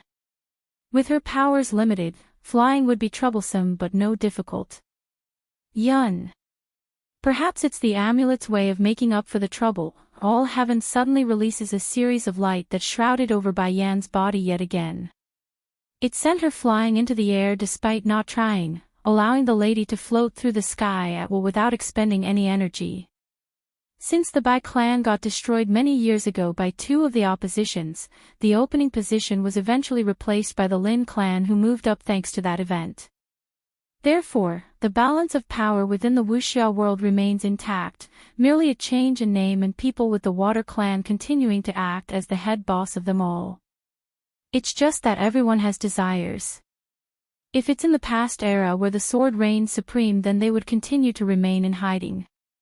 However, it's the modern age on Earth. Who wouldn't want some flashiness in their life? They're tired of the boring seclusion of the past. That's why all four clans have now moved their base into the cities. Furthermore, their influences have now expanded past the wuxia world and into the regular people's lives, like businesses and the military. They are not the government, nor a dictating force in a country, but the manpower and positions these four families wielded couldn't be underestimated. Bai Yan could care less about those details right now, of course. After she got off that snowy peak and into human civilization again, the first order of business this lady did was to undress herself and to replace those ancient-styled clothes with something more modern. Earth, too, Mommy, that sister is so pretty. Is she a star or something? She's dressed differently from us. A passing child points out, staring with her finger pointing in astonishment. Probably, sweetie, she's likely making a film by dressing in those ancient-styled clothes. There's no way she's from the past or something. The child's mother comments, not thinking otherwise about her words being partially right or not. Bai Yan heard the conversation from the pair, of course, and couldn't help but make a helpless smile at that. It's undeniable that her outfit was standing out like a sore thumb in this city filled with people from this modern world. I wonder if my son is going to be able to adapt to this place by himself. I better find him soon, otherwise who knows what would happen with that face of his. After contemplating her options, Bai Yan didn't linger and continued on her way to the nearest clothing shop she could find. From initial inspection, the store didn't sell any outrageously expensive item, the average product that most common citizens could afford. The issue here, though, was the lady herself. She didn't have any earth money. No matter how thick-skinned someone was, trying to make a purchase without actual money was still an awkward situation. To remedy the problem, she shyly reached into her own pocket and pulled out a very nice-looking jade. Let's be clear. Bai Yan may not have any money for this country to use, but that doesn't mean she doesn't anything of value in her possession. This jade she pulled out was one of them that those three silly shifis of hers gave over the years. If sold at an auction, it would easily fetch millions. Hello there, miss. Mind if I use this jade to pay off what I for the clothes I chose? The saleswoman helping her paused at the proposal, clearly hitting a kink in her brain over the idea. Despite that, the lady retains a decent smile, while most would start getting angry at being stringed along. Miss, we also accept cards and checks if you don't have cash on you. Using a jade too. Please don't tease me, okay? Bai Yan knows her proposal was also against the norm and making things difficult for the saleswoman, but waiting until her jade sells at an auction would take too long, thus further delaying her mission of finding Bai Shachin. Wait! Seeing that Bai Yan was about to turn away, a hollering cry suddenly came from the rear and roused the lady's attention. It's a handsome young man who called out. Boss! The saleswoman readily greeted the person and stood to one side, clearly letting the shop's owner to take over. I agree to your idea. We will accept the jade to pay for those clothes you chose. The man locks on like a fox at the object in her hand, donning a greedy smirk like he's found the deal of a century. So a jade for a set of clothes. Don't you think you're taking advantage of me with your deal? The corner of the man's mouth stiffened. Oh beautiful, didn't you say you want to trade the jade for the clothes anyway? Why are you changing your mind now? I'm not changing my mind. I'm only finding the deal to be too disadvantageous for myself. Bai Yan doesn't let herself slip despite the joy of getting an offer. If you are willing to do me a favor, then I can promise this jade to you. For a split second, her smiling face actually bedazzled the handsome young man. This owner of the clothing shop had a reputation for being flirtatious with the opposite sex, often bringing women to various establishments, but he could say in honest truth he's never met someone so unique and special from initial view. At this moment, Ling Lang, the owner, actually found his heart thumping uncontrollably with monkeys egging him to move that dumb brain of his. Earth 3, what do you want me to do? Help me find someone. Unlike the clueless dote across from herself, Bai Yan already recognized the man across from herself. Ling Lang, the grandson of General Ling Kaiyuan, an important military official of this country, also the son of Bai Yan's young aunt. Based on their relationship, these two here are considered cousins due to their mothers being sisters. Sadly, such a close tie didn't help in their familiarity due to the unfortunate demise of the Bai clan all those years ago. To be clear, Bai Yan did spend years in the wilderness by herself training, but that doesn't mean she was informationally blocked off from the regular world. She had her ways of learning things when coming out to buy ingredients and stuff for her alchemy. If you're asking me to search for a person, then you should give me a photo at least. That way I can get a lead easier for you. Ling Lang himself found it surprising that a young lady like this would ask him to search for someone. Who could make such a beautiful rose search them out? Shaking her head, I don't have a picture of him, nor would he be in any database. However, I can provide you with a portrait. Based on his characteristics, he should be very easy to find. In a place like Earth, having an appearance like Bai Xiachen would be a 1 in a million, it's too outstanding. No information. Ling Lang appeared taken aback, his face becoming wary and suspicious. Is she looking for someone from the martial world? Only those that stayed out of modern society would be like this without any information to go upon. Mind if I ask, beautiful, who is it you're looking for and how are they related to you? Ling Lang asks, brushing his hair to one side like he's all cool and stuff. It's obvious this guy was shooting electricity through his eyes. Oh, my son. Oh, my son. An audible shattering could be heard within the young man's chest at the confirmation. It's the sound of his heart breaking. It's not easy to see a woman who could make his heart fall for them, and the result was this person being a mother already. Oh, how the gods like to punish this flirtation young man. For a split second, Ling Lang wants to cry out of impulse. Wiping the invisible tears from his eyes, though they never existed, he forces himself to move forward out of business standards. All right, if you give me a portrait of your son, then I'll have someone go look for him. Why me? Why does she have to have a son already when she's so young? Pity, such a pity. I don't have a portrait on me, so I'll draw you one later. Thinking it over, Bai Yan got another idea too. Also, I want you to give me some money. That actually made the man visible twitch in the corner of his mouth. Didn't you say only one favor? It's true he has good feelings towards Bai Yan, but that doesn't mean he's going to be taken for a ride. A businessman would always be a businessman, that he won't change, not even for a girl. When did I ever mention it's only one favor? Bai Yan understood what her clueless cousin was implying at and shot it down immediately. Besides, this jade in my hand is worth millions if put in an auction. Why should I give it up so easily like you thought? Money talks, especially when one was desperate and without any on hand. This includes those reclusive martial art clans that are now living in the cities as well, so it's just a matter of time before she needs to use some. Earth 4, there's something Bai Yan didn't mention as well, that the jade also held other properties which made it far more valuable than mere money. But Ling Lang didn't need to know that, not yet anyways, unless he asks in the future. Showing a bemoaning face at the extortionary lady, Ling Lang reached into his own pocket and pulled out a credit card. Here, there's 1 million in there, the passcode is 5x times x times x, so keep it on you for now. I will get some more later on after notifying the bank. Also, remember to come to me first if you got more jade of this quality in the future. In a few days it would be his grandfather's birthday, so he wants to use this jade to offer it as a gift. The filial grandson had a lot of confidence the present would make the old general very happy. Looking at her clueless cousin's reluctant face, Bai Yen quickly grabs onto the card like a mischievous fox that had won the exchange.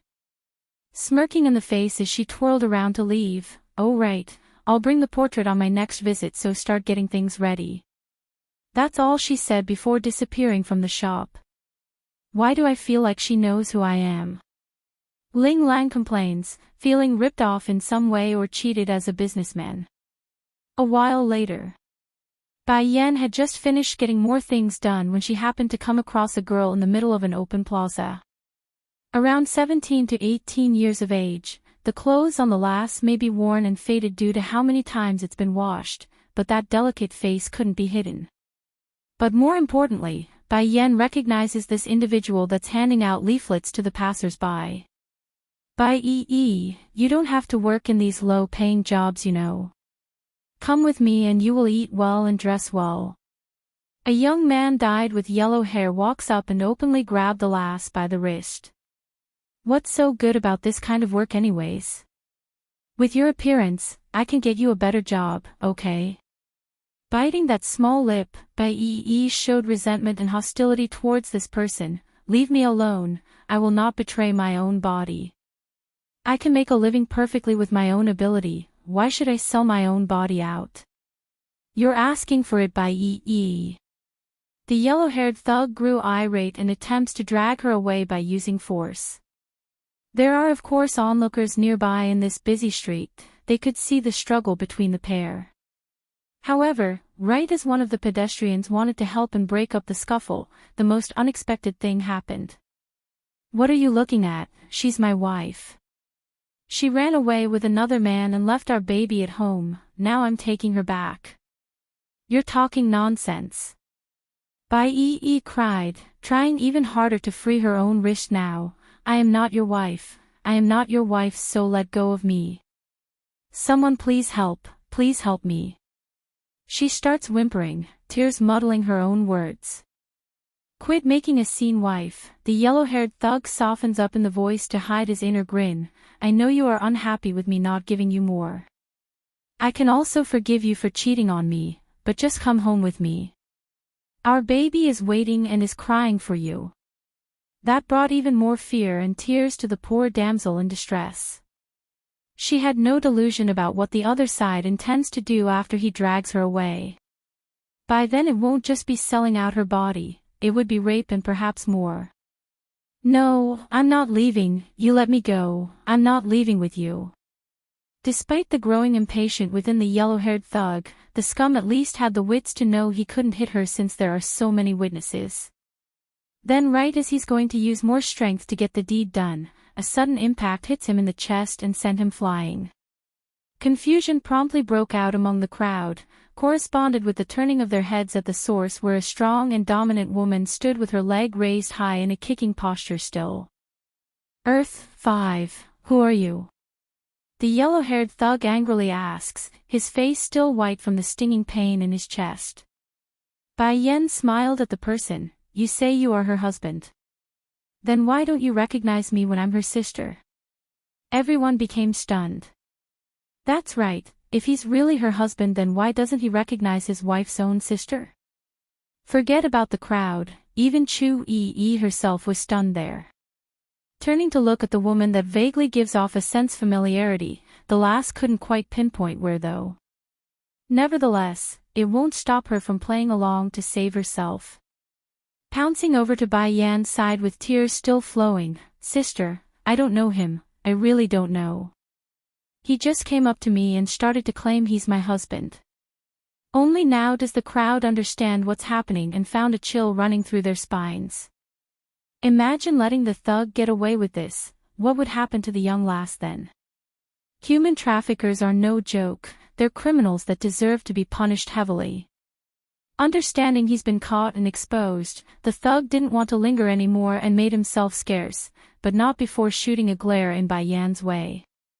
A criminal knows not to stick around at the crime scene because he won't be able to leave anymore if the cop shows up. I'm back, I'm Bai Yan. Bai Yan says after getting everyone to disperse. "You. Sister Bai Yan." Bai Yi appeared shocked and taken aback. Yes, I'm back. Though they are addressing each as sisters and family, but make no mistake, Bai Yi wasn't biologically related to Bai Yan in any way. The lass was an orphan adopted by the family, and since she didn't have a last name, the lass was given the Bai surname and became the apprentice of Bai Yan's mother. Back then Bai Yi wanted to follow this older sister of hers for sure. Sadly, perhaps it's immaturity working, but the lass got left behind as well when Bai Yan stubbornly departed on her own. Why are you handing out leaflets on the street? What about the money I left you before I left? The amount should be plenty for you to live a comfortable life even if you splurged. Bai Yan asks after finding the situation odd. Meek and depressed, Bai Yi hangs her head in shame before answering. Sister Bai Yan, shortly after you left, your stepmother and her daughter deluded your father into taking everything back. They said I'm not a daughter of the Bai clan, so I have no right to inherit that wealth. Sister Bai Yan, I'm sorry, I'm so useless and could protect Shifu's belonging even after she's gone. Bai Yan's heart shook at the news. Slowly closing her eyes, a cold frost filled her soul. Tell me, why is your strength all gone? How did it become like this where even a thug can bully you? Bai Yi's body visibly stiffed over the inquiry. Hanging her head even lower, the lass didn't even dare to look up anymore. His daughter. One eye, her hands pulled into a clawing grip around those sleeves, indicating the lass didn't like what she's going to say. I know I've brought shame to Shifu, I'm sorry. I'm sorry Sister Bai Yan. Bai Yi understands that it's a great fortune on her part to be taken as an apprentice by Bai Yan's mother, therefore, it's a great humiliation that she couldn't protect the things left behind for herself. You don't have to apologize to me. Seeing how hurt and pained her own foster sister was acting, Bai Yan hurries to pull the lass into a hug to reassure her it's alright. The one who needs to apologize is me, it's me.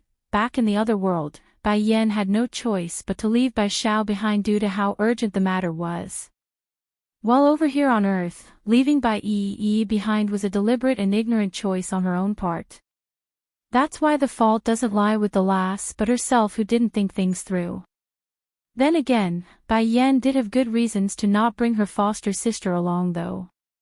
The woman wanted to grow strong, meaning the journey ahead at the time would be perilous and uncertain. Furthermore, she herself didn't think her own father would be such a bastard to steal the inheritance from under his own deceased wife's student. Just thinking about that idea infuriated Bai Yan to no end because it wasn't meant for him.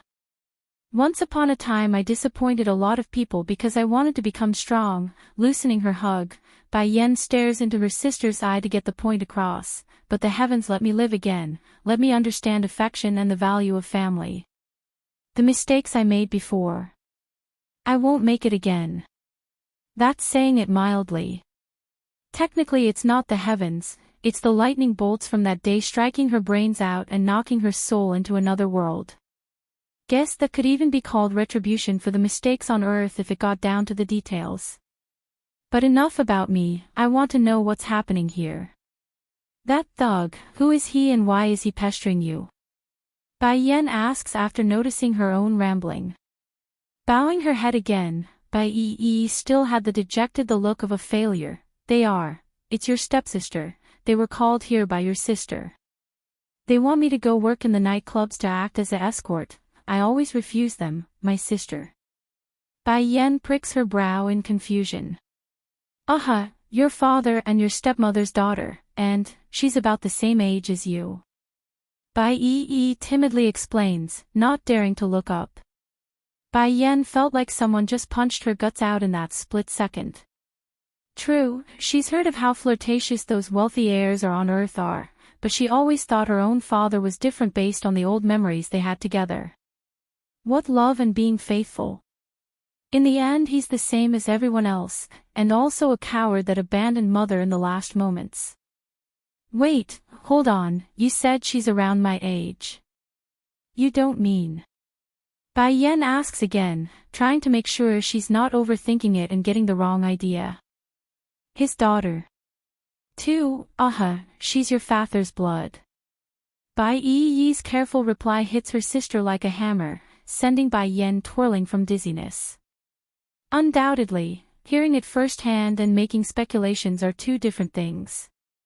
Back when she got tossed into the other world and became the Bai Yen of that side, she didn't feel any hurt due to it not being her true life. However, this here wasn't the case. All those memories from her childhood, the memories of her mother and father doting on her, they're all shattered now in full like a deceptive lie from her closest kin. Darkening in the face, Bai Yan's eyes revealed a flicker of frost that she only used against those foes that wronged her. Lead me to their home. At the request, the young girl only hung her head and made an uneasy posture. You don't have to be afraid, just show me the way. I'm not going to let them steal the things I gave you. They don't deserve what was my mother's. Bai Yen says, her smile reassuring and powerful. But, despite her own worries, Bai Yi still nodded after meeting her sister's gaze. Okay, I'll take you. Ever since that incident, the lass here has never wanted to step foot into that dreaded home again. However, if it's her precious sister Bai Yen who wants to go, then she's going to take her there regardless of the lass's own woes. The former Bai Mansion, an estate that's neither overly luxurious nor extravagant, a perfect unity between modern and traditional style in its construction. Mom, it's not easy for us to finally climb up to this position, I'm so happy. Speaking was a girl by the name of Wen Fei Fei, Bai Yan's stepsister who currently had her head cuddled against the woman that sat next to herself on the sofa. But I heard Papa talking with someone over the phone earlier. He's still looking for Wen Yen, that bitch. She's already left home for so many years, I bet she's dead somewhere out there by now. Chai Moon's gaze was all gentle and kind when smiling down at her own daughter despite the foul words coming out of that mouth. Fei Fei, she is still your papa's daughter, so how can he not want to find her? A tiger wouldn't hurt their cub, let alone your papa who is human. He's not the type to abandon their child. That only roused a new flare of anger in Wen Fei Fei's heart instead of soothing it. If that's the case, then why did he disregard us for so many years? Isn't it because Bai Yu and Wen Yen? Wen Yen vowed to never return and even changed her to name to Bai Yen to show she's not related to us anymore. Humph. Moreover, it's because of such a rebellious daughter that I had to stay away from here for all these years. If it wasn't for Bai Yu's death, Papa wouldn't have called us here in the first place, so I hope that bitch never returns to begin with. Upon thinking up to here, Wen Fei Fei's delicate hands would begin to clench up in frustration and annoyance due to the childhood she experienced. Unbeknownst even to her own mother, this girl had more than once snuck over to the Bai estate during her youth, and on every visit, she would see her beloved papa doting on another child. Imagine experiencing such a scene. Anyone would hold resentment in some way, even if the fault lied with the one she cared about. His daughter. 3. She's unwilling to accept such a fate. Why should another daughter be taken priority over herself when they're both Papa's daughter? It doesn't make sense to her. Fei Fei, you know it too, coming here wasn't easy for us. Your Papa. Although he is selfish, but his love for Bai Yu is still sincere, it's just that he loves himself more. Also, the things we snatched from Bai Yi, your papa only had us temporarily keep it for now. I estimate he's going to give it back to Bai Yen once she returns in the future. Back then the only reason Wen Shan would agree to giving them the privilege of taking care of those properties and assets were because of Bai Yi's status as an outsider. If it wasn't for that crucial point, no level of coaxing from this pair would matter in the eyes of that cowardly man. Fortunately for the mother and daughter here though, the selfish man didn't bother to check on the contents even after forcing Bai Yi to hand it over. As a result of that fact, some of the assets had been moved and secretly used by Chai Moon and her daughter here. For example, the Dan pills Bai Yen left behind were consumed by Wen Fei Fei, thus allowing her average constitution to grow exponentially compared to others of her age in the clan. Mama, do you think that Bai Yen is stupid or what? If she had those Dan pills then her strength would have improved greatly, yet instead she left it all to that outsider Bai Yi. Now it all benefited me. The lass snickers a laugh, holding her older stepsister in contempt. Unbeknownst to her though, when Fei Fei's speculation wasn't exactly wrong, those pills were given to Bai Yen herself. However, they're not assets left behind by Bai Yu, they're all personally concocted by Bai Yen during her younger years. As to why this fact wasn't made public, it's due to the tragic event all those years ago that stopped it. Back then, Bai Yen had just come across an old alchemy book in one of the old storage units of the Bai clan. Then through trial and error of her own, the young girl was able to grasp her own way through the ins and out of alchemy and produce those damn pills. Though inferior in quality for a first attempt, they were still plenty valuable on Earth. Coupling with the fact that the old Bai clan's head was about to celebrate a birthday event soon, she thought it'd be best to wait until that day to offer it as a present. By the way, Mama, you know how Papa doesn't let us go into his study, right? Not long ago I secretly snuck in there and saw a portrait placed along his table, painting. Is it a painting of Bai Yu? Chai Moon asks with raised eyebrow but quickly shot the idea down by shaking that head. It's too unlikely in her opinion. For one thing, who still uses a painting when there are plenty of photos around? No, it's not. That painting, it's like a tortoise. No wait, that's not right either. It has a body like that of a turtle with a snake's tail, and I'm not exactly certain, but the head is similar to that of a dragon's as well. I only took a glance and I already wanted one. Imagine having such a mighty creature as my pet, wouldn't that be good? Oh you, Chai Moon gently pokes her daughter on the forehead as a tease, that painting is just a painting, don't think too much of it. Also, don't go asking your papa lest he be unhappy. No matter how extravagant their lifestyle was right now, it's still taken from someone else, so it's not as stable as others think. After all, she's the one who lured another woman's husband into her own bed and then gave birth to his child. That fact would never change. What a shame, if only Bai Yu left behind some more of those damn pills. If she did, then Fei Fei's strength would be much higher than she is now. We've already used all of it from the batch we took from Bai Yi. From now on it will only get harder for my child to grow. Upon thinking up to here, Chai Moon would always lament a sigh due to how far they've come.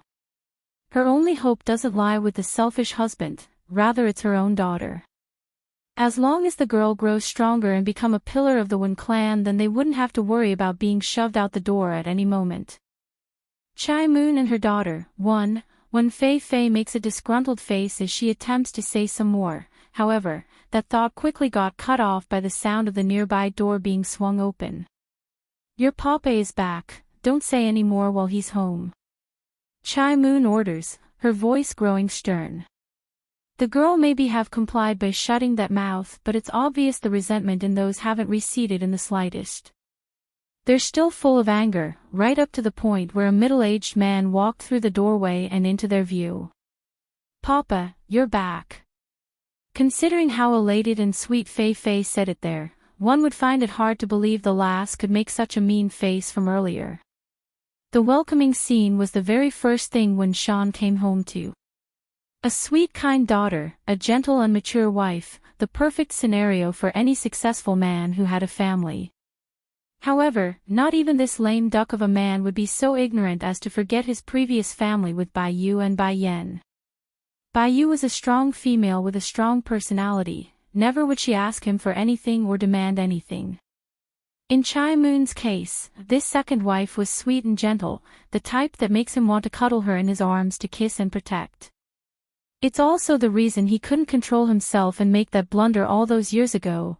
The woman stroked his manly ego in so many ways that he couldn't resist. It's been hard on you, Wen Shan says after remembering how poorly he's treated them both. He's never made any promises to Chai Moon, yet this woman would still stand behind him and not ask for anything. This includes the insults thrown their way, that's how much they endured. And what have he done as a husband and a father? Nothing really, aside from ignoring them and turning a blind eye to the house attendant's behavior. Brother Shan, Chai Moon moves closer to her husband after that comment, her eyes radiating light when speaking. It's nothing, I really didn't suffer much. As long as I have you and can be together, then I'm willing to bear any bad names coming my way. When Fei Fei clearly thought otherwise and spoke up in protest, Papa, you don't know how much of a money's person Bai Yu is. Even if Mama did more here, those attendants and maids would still look down on her. If not for my outstanding talent and growth, I bet they will still hold us in contempt to this day. The ones working for the Wen clan aren't normal civilians, they're all highly skilled martial artists that have grasped onto the edge of being cultivators themselves. Therefore, unless these two showed enough talent to win over their hearts, those attendants and maids would never acknowledge them. Fortunately for Chai Moon though, she herself may not be capable, but her daughter Wen Fei Fei was, thanks to those Dan pills they stole from Bai Yi.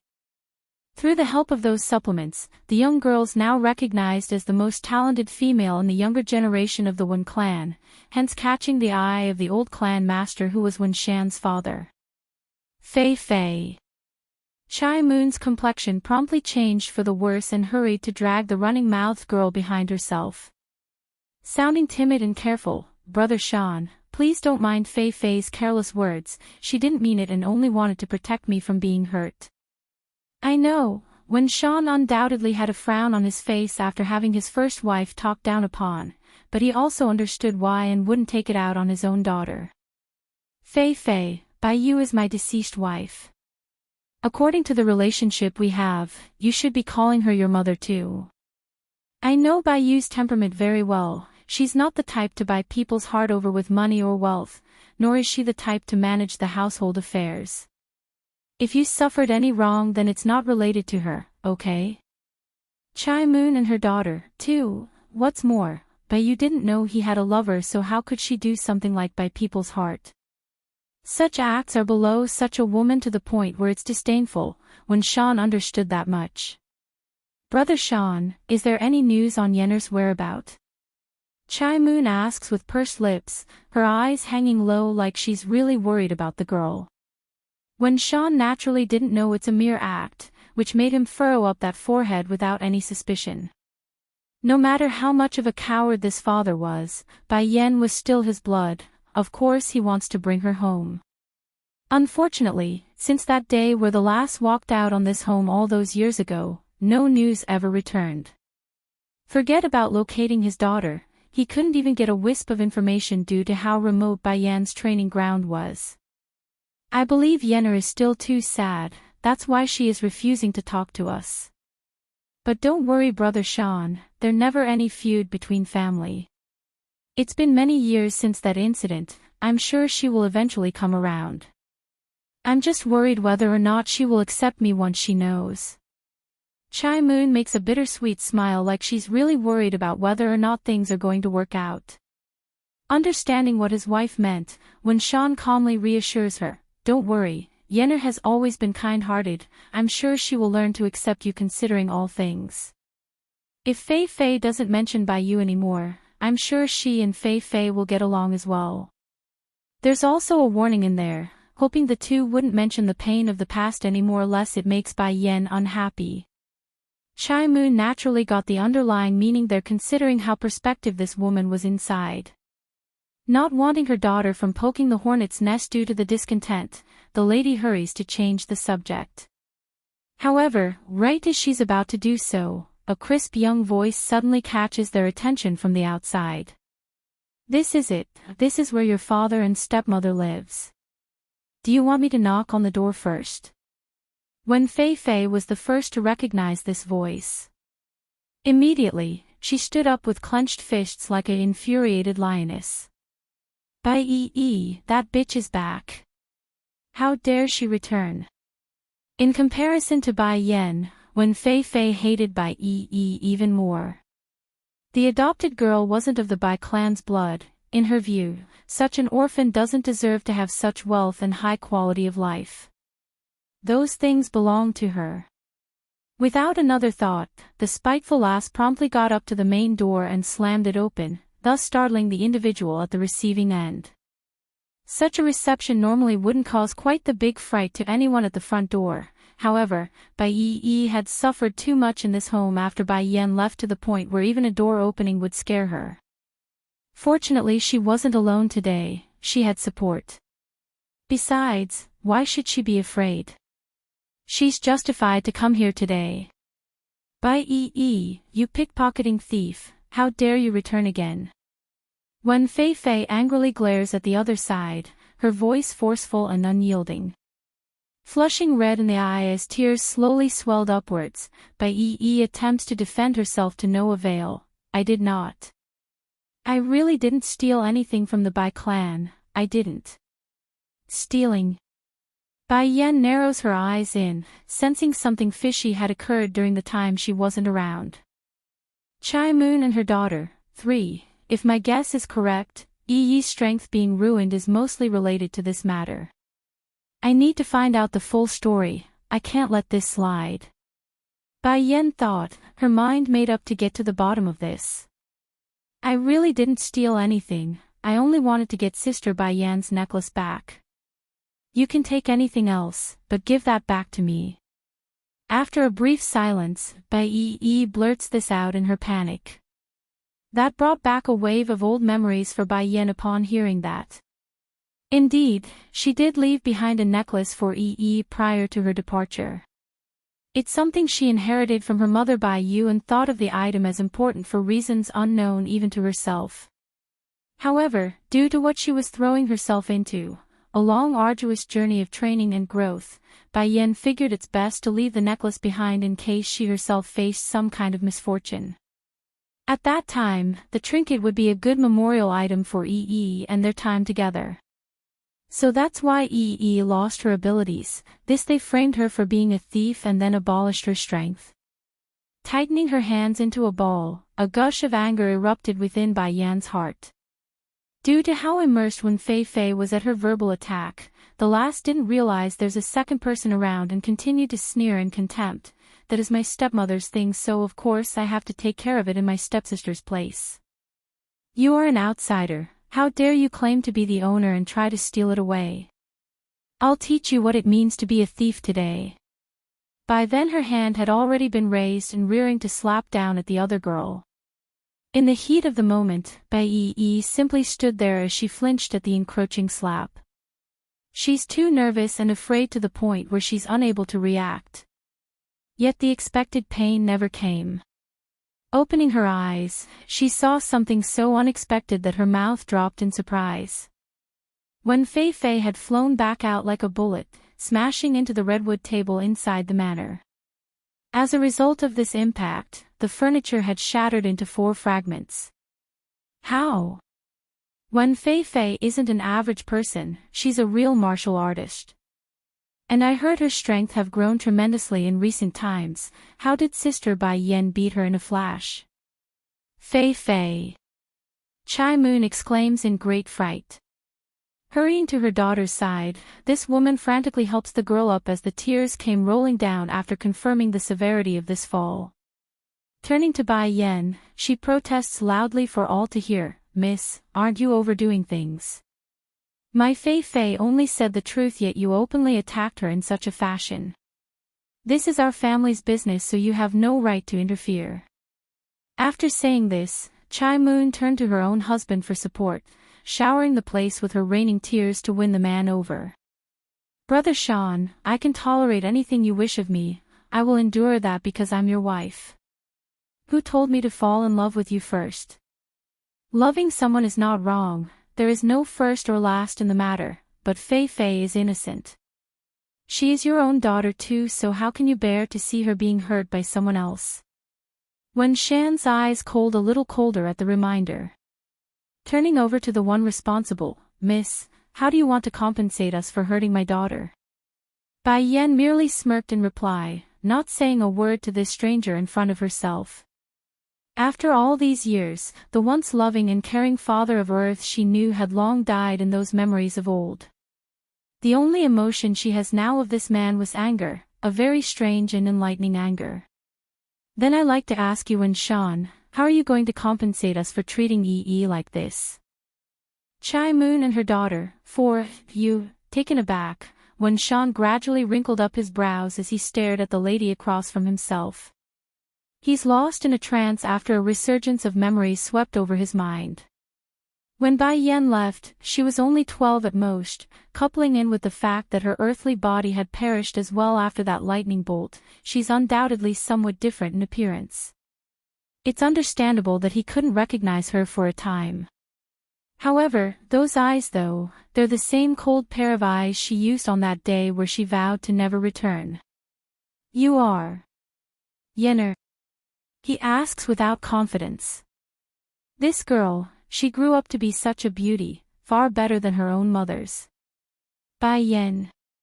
Chai Moon's body stiffened up at the name, her tears disappearing like some sort of magic trick. Brother Sean, she is Yenner. She's been gone for 10 years. How did she survive? You're back, Yenner. When Sean ignored Chai Moon's flawed facial expression and flew into a joyous mood. The time he spent with Bai Yen wasn't fake, he really did care for the girl with his heart. It's just that in comparison with his own life and safety, there's nothing more important. That's right, I'm back. I came back not only to avenge my mother, but also to let this fake man understand how stupid he was back then and the stuff he spouted. But as soon as I came back, I was immediately welcomed with the news of my mother having another daughter. And not only that, she's the same age as me. Why didn't I know I have a twin sister? And why does she look so different compared to me? Bai Yan's sarcastic expression couldn't be missed. Getting stiff over the comment, when Sean awkwardly replies, she's not your mother's daughter. Oh. In that case then she's my stepmother's daughter. Mind telling me who her real father is? No wait. Aren't you afraid of my mother coming back to strangle you for raising someone else's daughter and then giving her stuff away to said daughter? Every word coming out of Bai Yan's mouth were stinging, causing the man to wring out in discomfort. How can you talk like that, Yenner? She's Wen Fei Fei, she's mine, she's my biological daughter too. Is that right? Bai Yen presses in with force, her cold demeanor intimidating and unyielding. But I remember my mother died when I was 12, and this girl over there is around my age. Did you go behind my mother's back and cheat on her with that older woman? Yenner, when Shan's face was now getting a little unhappy, don't speak about her that way. No matter what you think of me, Moon is now your stepmother. Also, she suffered a lot as well and endured a lot of grievances because of my mistake. You returning now is a good thing. We can all be one happy family again. To tell the truth, Wen Shan did have some opinion about this second daughter of his. Wen Fei Fei was raised outside of the Wen clan, therefore, the last didn't know a lot of manners or rules that was expected of her. However, this cowardly man also knew he had no right to reprimand anyone since Chai Moon remains innocent in this matter. After all, the one who bedded her was him, and the who got her pregnant was also him. Furthermore, this second wife of his never asked for anything at all, only silently supporting him from behind at the very beginning, so what else could he ask of them? Yenner, Chai Moon. She is very good and isn't seeking anything in return by being with me. I once forsaken them for the sake of your mother, yet they never asked for money and refused my financial support. Did you know? Your stepmother would rather live in a ragged old house than to live in the house I bought for her. You mustn't misunderstand them.